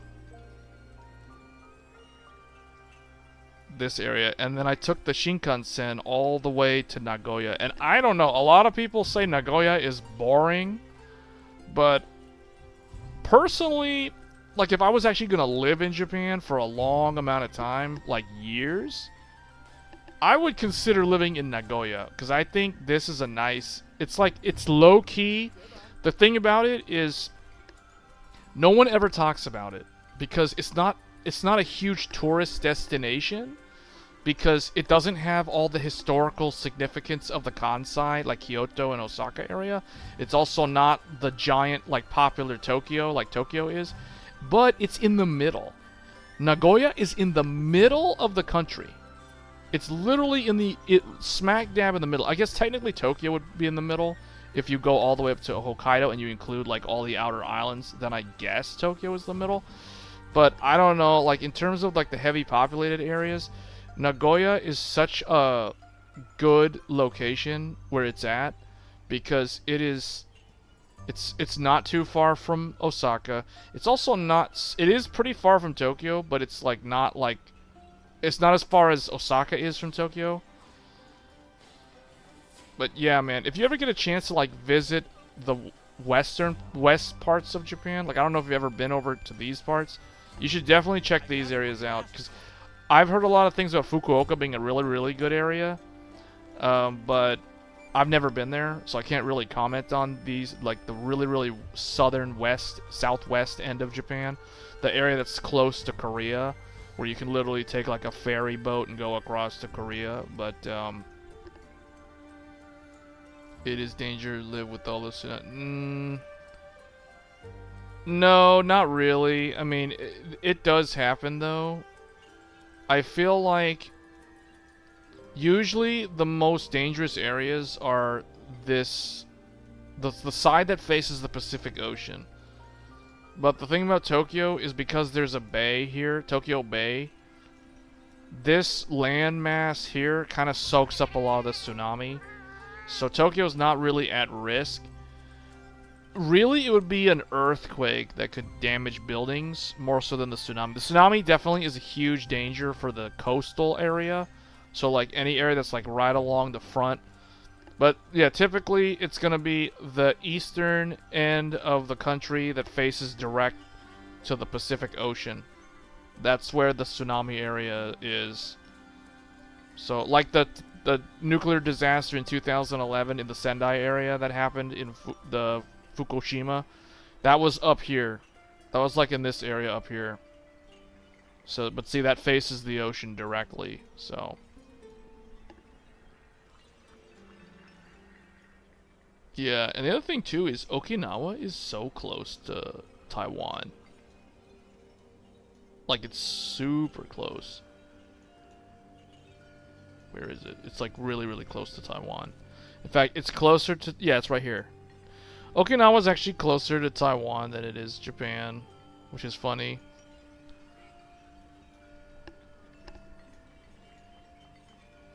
Yeah, Taiwan is another place that I've always kind of wanted to visit. Just, I really want to go here for like Computex at some point, hopefully. At least once in a lifetime, go to Taipei for a week to experience Computex in person. That would be the dream right there. Go to Taipei in the summer with all the tech people. You know, you get to see the announcements of all the new stuff like Zen 6, the RTX 60 series, the like upcoming things, you know, all that stuff, the PC. Like, Taipei is basically the Mecca. It is the Mecca of computer technology. Anyone who's like into building computers, man, Taiwan is literally the Mecca center of all of it. So it's almost like if you're to prove you're super hardcore at like computer hardware, visiting Taipei is like the pilgrimage that one must take on their life's journey, like to experience like the true pilgrimage of building a computer. You know what I'm saying? Like, yeah, man, Taiwan, that's where it's at. So I hope to go there at some point. But yeah. Okay, well, this stream like went way off topic, man. Like, I don't know, like someone mentioned Japan. I was like, okay, we're gonna talk about Japan for a little bit here.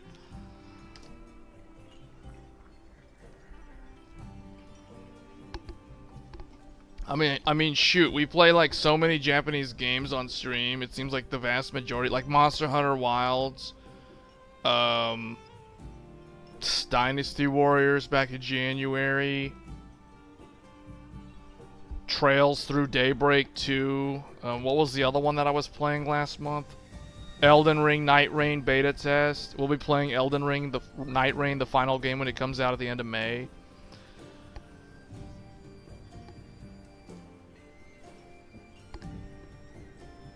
You wish once the war ends, you finally can travel because borders are closed. Yeah, that's tough, man. Yeah, I know. That's really tough. It's just, yeah. That is a really weird situation. The war over there, and also kind of like the neighboring companies too have neighboring companies. I meant neighboring countries.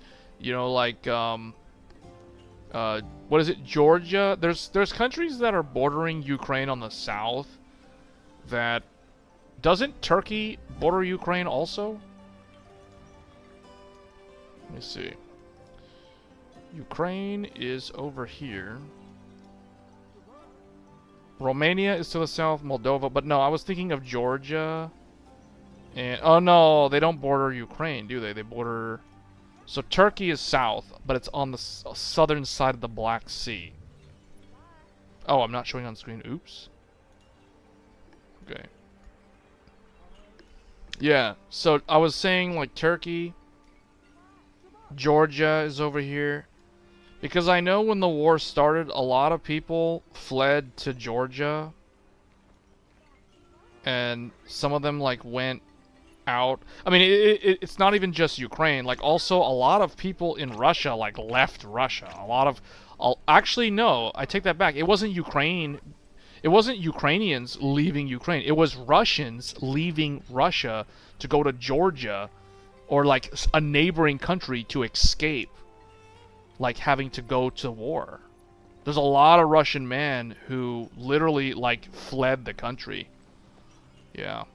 It's a sad situation. It's just a mess to watch from afar, like what has happened there.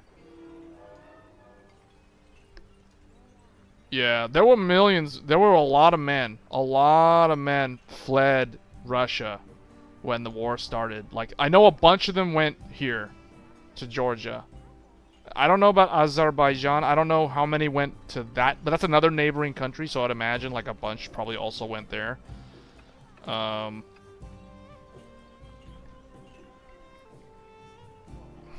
that's crazy. You know, I know someone who escaped Syria when this happened back in like 2011. I know somebody who escaped Syria when Assad I forgot what was happening. Like, this was back when the U.S. had Obama as the president. So this would have been like 2011, 2012, or somewhere around there. So I know someone who, he told me his life story of how he escaped Syria. And he basically fled. It's the situation that you described. Like, there was a tank going through the street, like, 2 or 3 blocks from where he was working. He was literally working in an office building, and he could hear the cannon shells from the tank and the gunfire, and he was like, man, I have to do something about this. I cannot, like, stay here because it's just so dangerous.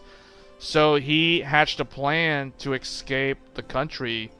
So I think what he did, if I remember correctly, he fled to Lebanon initially, and then he somehow made his way on a boat somehow to Cyprus, but he walked. He said he ended up walking through Turkey. Like, he literally got into Turkey somehow, and he didn't go straight into Turkey. He had to go into Lebanon, and then he, like, somehow got on a boat that went to Cyprus. Then from Cyprus, he went into Turkey, and then he was stuck in Turkey for, like, I think he said, like, 1 or 2 months, and then they were trying to, like, process the immigration to get him into, like, Europe somewhere. So he had to, like, walk for, I don't know, like, a week, like 7 days or something, like, through Turkey to get from one town to the next. That sounds, like, insane just to think about that. Because Turkey is, if I'm not mistaken, Turkey is more like the climate in this country is more like a dry air. Well, not necessarily dry. It's not dry if you live near the coast, but the further away you are from the coast, it's a drier terrain. It's more like, it's not like a sand desert. It's like a arid desert type land. It's like dry, but it's not like the Sahara Desert. You know what I'm? It's for those who live in the U.S. It's kind of like saying Arizona or New Mexico. It's like that kind of terrain. Imagine walking in that terrain for like a week.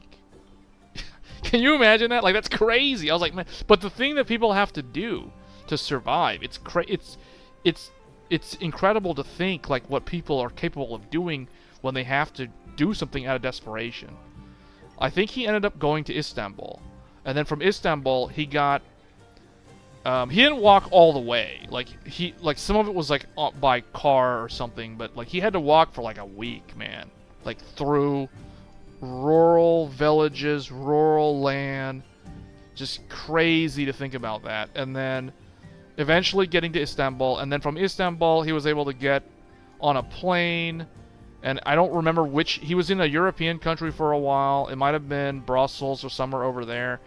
So he was like up here for a while, and then he eventually got into the US through he actually came into the US on a tourist visa initially, and then like I forgot, he had some relative that was able to sponsor him, and they were trying to claim like asylum or whatever due to the war situation that was happening in Syria. This was like 2011, 2012 was when that was happening.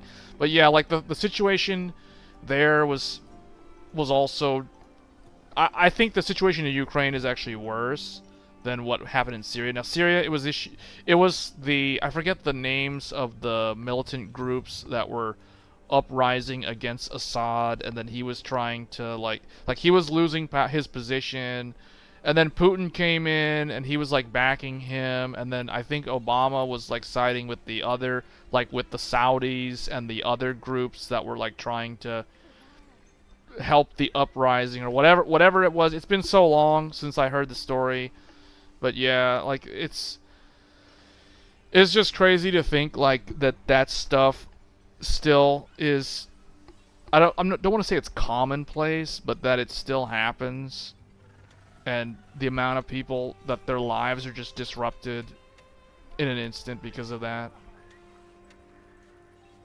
Istanbul, not Constantinople. Oh, the song. Yeah, no, I know. You know, I still sometimes think of this as Constantinople. You know why I think of this as Constantinople? Because I played a whole bunch of Age of Empires 2. Like Age of Empires and Age of Empires 2. Age of Empires 2 and StarCraft Brood War were two games that I played a ton when I was like a little kid.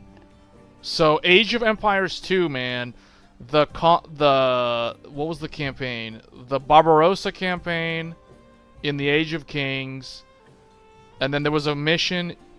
There was a campaign mission in the Conqueror's expansion where you revisit Constantinople. Oh, Attila the Hun campaign. The Attila the Hun campaign, you invade Constantinople.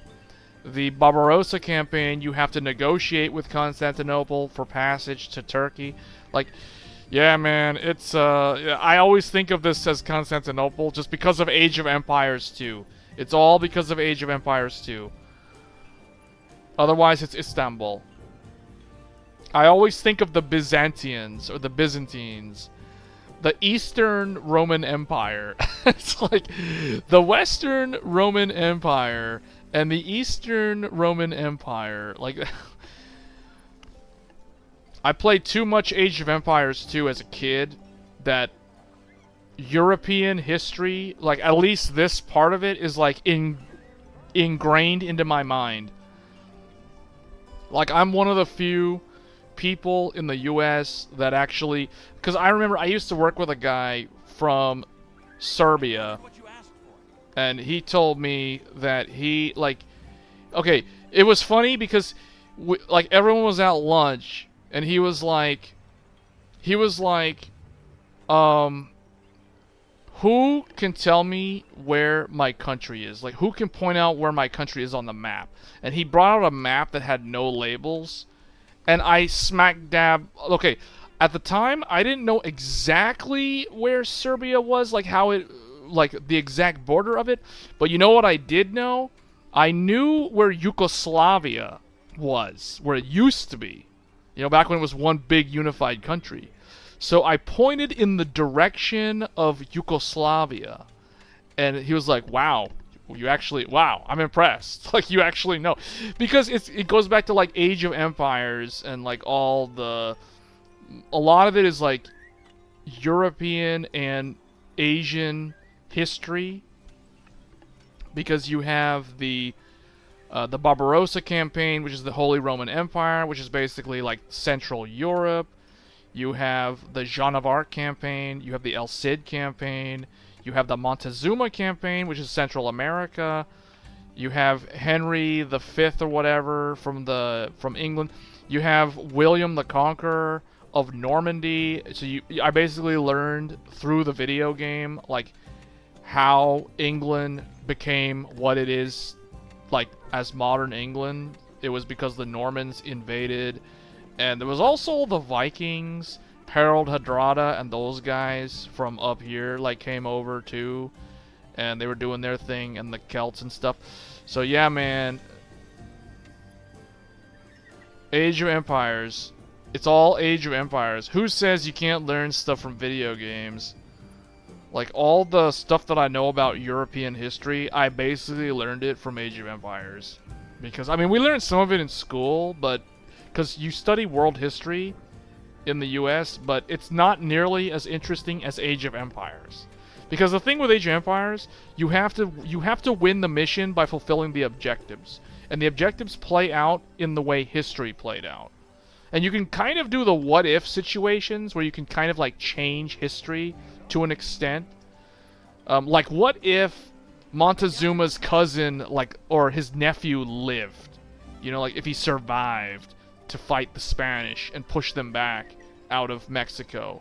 You know, like, what would have happened to the Americas if the Spanish and the Portuguese were never able to successfully, like, capture that land?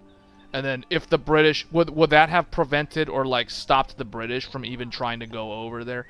Like, you know, like it's like a what if scenario, like these sort of things. But Age of Empires, man, I learned about Genghis Khan and how ruthless he was with the Mongolian Empire, like how they invaded the Mongols basically invaded China.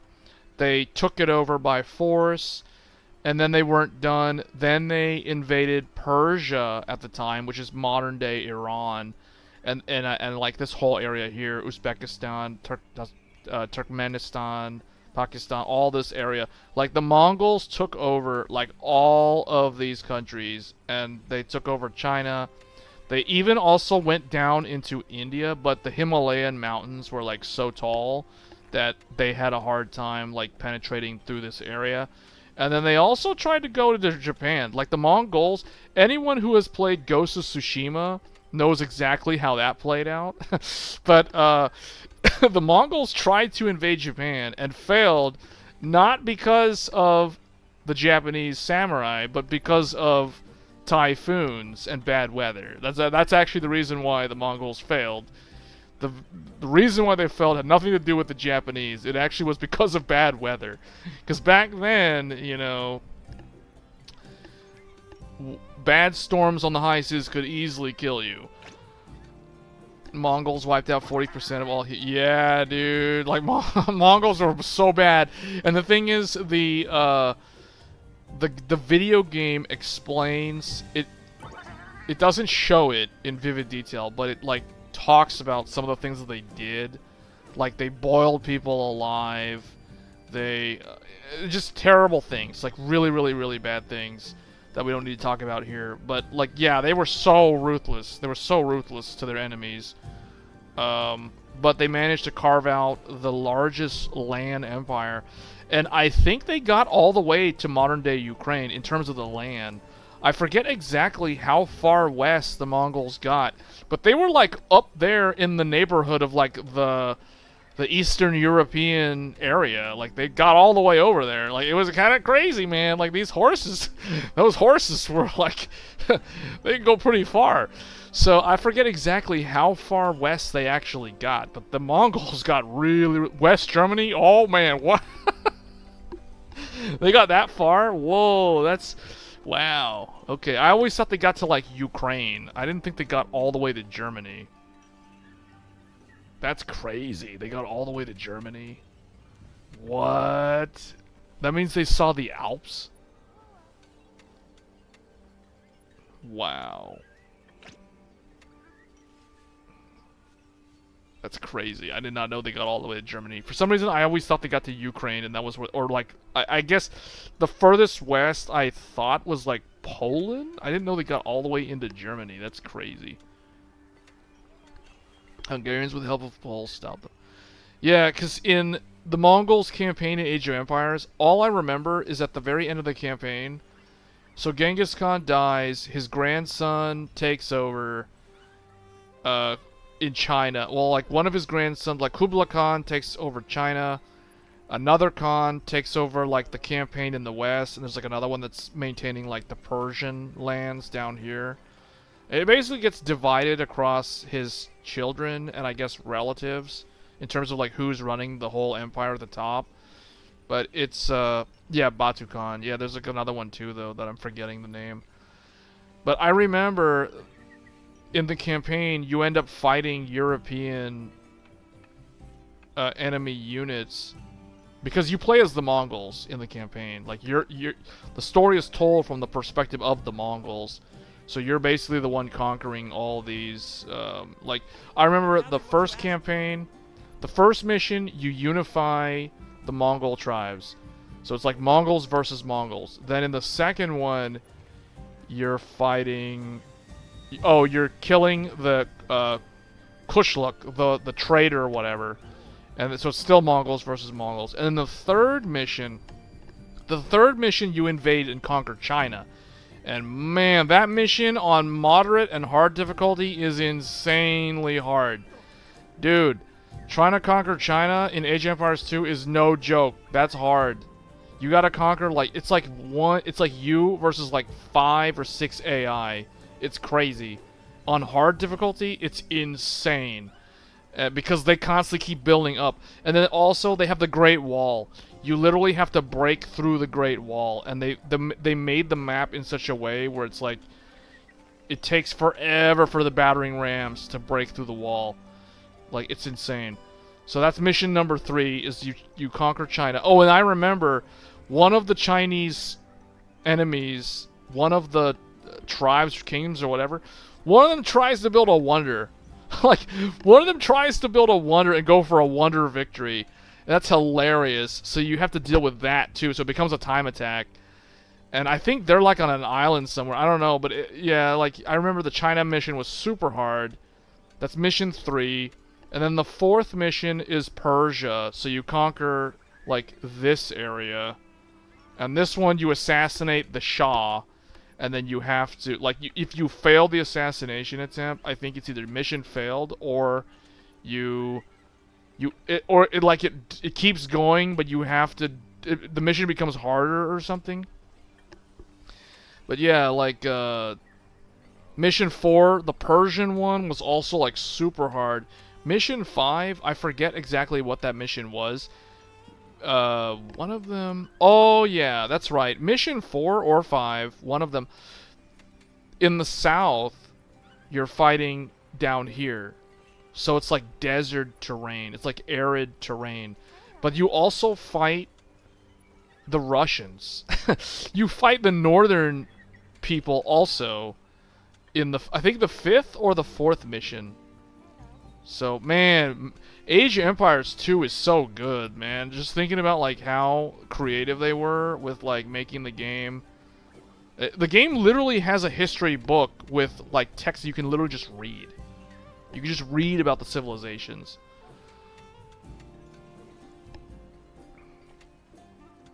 The great hordes broke up and they worked against each other. That broke up the...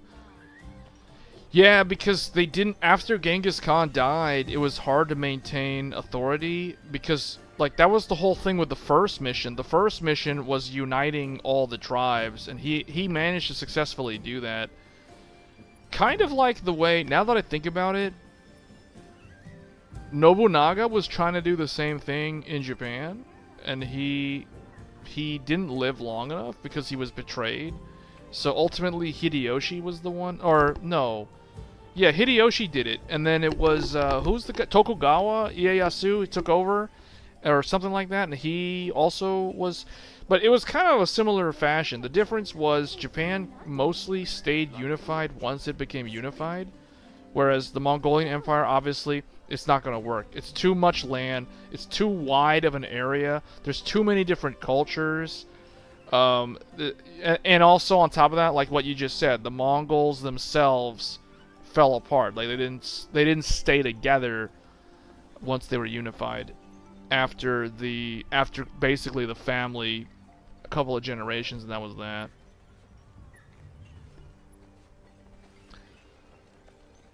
Yeah. Well, anyway, guys, this was an interesting discussion. I did not expect the stream to go into like all this history and talking about Age of Empires, the Age of Kings, and the Age of Conquerors of all things. But Age of Empires 2 is legit. Like, that's like the OG. That's in my mind, that's still the best Age of Empires game.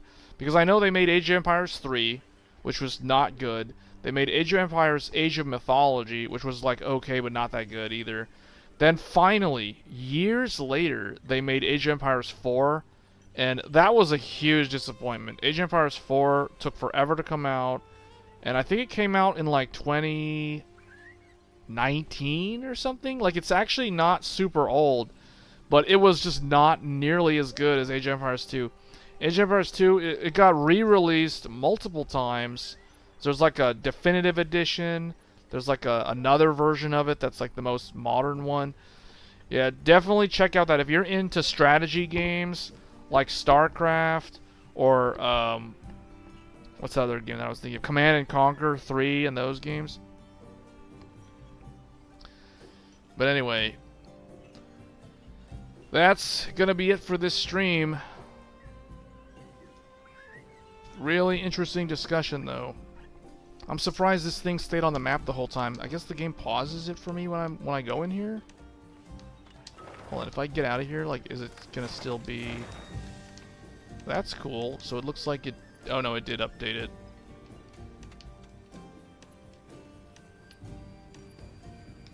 Okay, well, I think this is a good stopping point. They've got some Rathlos rubies here. I only have one, so I should save this one.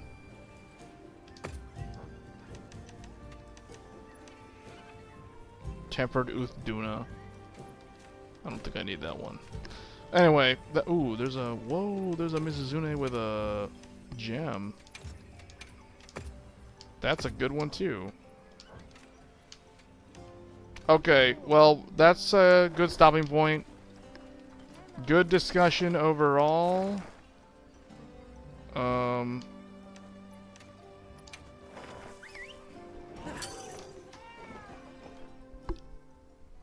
But I would say at this point, this RAM at 8000 with this CPU, I would consider this stable. Like, I don't know why the game crashed when it did randomly.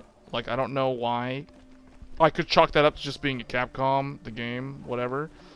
But it's possible that the RAM is like 99.997% stable or whatever. And I don't know, because we did mem test, it passed. We've been doing a live stream for 4.5 hours now, and we haven't had any problem with the stream itself crashing. No apps have crashed. The game crashed like one time right around the 3-hour mark. I don't know if I can blame that on the memory or the memory controller at this point, but it's looking like CUDIMM is, as of right now, totally not worth it. It's exclusive to Z890. That also kind of hurts it because Z890 is not really the best platform right now.